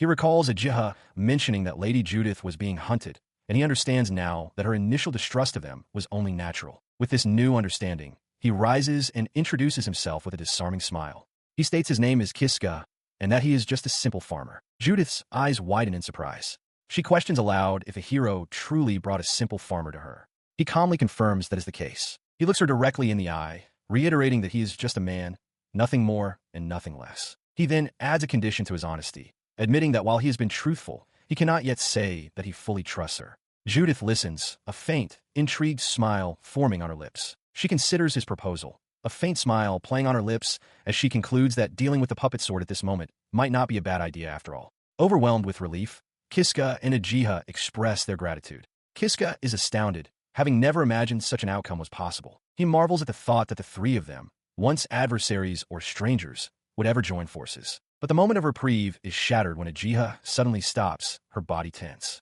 She warns them that something is coming. Kiska and Judith turn towards her, confused by her abrupt change in demeanor. From the shadows above, a figure descends upon them. It is a woman identical to Ajia, but her face is twisted into a wide, malevolent grin as she lunges forward, a dagger in hand. Kiska and Judith can only stare in utter shock. The doppelganger's eyes are wide with manic glee as she closes the distance. Kiska and the real Ajia cry out in alarm, while Judith's expression hardens in horrified realization. In a flash, the attacker strikes, her blade aimed directly at Judith. Kiska screams Judith's name as the devastating result of the ambush becomes clear. Judith blocked the blow, but at a terrible cost. Both of her arms have been severed at the elbow, sent flying through the air. The real Ajia stares, paralyzed with disbelief, stammering out a question of why there is another version of herself. Her double, meanwhile, clicks her tongue in annoyance, her blade still dripping. The imposter turns her smug, cruel gaze upon the original Ajia, demanding to know who she is. With a vicious strike, the attacker introduces herself as Dark Ajia and declares the other fake. The real Ajia cries out, insisting that she is the genuine one, as Kiska watches in helpless terror, shouting her name. The malevolent doppelganger of Ajia stares down her counterpart with a predatory grin, declaring that they are one and the same. She commands the real Ajia to merge with her. Sensing resistance, her expression twists into a manic fury. She vows to erase the original and take her place, lunging forward to attack while Kiska watches, paralyzed. Her charge is abruptly halted as Judith, a sly smirk on her face, intercepts the blow with a massive, dark blade that seems to have manifested from her own body. The force of the impact reveals Judith's sharp fangs. The real Ajia gasps in shock, identifying her defender as a vampire. Now wielding two enormous blades, Judith holds the doppelganger at bay. She mockingly tells her foe that while she is free to run wild in her hideout, such rudeness will come at a steep price. Kiska can only call out her name in astonishment. The vampire presses her advantage, unleashing a furious flurry of slashes that forces the real Ajia, caught in the crossfire, to desperately parry. As he watches the chaotic scene, Kiska has a sudden, startling realization. He exclaims that the woman who attacked them and the Ajia he knows are two completely different people. His mind flashes back through all the painful moments and seemingly cruel actions he's experienced with Ajia. With dawning horror, he wonders if it was all the work of the dark imposter. While he processes this, the real Ajia, now free from the doppelganger, turns her aggression on Judith. She lunges forward, screaming for the vampire to die. Judith kneels, unimpressed, remarking that this is all she can do. Seeing this, he moves without hesitation. Declaring that he understands the situation, Kiska steps between the two women, blocking Ajia's sword with his own as Judith watches with a surprised, fanged grin. He stands firm between the two women, his weapon held ready. With unwavering resolve, he declares his intention. He will stop Dark Ajia. His words strike Ajia with the force of a physical blow, her expression twisting into one of shocked disbelief and simmering rage. Her shock quickly hardens into fury. She brandishes a knife, ordering him to move aside and threatening to cut him down if he continues to defy her. He meets her threat not with fear, but with a chilling, confident grin. He taunts her, asking if she truly understands the consequences that would follow should she kill him. His unnerving calm only fuels her rage. She screams his name, her face contorted as she demands that he stop getting in her way. Ignoring her outburst, he turns his back on her completely. He walks calmly towards Judith and the dark doppelganger, musing aloud that he never intended to be an obstacle. He positions himself protectively before them, a gentle smile on his face as he clarifies his true motive to Ajia. He simply wants to protect the people he considers close to him. This declaration shatters Ajia's composure. She points accusingly, her voice cracking with desperation as she insists that she's the true hero who saved the world, and that the woman beside him is an imposter. Her frantic claims do not move him. He looks at her with a steady, unreadable gaze, stating that her status as a hero is irrelevant to him. He explains that there's only one thing he knows for certain. His gaze hardens as he points directly at her. He delivers his final, damning judgment. She is the one who does not belong here. He stood by as the woman he had chosen. The dark-haired doppelganger began to unravel. She lamented that even after saving the world, everyone's affection was still directed solely at Ajia. Her face twisted in anguish as she cried out that no one, not a single person, had ever truly loved her. Her despair erupted into a piercing, desperate wail that echoed through the chamber. The raw sound of her grief stunned Kiska, Judith, and the true Ajia into shocked silence. Through her tears, the doppelganger confessed that if she had known this would be the outcome, she never would have saved the world. With a look of utter misery, she wished for this entire world to simply disappear. As she collapsed to the tiled floor, a single, chilling word escaped her lips: reset. Instantly, a torrent of black energy, sharp and jagged, burst from her outstretched hand. The power swelled into a dark star in her palm before erupting outwards, forcing Kiska and the others to recoil in terror as the darkness began to consume everything around them. The darkness, unleashed from the doppelganger's hand, rapidly filled all empty space. It was a tide of nothingness, enveloping the entire world and swallowing all light, leaving only the horrified expressions of those who witnessed its birth. And so, the world came to an end. It was not a grand battle or cataclysm, but the result of what seemed to be a single girl's random whim. Yet, the truth was far more profound than simple jealousy, anger, or hatred. The final, lingering thought echoed in the void. A world without love is a world that is not needed. The Adventurers Guild in Katara Village stands as a prominent, well-constructed building under a clear blue sky, its timber frame and red-tiled roof a beacon for those seeking fortune and glory. Inside, Kiska sits alone at a wooden table, a mug in his hand and a meal before him. He reflects on his current location, the bar of the Adventurers Guild in Katara Village, where he is simply having a drink. He confirms the impossible truth to himself. This isn't just Katara Village. It is the village as it existed 100 years in the past. With a heavy heart, he brings the mug to his lips, the shadows of other patrons moving like ghosts behind him as he contemplates his displacement in time. His mind flashes back to the pivotal moment, recalling the day Dark Ajia, with tears streaming down her face, screamed the word reset. In the wake of that cry, the entire world was swallowed by an encroaching darkness. He remembers the disorienting sensation of floating helplessly within a black, featureless void defined only by a glowing white grid stretching into infinity. When he regained his senses, he found himself in a world without a sky or a ground. It was there, in that strange dimension, that he encountered something utterly alien. Before him hovered a collection of silent, crystalline geometric shapes, pyramids and polyhedrons of stark white, drifting through the grid abyss. As he stared, a voice suddenly emanated from the objects, startling him. "Hey there," it said. "You look like you've seen a ghost."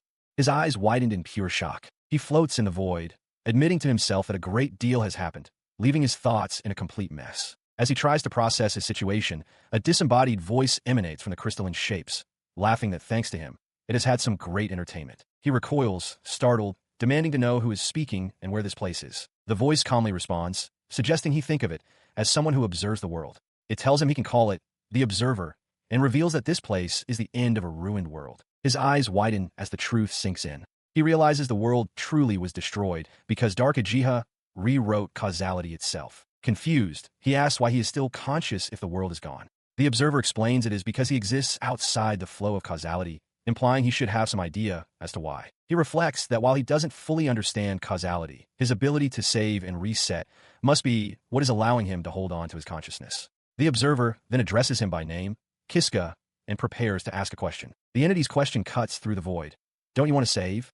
Ajia Tsubaki, it elaborates, stating that she holds the key to the world's survival. If he can save her, there may still be hope for the world's rebirth. He processes this new mission, his mind connecting the dots between saving Ajia, his own strange fate, and her connection to Dark Ajia. He comes to a quiet realization. Everything truly began the moment he met her. He struggled to process the revelation, his mind racing with unanswered questions. The meaning behind Dark Ajia's tears, the true nature of Ajia herself, it was all a mystery. He had to admit, he didn't truly understand any of it. But if she was really the key to saving his world, then only one path lay before him. His fist clenched with newfound resolve. Then he would be the one to save her. The Observer seemed pleased by this declaration. A disembodied voice chuckled, commending his spirit before preparing to act. As a blinding light erupted from the geometric forms, the entity's final words echoed through the void. The fate of the world now rested in his hands. He was cast through time and space, sent to the world as it existed 100 years before its eventual destruction. Since that moment, he had been living in this past era. Now an adventurer, he sat alone at a tavern table, finishing a meal. He paused, lost in thought. It had been a few weeks since his arrival, and he had spent every moment searching for any sign of Ajia. But his efforts had been in vain. He still hadn't found a single clue.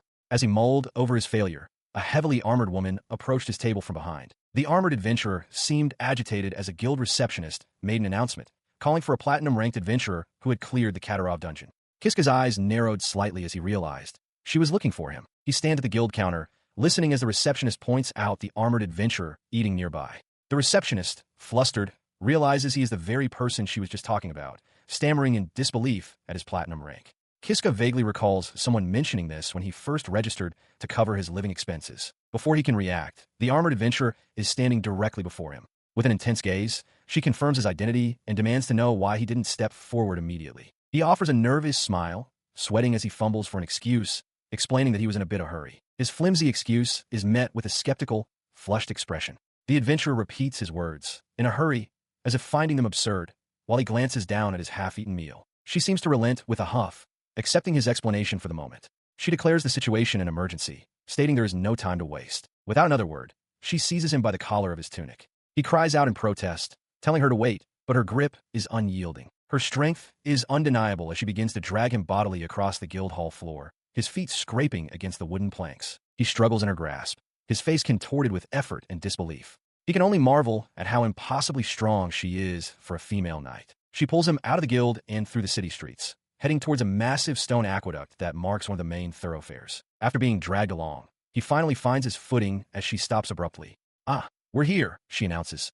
Confused, he looks around and asks where they're going. He is brought before a massive, fortified gate. The armored knight who escorted him, Kinaria, announces to her waiting party that this is the entrance to the Katarov dungeon and that she has brought the man who cleared it. Another knight, this one with her hair in a high ponytail, thanks Kinaria for the help. She sizes up the young man, remarking with a smirk, "So, this is the guy." The ponytail knight turns to him, stating that it's reassuring to have someone who knows the dungeon well before asking for his name. He, in turn, feels a bit underwhelmed, thinking to himself that she doesn't seem as strong as he'd imagined. He introduces himself simply as Kiska. The knight repeats his name thoughtfully, then reveals that they would like to ask a favor of him. This declaration startles Kinaria, who immediately questions the decision. She asks if they're truly going to trust someone they barely know. The ponytail knight calmly tells her to settle down. She elaborates, explaining to her skeptical companion that if they wish to work with Kiska, they must first earn his trust. Having made her point, she turns back to Kiska and apologizes for her party's earlier heavy-handedness. She then asks if he can keep what they are about to discuss a complete secret. He looks up, a bead of sweat on his temple, but agrees without hesitation. Sure, he promises, I will. With his cooperation secured, the ponytail knight reveals their purpose. They have tracked a certain individual who is now hiding within the Katarov dungeon. That is why, she explains, they need someone like him who is intimately familiar with the place. Kiska's eyes widen at the mention of target, and he immediately asks who it is. Before she can answer, his expression shifts to one of confidence. He confirms that he knows the dungeon's layout better than anyone. He stared at the group of adventurers, and a woman with the ponytail spoke, revealing the identity of the person they were tracking. It was she claimed the Demon King. The words struck him with the force of a physical blow. His eyes widened in utter disbelief, his mind reeling from the impossible declaration. Sweat beaded on his temple as he turned back towards the party, unable to form a coherent thought, managing only a choked syllable of confusion. The woman simply smiled, unfazed by his shock. Finding his voice, he stammered, asking just who these people were. A tale known throughout the land began to surface in his mind. The story of a legendary hero party who had once defeated the Demon King. The woman's voice cut through his thoughts, confirming the unbelievable truth. She introduced herself as the hero EXILED, and her companions as that very same legendary party. She then asked if that revelation satisfied his curiosity. Kiska stares, wide-eyed and sweating, at the group of armored warriors standing before him. A wave of recognition and disbelief washes over him as he stammers, realizing just who these people are. His unspoken question is answered by the party's leader, a woman with long, light-toned hair. She confirms his suspicion. They are the legendary heroes party. She explains that their forces are currently locked in a fierce battle with the Demon Lord's army in the Western Aryan region. She continues, her expression hardening as she clenches a gauntlet fist. While they currently have the upper hand, she stresses the need to completely wipe out the enemy. If the Demon Lord escapes into the dungeon, she warns, there is no telling when his army might rise again. Having established the gravity of the situation, she turns her full attention to Kiska. Addressing him directly by name, she makes a simple, powerful request. They need his strength. He is stunned into silence. The hero, EXILED, is asking for his help. The idea seems almost impossible to him, while EXILED herself watches him with a confident, knowing smile. Before responding to her plea, Kiska finds his own voice, asking if he might pose a question first. EXILED readily agrees, assuring him that he can ask her anything. He looks at her earnestly, his own quest taking precedence. He asks if she knows a girl by the name of Ajia Tsubaki. He then reveals his motivation, explaining that the entire reason he became an adventurer was to find Ajia.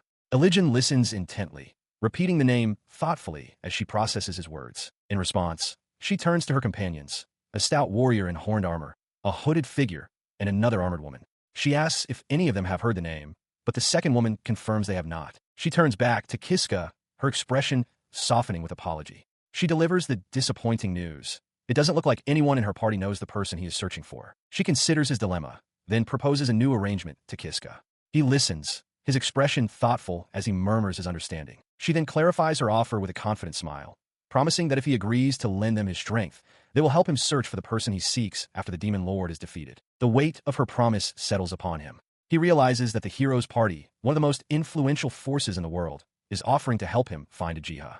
The magnitude of the opportunity leaves him momentarily stunned. He makes his decision, agreeing to her terms if his power is sufficient. EXILED's face breaks into a wide, welcoming grin, delighted by his acceptance. She formally welcomes him aboard once more. With the agreement sealed, they clasp hands, their handshake marking a pivotal moment.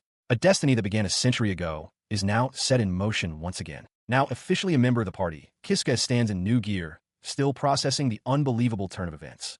EXILED suggests they all do a round of introductions and asks him to go first. He hesitantly agrees. He begins, stating his name is Kiska, and that his class is a swordsman and adventurer. He adds that he also possesses a skill called taunt. EXILED's interest is piqued, and she remarks that it sounds like a nice skill to have. She elaborates on her thought process, noting that she heard he was ranked platinum and that they are counting on him. With his taunt skill, she believes he would make a good evasion tank, a role focused on dodging attacks and drawing enemy attention. Kiska confirms his understanding, and EXILED announces she will introduce herself next. She stands proudly, placing a hand over her heart as she introduces herself as the current hero, EXILED Rastarna. She adds that her rank is master and her position in the hierarchy is 7th. The name resonates with Kiska. Even in the world he came from 100 years in the future, the name of the hero EXILED was well known. His mind recalls the history associated with that legendary name. Elijin is the first prince of the kingdom of Fustarna, which includes Kataroy village. It is foretold that in the battle for Ariane, he will defeat the demon lord and become a legendary hero. As Kiska processed the staggering fact that his new leader was the 7th strongest person in the world, Elijin turned to the next party member. She prompted the armored woman, Kinaria, for her introduction, acknowledging that the situation was rather nerve-wracking. She responded with a clipped, formal statement. Kinaria Glycis, a holy knight of diamond rank. Her introduction was so brief that Kiska commented on its speed, which drew a laugh from Elijin, who teased that Kinaria was terrible at communication. Following her terse introduction, the stout warrior with the horned helmet stepped forward with a hearty laugh. He introduced himself as Gorgon, expressing his honor and excitement to work with Kiska. He admitted they were a quirky bunch, but assured Kiska that each of them had a solid backbone. His boisterous welcome concluded, and attention shifted to the silent, hooded figure. Elijin called out his name, Knock, but was met with only a silent stare, the individual's face remaining completely obscured by shadow. He offered no response at all. Kiska thought to himself that while Gorgon had mentioned weirdos, this person was far too mysterious. Believing that was everyone, he prepared to move on. Just then, however, his eyes fell upon a small, childlike girl with elven ears who had been standing quietly amongst the party the entire time. He hadn't even noticed her. He leaned down with a friendly smile, patting her gently on the head as if she were a lost child. Hey, little girl, he asked kindly, where's your mom?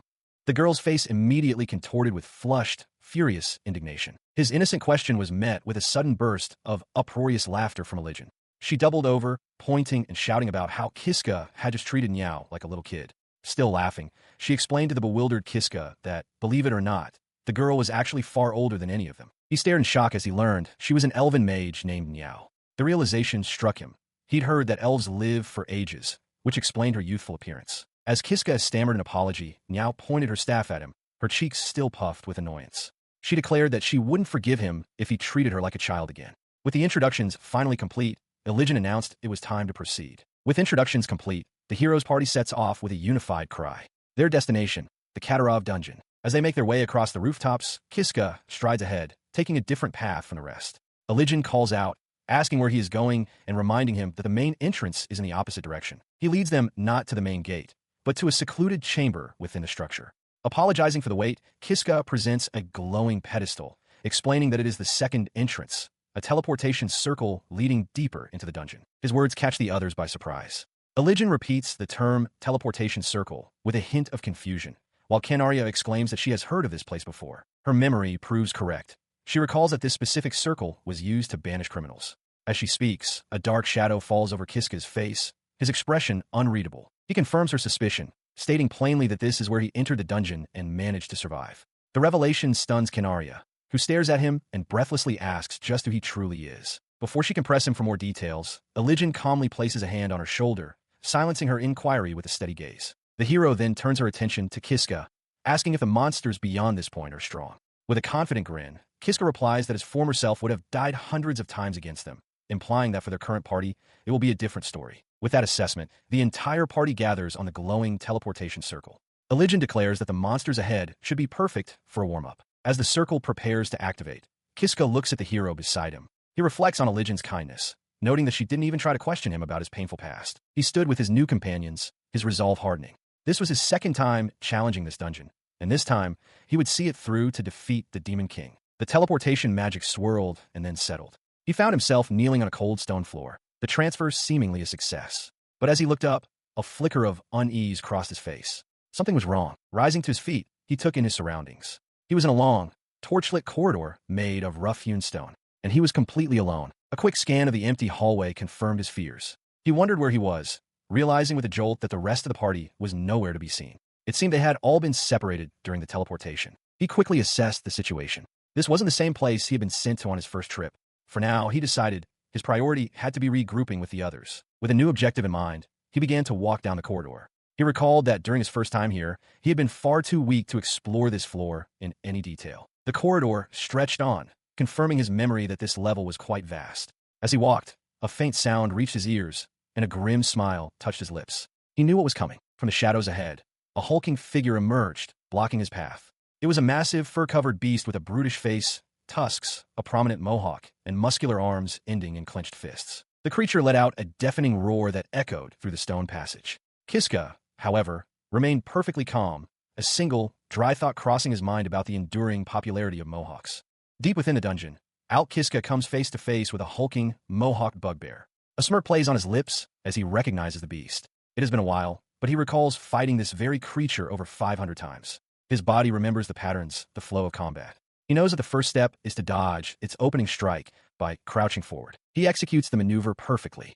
As the bugbear's massive fist whistles through the air where his head just was, Alk is already in position, sword drawn and glowing with power, ready to deliver a single, decisive killing blow. With the creature dispatched, he glances back at its fallen form, a bead of sweat on his brow. It was a close call. His muscle memory almost compelled him to fight barehanded, just as he had been forced to in the past. Putting the thought aside, he resolves to deal with the rest of the bugbears quickly. He breaks into a run down the stone corridor, determined to catch up with Elijah and the others as soon as possible. His advance comes to a sudden halt before a deep pit lined with countless sharp spikes. A wave of terror washes over him. He remembers his past self, who would recklessly charge through such deadly traps. The memory is now horrifying. The fear is a stark reminder of his past life. Even with the ability to save and reset, he realizes the trauma of his many deaths still lingers, rushing back at the sight of familiar dangers. He cautiously crawls past the edge of the pit, moving deeper into the dungeon. He enters a small chamber and stops. On a pedestal in the center of the room sits an ornate treasure chest. He recognizes it instantly. This was the source of his second skill acquisition 100 years ago. A nervous sweat forms as he wonders if he can obtain a skill from again in this new timeline. He opens the lid. A glowing panel materializes before him, displaying a long list of skills sorted by rank, from S down to C. He breathes a sigh of relief, realizing he can indeed use it. Now, he faces a critical decision. What skill should he choose? As he scans the options, a crucial memory surfaces. The last time he was here, he was unarmed. He had to survive by cleverly provoking monsters into fighting each other. This time, however, is different. A look of understanding dawns on his face as he realizes the new possibilities open to him. He reflects on his new assets, the flaming sword and his recently acquired sword skills. From the list of abilities offered by the treasure chest, his finger decisively taps on the word acceleration. His choice is driven by the memory of the creatures that had killed him most often in this dungeon during his past life. Putting his decision to an immediate test against a group of bugbears, he grins, declaring it's time for a test slash as he invokes the new skill, acceleration. The result is instantaneous and shocking. Surrounded by the dismembered remains of the monsters, he stands in stunned silence, wondering aloud if they were always this weak. He looks down at his enchanted blade, realizing the profound difference the flaming sword and his skills have made compared to when he struggled barehanded. As this realization dawns, a heavy stone passage rumbles open nearby. A confident smirk crosses his face. He is now absolutely certain that the monsters in this dungeon are no longer a threat to him. His confidence secured, his thoughts turn to the larger mission. He reminds himself that his goal isn't just to clear the dungeon, but to defeat the Demon King. Normally, he would hurry to regroup with his party, but he acknowledges there is something else he must do first. He proceeds down a stone corridor, arriving in a chamber distinguished by 3 large, intricate magical circles glowing upon the floor. Staring at the glyphs, his expression hardens with resolve. He knows there is one thing he absolutely must check before moving on. Without hesitation, he steps onto one of the glowing circles, causing it to flare with a brilliant surge of magical energy. He stands within the activated magic circle, a desperate hope forming in his mind. If he could just get there, maybe, just maybe, he'll find what he's looking for. The possibility steals his resolve, though a bead of sweat reveals his underlying apprehension. In a flash of light, he is transported to a vast, dark chamber dotted with what look like stars. Before him stands a massive, glowing cylindrical seal, humming with latent power. He stares at the empty vessel, a memory of Ajia, Tsubaki bound in chains flashing through his mind. The truth dawns on him with a jolt. In this era, she hasn't been sealed yet. Ajia isn't here. With this new understanding, he turns away from the seal and scans the unfamiliar architecture, his mind racing with a single question. Where could she possibly be? He proceeds down a long, stone corridor when a sudden noise breaks the silence. He stops, listening intently, recognizing the distinct sounds of a fight. Cautiously, he peeks around the corner and his eyes widen in shock. Someone is engaged in combat just ahead, in what he recognizes as a bugbear den. The warrior is Canaria, and she is fighting with breathtaking power. She leaps through the air, her blade a blur as she effortlessly parries a werewolf's attack. He is stunned by her incredible strength. His shock gives way to tactical analysis. He knows this area is filled with numerous werewolf dens. While a single beast isn't a major threat, the true danger of this room lies in venturing too far inside. He realizes the dire consequence. The werewolves will inevitably circle around and surround any intruder. Just as the thought crosses his mind, Canaria activates her acceleration skill, dodging a lunging werewolf that attempts to flank her. He leaps into action, slashing a werewolf just as it lunges for Canaria. Landing beside the startled adventurer, he flashes a determined grin and announces he is there to help.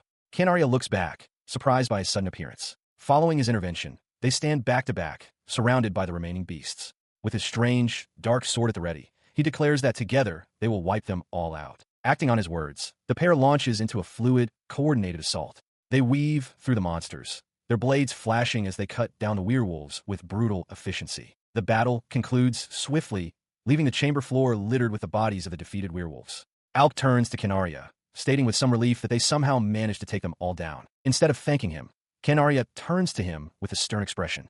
She admonishes him not to stick his nose where it doesn't belong, questioning why he interfered when he is supposed to be just a guide. Her sharp rebuke leaves him momentarily stunned. A bead of sweat forms on his temple as he stares back, utterly confused by her reaction. She continues, her voice laced with pride and annoyance. She states plainly that she is a diamond-rank adventurer and asserts that she would have defeated the monsters on her own, even without his help. His confusion gives way to a somber understanding. He lowers his gaze, realizing that Canaria does not see him as an equal or an ally, but as something else entirely. The reason for her suspicion suddenly becomes clear. His face darkens as he recalls the nature of his arrival, through a teleportation circle used specifically to exile criminals. He turns back to her with a look of weary resignation. He concedes that it's only natural she wouldn't trust him, as he must look like a criminal. He then clarifies his identity. He is just an alk farmer. He responds to her suspicion with a weary, pained smile, admitting that he is quite used to facing discrimination. His quiet admission is met with an unexpected response as Canaria speaks his name, Kiska, causing him to look up in surprise. She continues, her back still turned to him, stating plainly that his death would be a problem for her. The declaration leaves him momentarily speechless, his eyes wide with disbelief. Turning to face him, Canaria elaborates on her reasoning, explaining that as an adventurer party, it is their duty to protect ordinary citizens. Her expression becomes more intense and slightly flustered as she adds that, beyond her general duty, she personally forced him into this situation. Therefore, she declares, he is now her responsibility and must make it out of the dungeon alive. Overwhelmed by her fierce declaration of responsibility, he calls out her name, his voice filled with emotion as he begins to speak. He lowers his gaze, a shadow of sorrow crossing his features as he confesses that his past was full of misery. Despite this, he continues with a pained smile. He gave everything he had but still failed to protect the one person he loved. Before he can elaborate on the painful memory, Canaria raises a hand, gently cutting him off. She tells him that he doesn't need to say any more. She walks ahead down the stone corridor, a gentle, knowing smile on her face. She muses aloud that everyone has a past they can't forget, or memories they wish they didn't have to remember. Her words reach Alk, who watches her go. A small, genuine smile touches his lips as he calls out her name and apologizes for his earlier behavior. After a moment of silence from him, Canaria simply responds with a soft humph, privately thinking to herself that he is a better person than she had initially believed. As they walk down a long, tiled corridor, Kiska turned to his companion. He asked Canaria if she had any idea where Elysian and the others might have gone. Canaria considered this, replying that His Highness would most likely venture off alone in pursuit of the Demon King. She reasoned that if they simply headed toward the Demon King's likely location, they would probably catch up with him quickly. As she spoke, a look of sudden realization dawned on Kiska's face. His eyes then fell upon a large, jagged hole smashed into the side of the corridor wall. With a spark of excitement, he exclaimed that he recognized this place, leaving Canaria to look on in confusion. He announced that it was Lady Judith's second hideout, one she rarely used. The memory of Judith's sinister, smiling face flashed through his mind. He continued wistfully, remarking on how nostalgic it felt and that he used to frequent the place.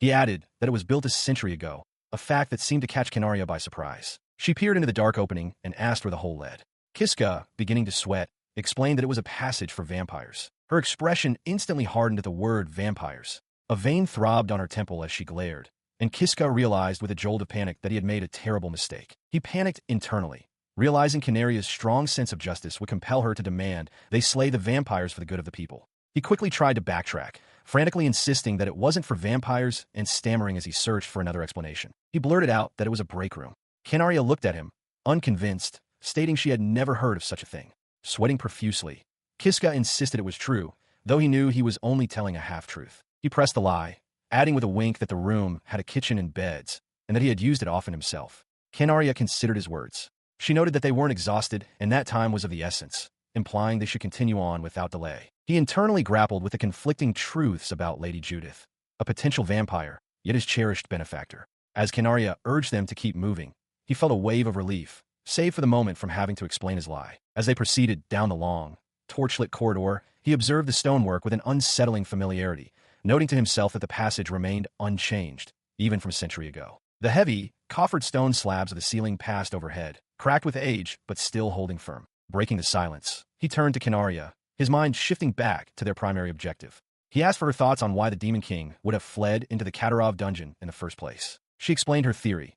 During the battle at Ariane, the Demon King sustained heavy damage from an attack by His Highness. She believes it retreated into the dungeon to heal its wounds, but also suspects another, more sinister purpose. Her suspicion pointed toward a grim strategy. She believes the Demon King plans to devour the powerful bosses lurking within the Katarov dungeon. The goal of this monstrous consumption, she concluded, is to absorb their power and amplify its own strength.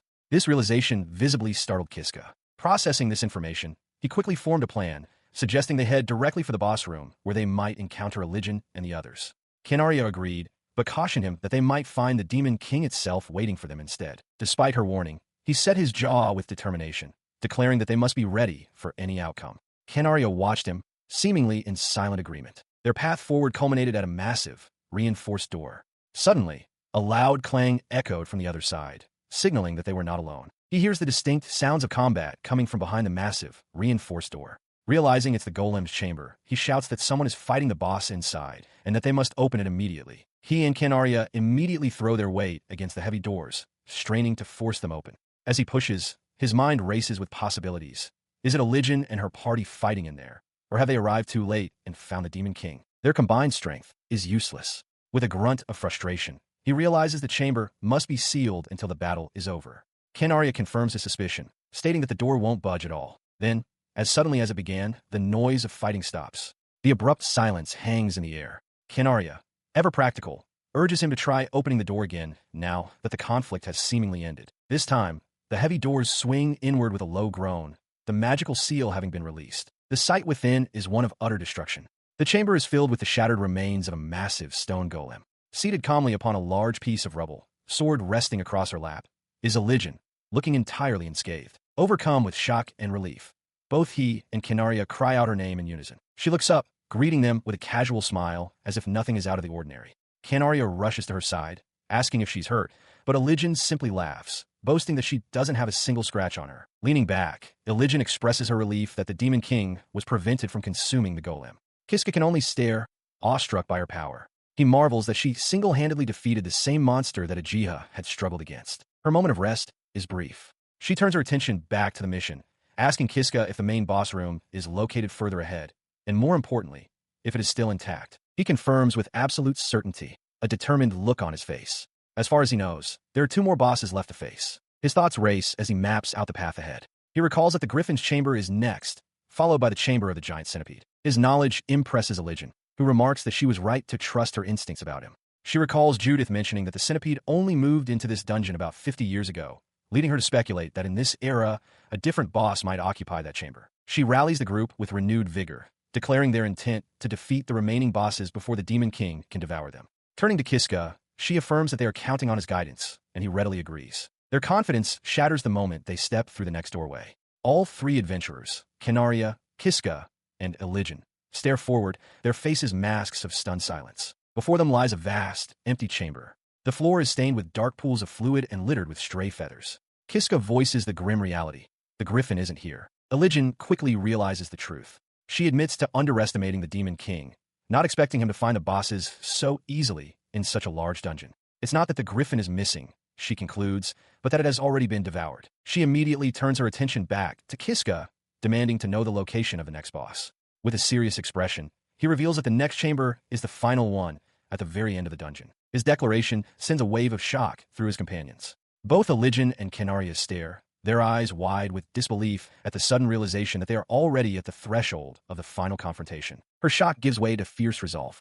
Religion commands Kiska to lead them to the final boss chamber.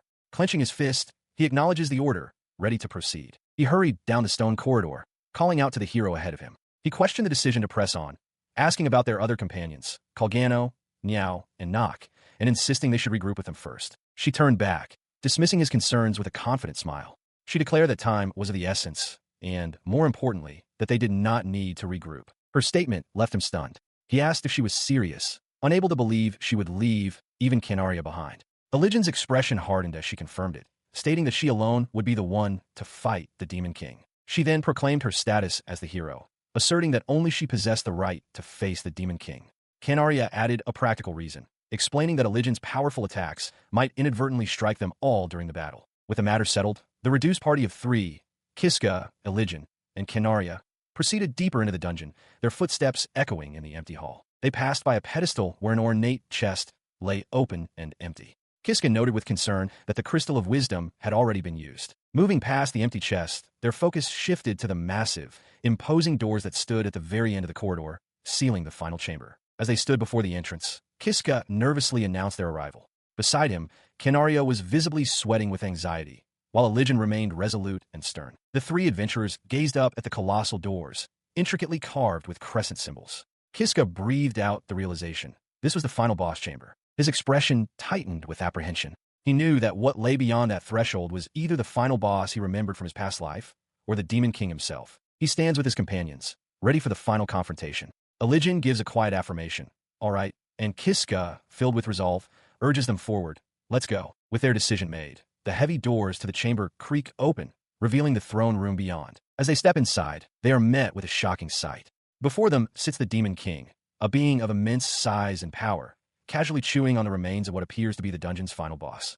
The adventurers freeze, stunned by the unexpected scene. His eyes widen in disbelief. Kiska stammers, his mind struggling to process the grotesque display. He realizes with dawning horror that the Demon King is consuming the very creature they came to defeat. In stark contrast to her companion's shock, Illigin wears a confident, almost mocking smirk. She addresses the colossal figure directly, asking how the final boss tasted. The Demon King pauses his meal, looks towards her, and replies with utter nonchalance that the flavor was merely average.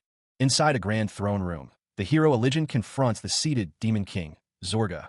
With a confident smile, she gathers light in her palm, preparing her glowing sword and declaring her intent to settle their conflict. Beside her, Kiska and Canaria stand ready. The Demon King rises to his full, colossal height, towering over the adventurers. He flexes his clawed hand, remarking that his recent meal wasn't particularly tasty, but he can feel an immense power surging through his body. He turns his gaze to Kiska, a low chuckle rumbling in his chest as he acknowledges the boy's arrival. Kiska stares back, aghast at the Demon King's sheer size, and silently questions if even Illigin has the strength to defeat such a monster. The Demon King continues, stating that Kiska's presence saves him the trouble of having to hunt him down.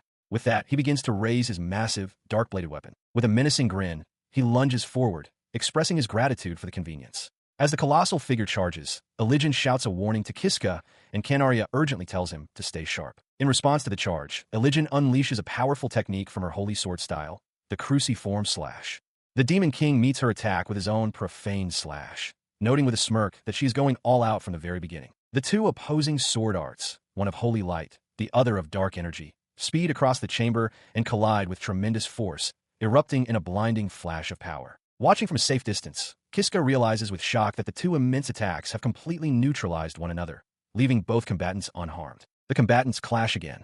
The Demon King snarls, calling Illigin a little pest, but she meets his ferocity with a determined grin, retorting that she is just getting started. Their blades meet in another shower of sparks. As they trade blows, one of the Demon King's powerful slashes goes wide, hurtling directly toward Kiska. Canaria sees the danger and screams for him to watch out. He throws himself aside just as the force of the attack explodes where he stood. Canaria cries out his name, asking if he is okay. Catching his breath, Kiska confirms that he managed to dodge in time. As the two combatants re-engage, she warns Kiska that if either of their attacks were to hit them, they would be killed instantly. Their only course of action, she insists, is to focus entirely on avoiding the crossfire. He quickly agrees. Watching the battle rage, Canaria provides crucial intelligence. She identifies their foe as the Demon King, Zorga, a mutated species of man-eating giant. She explains that in a recent battle at Ariane, he suffered a critical blow from his highness and fled into this dungeon. Illigin, parrying a heavy blow, adds to the grim assessment. She reveals that while his highness is ranked 7th among the master class, the Demon King Zorga is ranked even higher, at 5th. The terrible implication of this information dawns on Kiska. He realizes that since Zorga has now devoured the dungeon bosses, his power must have increased. Canaria confirms his fear, stating that the Demon King is now most likely stronger than Illigin. His conclusion is proven true on the battlefield. The sheer force of Zorga's assault drives Illigin back, her face a mask of strain as she struggles to hold her ground. Kiska and Canaria watch in horror. Sensing his overwhelming advantage, the Demon King sneers. He gives the human credit for pushing him this far, but declares that this is the end. He raises his massive weapon, roaring the word annihilation.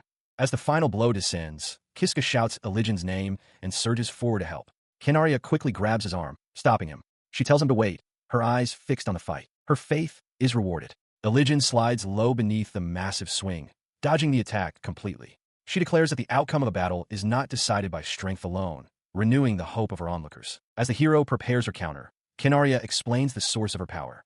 His Highness possesses not only superhuman strength and swordsmanship, but has also added enhanced physical ability to her arsenal. This combination, she reveals, is the ultimate technique of the Holy Sword style. She unleashes her ultimate technique, the Celestial Grey Slash, a blinding arc of holy energy aimed directly at the Demon King. The force of the blow sends her soaring past him, the attack powerful enough to knock his helmet from his head and his sword from his grasp. Yet the Demon King himself remains standing. He turns with a cruel smirk, mocking her failure. Kiska and Kenaria watch in horror, while Elijin herself is stunned, unable to believe her ultimate attack missed its mark. Before she can recover her footing, the Demon King closes the distance in an instant, his fist crashing into her side with devastating force. The blow sends her hurtling across the chamber, where she collapses against the far wall, gasping in pain. Struggling to her knees, blood trickling from her lips, she realizes with dawning dread that this is a completely different being from the one she faced at Ariane. Seeing her wounded, Kiska rushes forward, determined to help. Kenaria cries out his title, but it is Elijin who shouts the loudest, ordering them both to stay back. She clarifies her desperate warning, explaining that anyone who gets too close will be caught in the crossfire of her attack and will surely die. Kiska freezes, stunned by the revelation. As the hero holds her allies at bay, the Demon King retrieves his weapon. He calmly states that while he had planned to slowly torture her to death, his plans have now changed, leaving Kiska to wonder what he means. He reveals his new intention with a terrifying declaration, channeling immense dark power into his blade. He announces he will use the unorthodox sword style to burn her to ash, leaving the onlookers frozen in shock. The Demon King brought his blade down, unleashing the full force of his phantom holy annihilation. Watching from the sidelines, Kenaria knew this was it. One mistake and Elijin would be finished. With no other choice, the hero steeled herself for the blow. But just as the devastating energy was about to strike the downed hero, a single word cut through the chaos: save. The unexpected command left Alk and Kenaria stunned. He stared in disbelief, wondering if he had truly heard someone say save. Before he could process it, the Demon King's immense attack vanished completely, leaving only a crater of smoldering rubble where Elijin sat, untouched. The sudden disappearance of his ultimate technique sent Zorga into a fit of mocking laughter. He scanned the area, sneering at the foolish hero, questioning if she had simply been turned to ash and vanished. His taunts were cut short as, impossibly, dozens of spectral copies of Elijin materialized around him, striking from every direction at once. Alk gasped in shock, while Kenaria observed that the hero was somehow multiplying. He quickly realized his first impression was wrong. No, he thought, his eyes wide with astonishment. It only looks like she's multiplying.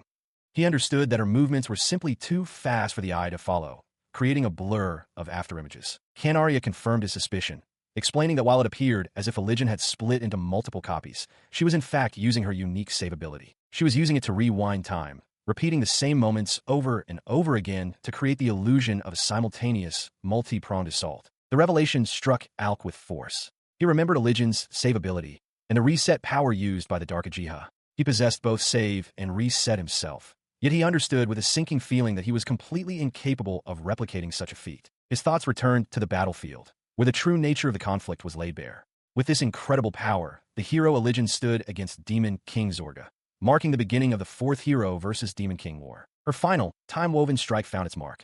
With a triumphant smirk, she declared that his reign had come to an end as the Demon King's body began to shatter under the overwhelming assault. The colossal form crumbled, its dark armor and flesh dissolving into nothingness until only a heap of remains lay on the stone floor. As the dust settled, Kenaria cried out in relief, addressing her as Your Highness.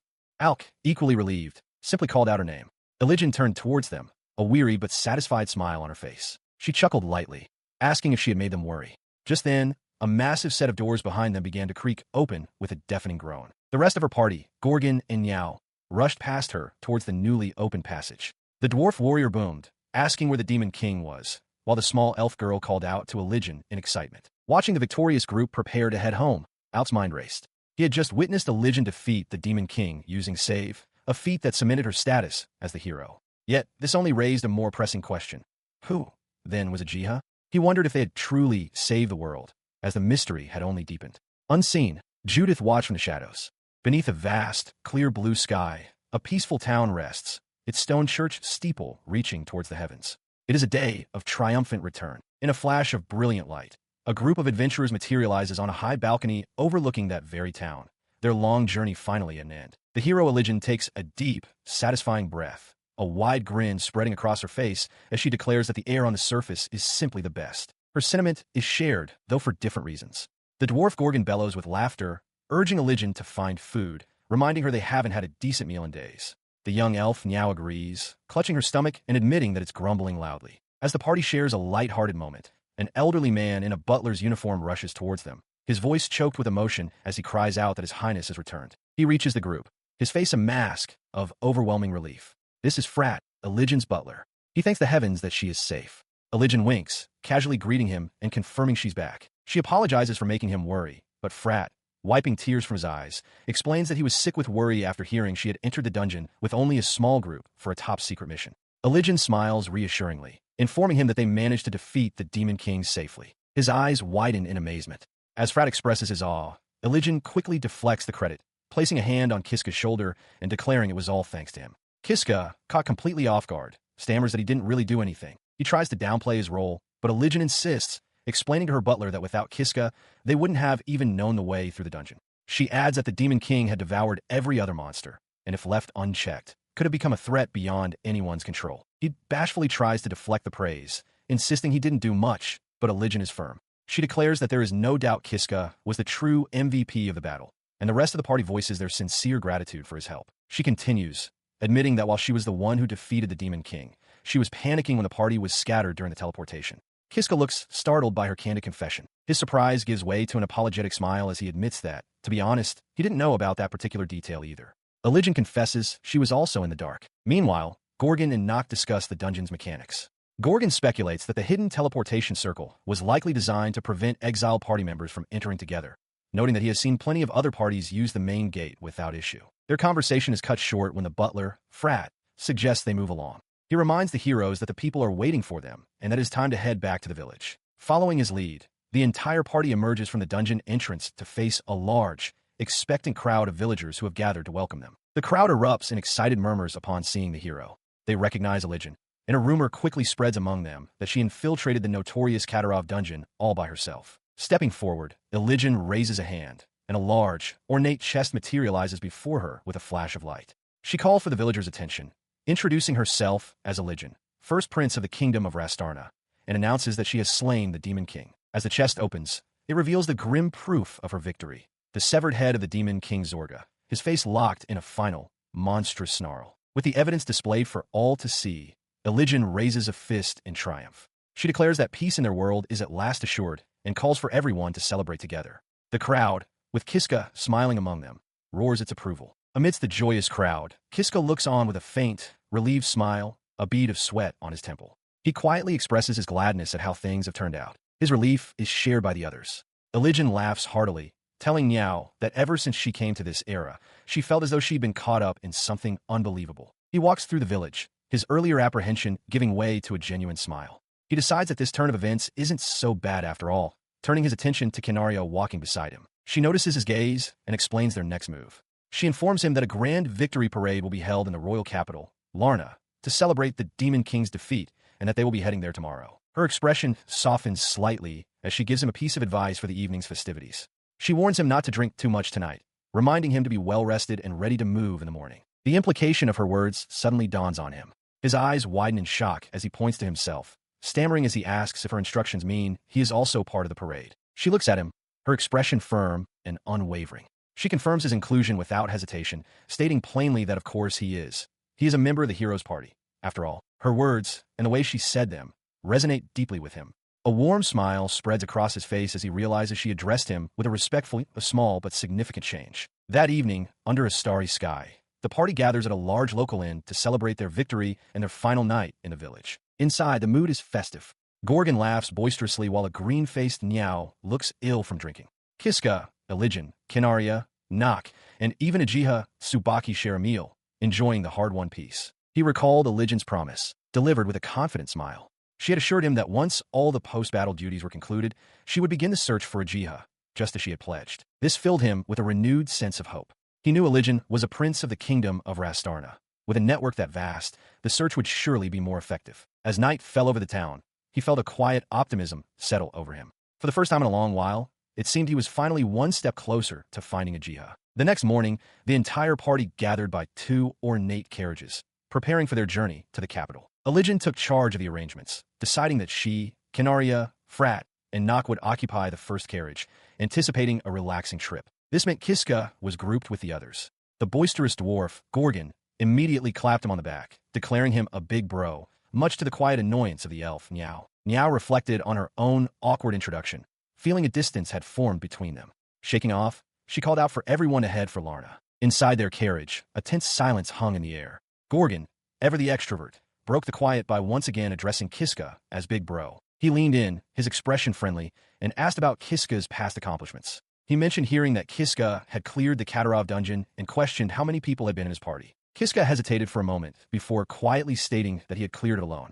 The admission struck Gorgon dumb. He stared, wide-eyed, and exclaimed that such a feat was completely insane. He confirmed that Gorgon had figured it out, explaining that he was exiled through a hidden teleportation circle. The dwarf, a diamond-rank adventurer himself, admitted that the mere thought of soloing a dungeon sent chills down his spine. He continued, clarifying that using the hidden circle meant he couldn't leave until the dungeon was cleared, so he had no choice but to push through to the end. At this, Niao interjected with a confident smile, boasting that if she were around, a return teleportation circle wouldn't even be necessary. She explained that she possesses a return spell, a revelation that caught Kiska completely by surprise. She smugly added that she could have gotten them out just fine, even with the hidden circle's restriction. Kiska then clarified his own escape.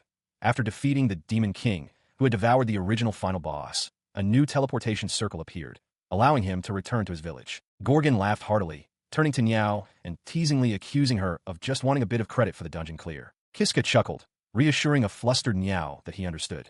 Gorgon then lamented that he himself had lost time in the dungeon after being chased by a headless horse. Gorgon continued, noting that despite the delay, he still made it to the final boss room, even showing up late to Eligen's fight with the Demon King. Kiska quietly affirmed this. He then recounted how his own party formed, explaining that he and Niao met early on and traveled together for a while before they ran into the hooded adventurer, Nock. He concluded that they simply followed Nock's lead, and before they even realized it, they had arrived at the final boss's chamber. Hearing this, Kiska remarked that he had never actually spoken with Nock himself. He glances over at the hooded figure, Nock, who seems to be observing him intently. Within the shadows of their hood, Nock muses that Kiska is a strange one, wondering if he possesses some kind of special skill. Suddenly, the carriage lurches to a violent stop, throwing everyone off balance. Kiska cries out in surprise as Gorgon shouts for them to check outside. Without a moment's hesitation, Kiska throws open the carriage door and leaps out. He lands on the dirt road, his companions emerging behind him, and his eyes widen in disbelief at the scene ahead. In a clearing, two figures stand in opposition. He cannot comprehend what he is seeing. The figures come into focus. It is the Demon King, Zorga, massive and imposing with a greatsword resting on his shoulder. Facing him is the hero, Eligen, her own blades drawn and ready for battle. Kiska stares, his mind reeling with confusion. He questions aloud why the Demon King is here. The Demon King's face twists into a malevolent grin. He confirms his identity, mocking them by stating he is the very same Demon King they believe they had already defeated. A bead of sweat traces a path down Eligen's temple. Her confident facade has shattered, replaced by sheer terror as she glances back at Kiska, her voice trembling as she warns him to stay back. Her warning is punctuated by a horrifying sight, a massive, gaping wound torn through the center of her breastplate. She calls out Kiska's name, her strength clearly failing. He screams her name in horror. In that same instant, a blade of pure darkness slices through the air with impossible speed. The blade finds its mark not in Eligen, but in Kiska. It erupts from his chest in a spray of blood, his face frozen in a silent scream of agony and shock. His eyes widened in disbelief, tears welling as a choked gasp escaped his lips. The world around him seemed to fade, consumed by the searing agony in his chest. He forced his gaze downward, his mind struggling to comprehend the sight. A blade of pure darkness, pulsing with malevolent energy, was buried deep within him. He could only wonder what this horrifying thing was. As his strength failed, a single, frantic thought consumed him. Who was it? Who was the one who had killed him? The question echoed in the fading light of his consciousness, but the answer wouldn't come. His final moments fractured into fleeting images, a wicked, dark scythe, a silent treeline, and his own hand falling lifelessly to the earth. He was unable to see his killer's face as everything went dark. Kneeling in a torch-lit stone corridor, Kiska reflected on his new reality. Ever since he had arrived in this world, 100 years in the past, this moment marked his first death. He understood with grim certainty that this was where it all began. He recalled Eligen's solemn words to him. She had explained that his own death was inconsequential, no matter how many times it happened. However, if she were to die, the future a century from now would irrevocably change for the worse. Faced with this stark reality, his resolve hardened. If that was how things stood, then he would stand before her, shielding her from that fate. He and his companions would delve into the dungeon and change destiny itself. His determination was immediately assaulted by a flood of traumatic memories. Elysian, a gaping hole in her chest, the triumphant revival of the Demon King, and his own body, pierced by a blade. The most critical detail, however, remained agonizingly out of reach. Who had killed him? He pushed himself to his feet and began walking down the long corridor, the weight of everything that had happened pressing down on him. So many things had occurred all at once. As he walked, his mind focused on the final confrontation. He was certain that at the scene of Elysian's death, the only ones he saw were her and the Demon King. Yet, there was one piece of the puzzle he knew for sure. He reasoned that Elysian's carriage, which had been traveling ahead of his own, should have contained Kinaria, Nock, and Frat. But in his memories of the final battle, they were nowhere to be seen. The implication was chillingly clear. Everyone who had been riding in that lead carriage had been killed by someone else before the final battle even began. He mentally reconstructed the sequence of events. An unknown assailant had first eliminated the party members in the lead carriage. That same person then revived the Demon King, before circling around to ambush his own carriage from behind. And with that tactical realization, the final, brutal memory slammed into him. The assailant had come up from behind and killed him. He continued to puzzle over the events of his death, his mind racing through the facts. Elysian was a master rank adventurer, and Kinaria was diamond rank. It seemed utterly impossible that anyone could have taken them both down in an instant. Furthermore, he recalled that Gorgon and Niao were positioned behind him. If the killer's sole purpose had been to slaughter the entire party, those two should have been the first targets, not the last. His thoughts were interrupted by the hulking forms of a werewolf and another massive, bugbear-like creature blocking his path in the stone corridor. He grit his teeth, knowing he couldn't afford to waste time while the Demon King was still at large. He resolved to keep moving forward, analyzing the past as he fought through the present. A flood of memories washed over him. His party fighting together, the list of his own hard-won skills, and the sight of a spike-filled pit below. All of it felt distant, yet critically important. As he walked, his focus narrowed, pushing aside the immediate threats to pinpoint the most crucial memory of all, the moment he was killed. The memory struck with the force of a physical blow, a dark, jagged blade erupting from his chest in a spray of black. He recalled the final moments, his gaze fixed on the weapon that ended his life. Just before he died, he caught a glimpse of the blade and saw veins like the ones he had seen on the puppet sword. A new thought crystallized. The shape was slightly different from his own sword, but could it have been one of the Parasite series weapons that Judith had mentioned? He understood then. If the person who killed them was a wielder of a Parasite series weapon, they were facing a truly dangerous opponent. He needed to come up with a plan. He moves deeper into the dungeon, the sounds of combat echoing from the corridor ahead. He recognizes the telltale signs of a battle with werewolves and recalls that last time, Kinaria was fighting in this very den. To clear the dungeon as he had before, he decides his first step must be to rendezvous with her. But as he enters the chamber, his plan is immediately upended. It is not Kinaria fighting the werewolves, but the heavily armored dwarf, Gorgon, who swings a massive axe with brutal force. Kiska stops in his tracks, stunned by the unexpected sight. His mind reels with confusion. He remembers clearly that it was Kinaria here before. He wonders aloud why Gorgon has appeared in her place. The only possibility that comes to mind is that his act of rewinding death has somehow changed the route of events. He watches as Gorgon continues his relentless assault, felling werewolves with ease. The dwarf warrior pauses his slaughter, noticing Kiska's arrival. A confident grin spreads across his face as he greets him, calling him Big Bro Kiska. He strides over, his presence formidable. Kiska is taken aback, remarking internally on how impressive it is for one person to wipe out an entire werewolf den alone. Suddenly, Gorgon's expression twists into a ferocious snarl as he swings his axe directly at Kiska's head, shouting his name. Kiska ducks just in time. The axe blade slices through the air where his head was and strikes a werewolf that had been sneaking up behind him. Gorgon smirks, commenting that Kiska still has some life left in him. The young man looks back in shock, realizing the danger he was in. The dwarf calmly states that the situation was dangerous. Still processing the near-death experience, Kiska can only ask what he's talking about, completely bewildered. He found himself on the receiving end of a boast from the dwarf warrior, Gorgon, who questioned how someone claiming to have cleared the dungeon couldn't dodge a simple attack from a slow fighter like himself. His eyes widened in surprise as Gorgon chuckled, adding that running into him worked out perfectly. Kiska could only concede that the warrior's point was true. The armored dwarf then deferred to him, resting his axe on his shoulder and asking which way they should go to find Elysian. He confidently took the lead, explaining that his job was to guide the way. Recalling the layout, he declared that they should be able to move ahead to the right without any trouble and urged Gorgon to follow. As they walked, he offered an apology, admitting he had no idea the party would be split up. Gorgon asked if he knew anything about it, and Kiska confirmed his ignorance on the matter. He then revealed a startling fact. He had cleared this very dungeon by himself before. The statement elicited a loud cry of disbelief from Gorgon. The warrior found the claim crazy, but Kiska simply agreed. Internally, he recalled the rough truth of redoing it through countless death loops, quickly deciding it was best not to mention that part aloud. Impressed by this revelation, Gorgon remarked that with such strength, Kiska could be a full-fledged party member, not just a guide.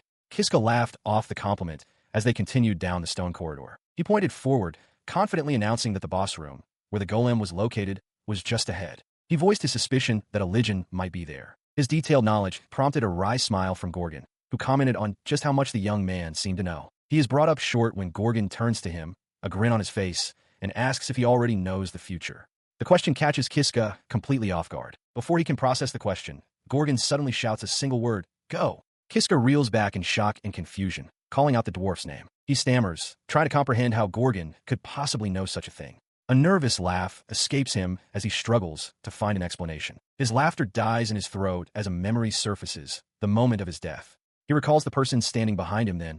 It was Gorgon. The horrifying thought crystallizes in his mind. The one who killed him in that previous life was none other than the dwarf warrior, now standing beside him. The chilling realization is interrupted as they arrive before a massive, reinforced door. Kiska observes that it sounds like the battle has already begun within. Gorgon confirms if this is the correct location. He pushes against the heavy door, but it doesn't move an inch. Gorgon grunts in frustration, explaining that the door is sealed and won't open until the fight inside concludes. The dwarf turns to Kiska with a knowing grin, remarking again on how knowledgeable he is.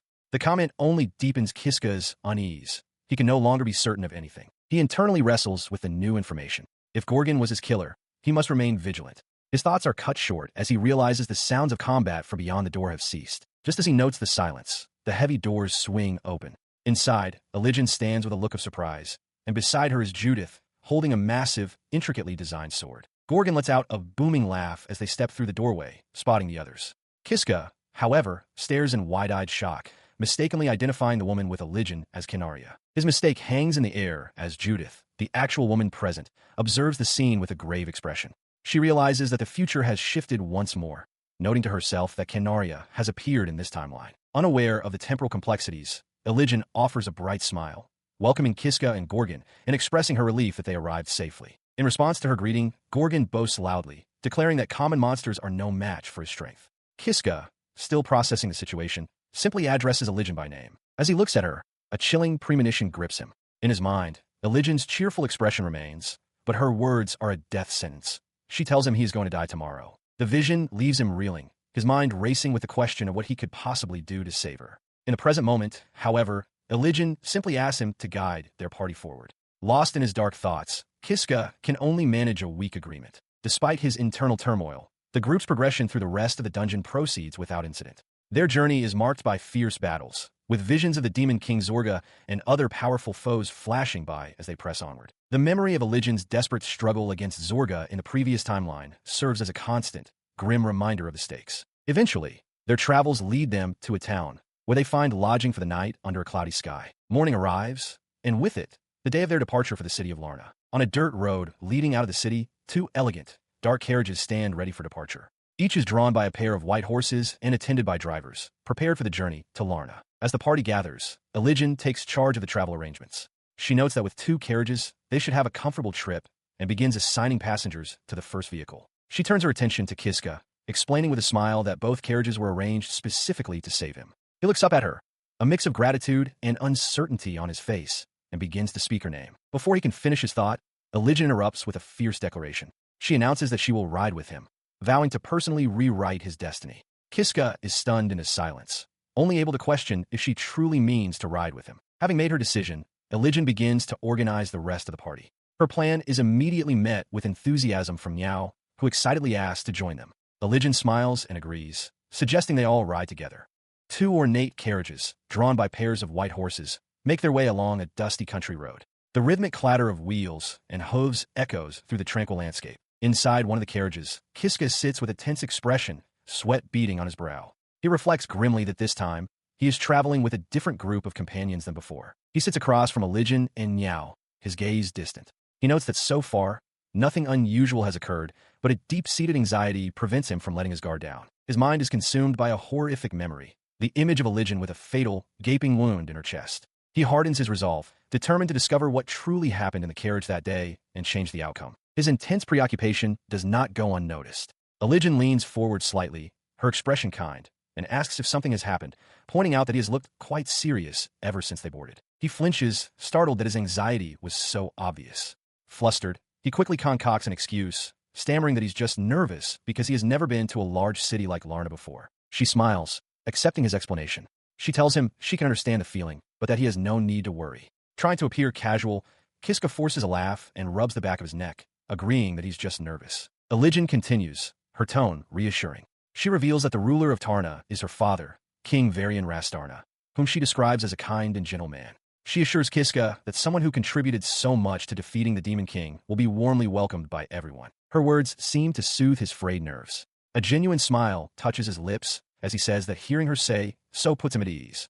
Elijah's expression softens, but she adds, "But I'm the only one." He reflects that, of course, Elijah has no way of knowing what truly happened on the last journey. Observing the cheerful atmosphere now that the Demon King is defeated, he resolves to simply play along to avoid suspicion. His thoughts are interrupted when Elijah calls his name. She turns to him, asking if he has ever been to Lorna before, and if he has truly lived in Katara village his entire life. Kiska confirms that he has for the most part. He elaborates, explaining that although he was born a farmer, he would sometimes travel to nearby towns like Graal or Fiat as a peddler. The term seems to catch Elijah's attention. With a hint of self-deprecation, he adds that he felt he wasn't someone who should be speaking on equal footing with heroes such as them. His comment is met with a thoughtful gaze from Elijah, who remarks that a farmer clearing the Katarov dungeon is an unbelievable achievement in its own right. She continues, reminding him that Canaria is from a commoner background and Gorgon was once a rogue mercenary. More importantly, she says she saw what he was capable of during the fight to subjugate the Demon King. With a warm, reassuring smile, she tells him that he is loyal, dependable, and someone who could be truly trusted, asking if that isn't more than enough. Her sentiment is clearly shared by Frat and Niao, who smile in agreement. Elijah herself thinks that he is an incredible person, a man with a big heart. He thinks her genuinely moved.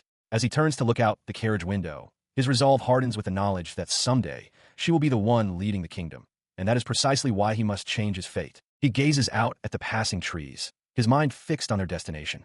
They're drawing near the forest area, the very place where the incident occurred before. Sensing his tension, Elijah tells him that if they pass through this area without incident, he should feel free to rely on her and the rest of the party from now on, should he ever find himself in trouble. Her offer catches him off guard, and he stammers out his thanks. With a confident wink, Elijah promises to do everything in her power to help him find his girlfriend as quickly as possible. The assumption leaves him speechless, his mind blanking on the word girlfriend. Beside him, Niao stares with wide, curious eyes. As their carriage continues through the woods, he hastily tries to clarify, stammering that Ajia is not his girlfriend. From within the carriage, Elijah's voice expresses surprise, questioning why he would search so desperately for someone who isn't his romantic partner. He struggles to find the right words, admitting that when it comes to him and Ajia, too much has happened. He confesses that there isn't a perfect word for it. He doesn't even know how to describe their relationship, as images of both her gentle and her terrifying forms flash through his mind. He elaborates with a strained smile, explaining that they aren't family, nor are they lovers. It's a connection that's hard to put into words, but he knows with certainty that if he had never met Ajia, he would never have made it to where he is now. Listening intently, Elijah grasps the depth of his feelings. She understands now. Ajia is someone incredibly precious to him.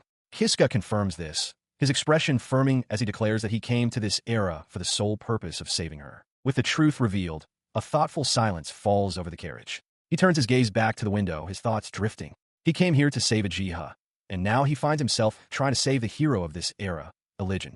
A question forms in his mind. Is it his fate to save heroes? The carriage rumbles onward, leaving the forest behind as it crosses a sturdy stone bridge, steadily approaching the town visible in the distance. He looked up from his thoughts as the carriage came to a stop. Elijah announced their arrival in Lorna, a statement her butler, Frat, quickly affirmed, noting they were almost at their destination. Kiska's eyes widened in realization. Stepping out of the carriage, the party stood before the towering stone walls and massive wooden gates of the city. Beyond the gates lay their destination, the capital city of Lorna, the heart of the kingdom of Rastarna, a sprawling metropolis of countless buildings and bustling streets. The sheer scale of the capital left Kiska stunned. He could only stare, wide-eyed and sweating slightly, muttering to himself about its immense size. His awe was interrupted when Elijah pointed out that the rest of their companions had also arrived. Gorgon and the others approached, looking relieved to have finally reached the city. The dwarf warrior, Gorgon, stretched his stout frame, loudly complaining that traveling by carriage was murder on his backside. Beside him, Canaria and the hooded Knock remained composed. The three adventurers, Gorgon, Canaria, and Nock, stood together, a formidable part of Elijin's retinue. As the full party assembled, Frat watched them all with a discerning eye. For Elijin's sake, he knew he couldn't lower his guard. He reasoned, however, that the small, childlike Niao and the similarly built Ajia were likely innocent. His private assessment was drowned out as they entered the city proper. A crowd of citizens had gathered, cheering enthusiastically for the return of Elijin Sama and Canaria-san. Walking amidst the adoring public, Kiska remarked on Elijin's incredible popularity. She let out a weary sigh, acknowledging that while she wanted to rest after the long journey, her first duty was to report to her father. She and her companions kneel in the grand throne room of Lorna. Before them, seated on a raised dais, is the king, flanked by his royal advisors, prepared to receive their report. Lifting her gaze to meet the monarchs, she formally announces her return to his majesty. The ruler, King Varian Rastarna, smiles warmly, informing her that he has already received her report and commends her for a job well done. Elijin expresses her gratitude in return. She then directs the king's attention to a large, ornate box that materializes before the throne, urging him to take a look. The lid of the box vanishes, revealing the grim contents within. The severed head of a horned, demonic figure, its face frozen in a silent snarl. A wave of shock ripples through the court. The king identifies the trophy as the head of the Demon King, marveling that it was taken not from a battlefield, but from within the infamous high-difficulty Katarov dungeon. His gaze returns to the adventurers, acknowledging the immense difficulty of their mission. Elijin concurs, but clarifies that their success was due to an exceptional individual who lent them his strength. She places a hand on Kiska's shoulder, declaring to the entire court that it was his power that enabled them to defeat the Demon King without incident. Flustered by the sudden attention, Kiska internally laments his awkwardness in such situations. The king's focus shifts entirely to the young man, addressing him by name and offering his personal thanks. A nervous Kiska deflects the praise, insisting he only did what he was capable of. Pleased by this modesty, the king offers to grant him a reward, asking if there is anything he desires. Startled, Kiska stammers for a moment before revealing that he is searching for someone, a matter he has already discussed with Elijin. He initially informs the king that he doesn't have any particular reward in mind. King Varian listens, a thoughtful expression on his face, as Elijin smiles warmly at Kiska's side. His mind, however, is fixed on his true objectives, preventing Elijin's death and stopping the Demon King's revival. He inwardly considers what he could possibly ask for that would help achieve those goals. He then hesitates before the throne, admitting that his request might not truly qualify as a reward. Finding his resolve, he stands before the open box containing the Demon King's head and declares to the king that he does, in fact, have a suggestion. Behind him, Elijin and her party watch with curiosity. The king's interest is piqued. He leans forward, repeating the word.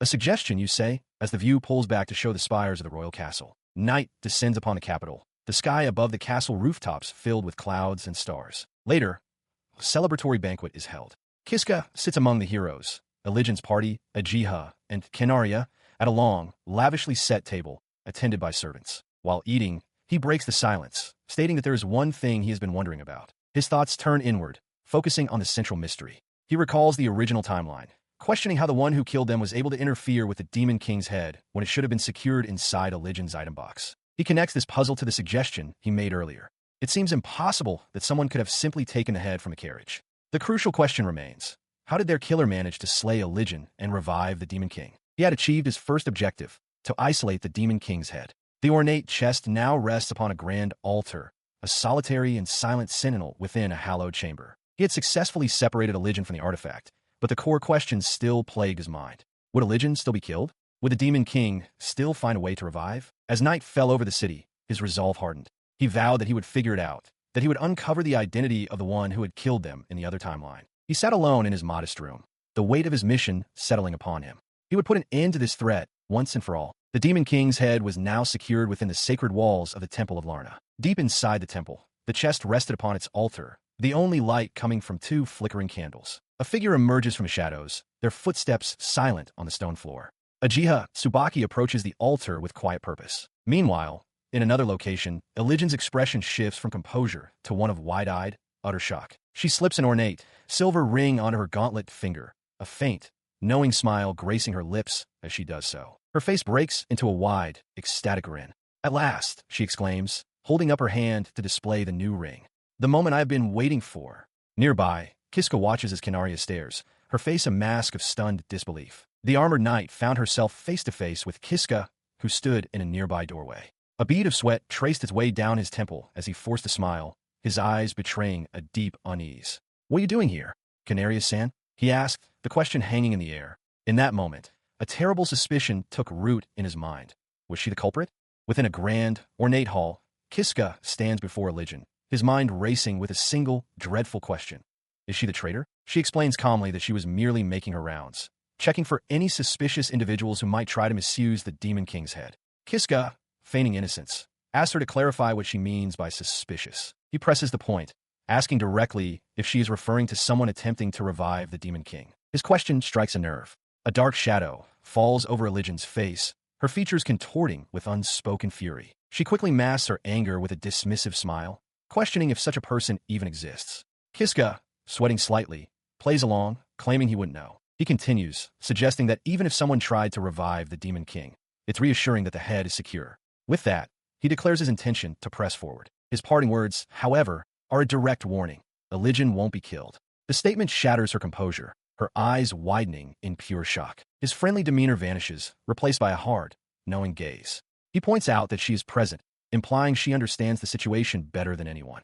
Flustered and enraged, Religion demands to know what he is planning. He drops all pretense. So it was you, he says, admitting he never expected her to be the traitor. With a venomous smile, she retorts that she always disliked him and demands to know the extent of his knowledge. The two now stand separated by the length of the hall. Religion scoffs, but Kiska stands firm, declaring that unfortunately for her, he will not allow her to revive the Demon King or to kill Religion. He stood his ground as Religion declared it was too late. She raised a gauntlet hand, displaying a ring of chaos bestowed by her master. With this ring, she boasted she could tear open space in time to resurrect the Demon King. With a wild grin, she reached for the ornate chest containing the Demon King's head, proclaiming that this very moment would mark the first step of their ambition. Her hand hovered over the chest, but nothing happened. The ring remained inert. A flicker of confusion crossed her face. She pulled her hand back, muttering that it was strange. The ring had failed to react as expected. A sense of unease growing. She threw open the lid of the chest. Kiska watched her, his expression calm and knowing. Her eyes widened in shock. The chest was completely empty. From behind her, Kiska offered a disingenuous apology, admitting that he had hidden the head away. Religion whirled around, her face contorted with rage, demanding to know what he had done. He explained that her suggestion to the king, to display the Demon King's head publicly to announce the subjugation, had felled off. That was when he realized her true intentions. Her shock was palpable, her fury boiling over. Religion drew her sword, its point inches from his throat. She demanded he tell her where the head was, threatening that his life would end right there if he refused. Unfazed, Kiska's hand rested on the hilt of his own weapon. He drew his blade, which flared with a faint, powerful energy, and challenged her to try. Religion scoffed at his foolishness, questioning if a mere platinum rank adventurer truly believed he could defeat a diamond rank like herself. Kiska simply smirked, ready for the fight. Religion stands ready, acknowledging Kiska's awareness of the vast power gap between a platinum and a diamond rank adventurer. She notes that Canaria is incredibly strong, then invites him to fight just as he wishes. Following her words, she lunges forward with blinding speed, her sword raised high as she vows to cut him down. Kiska, his own blade flaring with a strange energy, braces for the attack while Canaria watches intently. Their blades meet in a furious shower of sparks. The two warriors become a blur of motion, steel clashing against steel in a rapid exchange of blows. Canaria's eyes widen slightly, surprised by the ferocity of the duel. He grits his teeth, the force of her strike rattling his arms. That was a close call. He realizes that in terms of raw strength, combat ability, power, or speed, he is completely outmatched. But he has a way to even the odds. With a determined grin, he activates his skill, shouting its name, Acceleration. He moves in a flash, the sudden burst of speed, leaving a stunned Religion behind. As he repositions himself, he explains that his platinum rank was assigned before he ever obtained the acceleration skill. Religion dismisses it as a mere sneaky trick. Kiska, however, holds his glowing sword with renewed confidence, declaring that with acceleration, he can now match her in speed. She counters with a wild grin, arguing that even if their speeds are equal, it doesn't change the fact that she still surpasses Canaria in raw power. With that, she launches another ferocious attack. He meets her blade, the impact jarring them both. Despite the clear power disparity, he roars that he will not lose. Annoyed, Religion clicks her tongue and demands to know the reason for his confidence. He begins to explain. After 100 years in this world and witnessing countless battles, he has realized one thing. All warriors, no matter how powerful, fight to protect their own lives. But he is different. Having died more times than he can count, he has become someone who doesn't hesitate to die. In other words, he declares with chilling certainty, he does not fear death. He brings his flaming sword down in a powerful arc. His opponent, the Knight Canaria, raises her own blade to parry, but the force of the impact shatters her weapon, sending shards flying as she cries out in surprise. Her defense shattered, Canaria stares up from the floor in utter disbelief. She can only stammer in confusion at the sudden, overwhelming display of power. Ignoring her shock, he levels the tip of his burning blade at her face. With a snarl, he demands that Canaria answer him. He presses his interrogation, his voice tight with accusation. He reminds her of her oath of loyalty to Eligen, questioning why she would betray that trust and attempt to resurrect the Demon King. Her initial surprise fades, replaced by a cool, knowing smile. She concedes that she doesn't know how he uncovered her plan, but since he has come this far, she agrees to tell him everything. Kiska watches her, his expression grim, warning that her fate hangs on her next words. She begins her confession, confirming that she did indeed swear loyalty to His Highness. With a blush dusting her cheeks, she reveals that her feelings ran much deeper than mere loyalty. She loved him. Her declaration stuns him. He stammers, unable to reconcile her professed love with her actions, demanding to know why she would then betray the one she loved. Canaria's face falls into shadow as she prepares to explain. She poses a chilling hypothetical question. She asks him to imagine hating someone more than anyone else in the world, a person who also happens to be a prince, possessing immense status and power. What, she asks, would one do to guarantee that such a person is killed? The horrifying implication dawns on him. He realizes with a jolt that she is talking about Eligen. Her gaze intensifies, her voice low as she asks how one can possibly eliminate the greatest killing intent in the world. Her expression twists into one of ecstatic madness. Clutching her head, she reveals her twisted logic. The only choice, she declares, is to love them. Her twisted logic left him reeling, his eyes wide with shock and disbelief as sweat dripped down his face. She continued with a chillingly serene smile, explaining that she had suppressed her killing intent toward Eligen by overriding it with love. He recoiled, internally branding her a terrifying woman. He pleaded with her to abandon these thoughts immediately, his voice filled with a desperate resolve to protect Eligen. His resolve hardened into a direct threat. If she still intended to revive the Demon King to kill Eligen, he declared, then he would have no choice but to kill her. She met his threat with a burst of manic laughter, her eyes wide with amusement. You'll kill me, she mocked, daring him to try if he thought he could. Her amusement vanished instantly, replaced by a cold, shadowed expression. I'm sorry, she stated, claiming it was for the sake of the world as she lunged forward, her hand clamping down on his wrist. A burst of dark energy erupted from her grip. He cried out, stunned by the sudden assault and questioning why she was attacking him. As the energy coalesced, a sinister black sword materialized in her hand. Its crossguard was fashioned into a malevolent, unblinking eye. It was the puppet sword. She confirmed his unspoken horror with a triumphant smirk. She was the one who possessed the puppet sword in this era. The revelation struck Kiska with the force of a physical blow. He couldn't believe it. Her smirk widened as she explained her strategy. She had let him run loose for a while, but he had gotten carried away, forcing her to act so she could finally figure out who he truly was. She presses her attack, a manic grin spreading across her face as the puppet's sword clashes against Kiska's blade with overwhelming force. He stumbles back, gritting his teeth as he realizes the dire situation.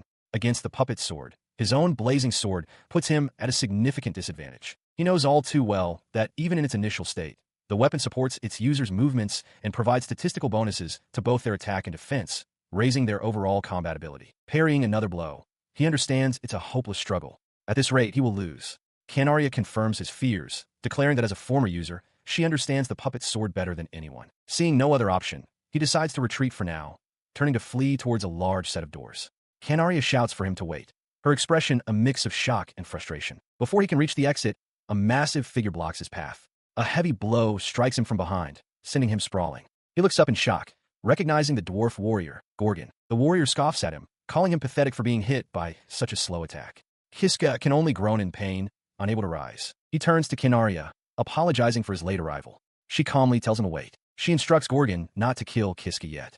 The dwarf warrior is confused, pointing out that Kiska is already near death, but Canaria explains that he's the one who has hidden the Demon King's head. She looks down at Kiska's unconscious form, noting he's on the verge of death and realizing it's too late to interrogate him. After Gorgon's sheepish apology, Canaria decides they will simply eliminate Eligen first before reviving the Demon.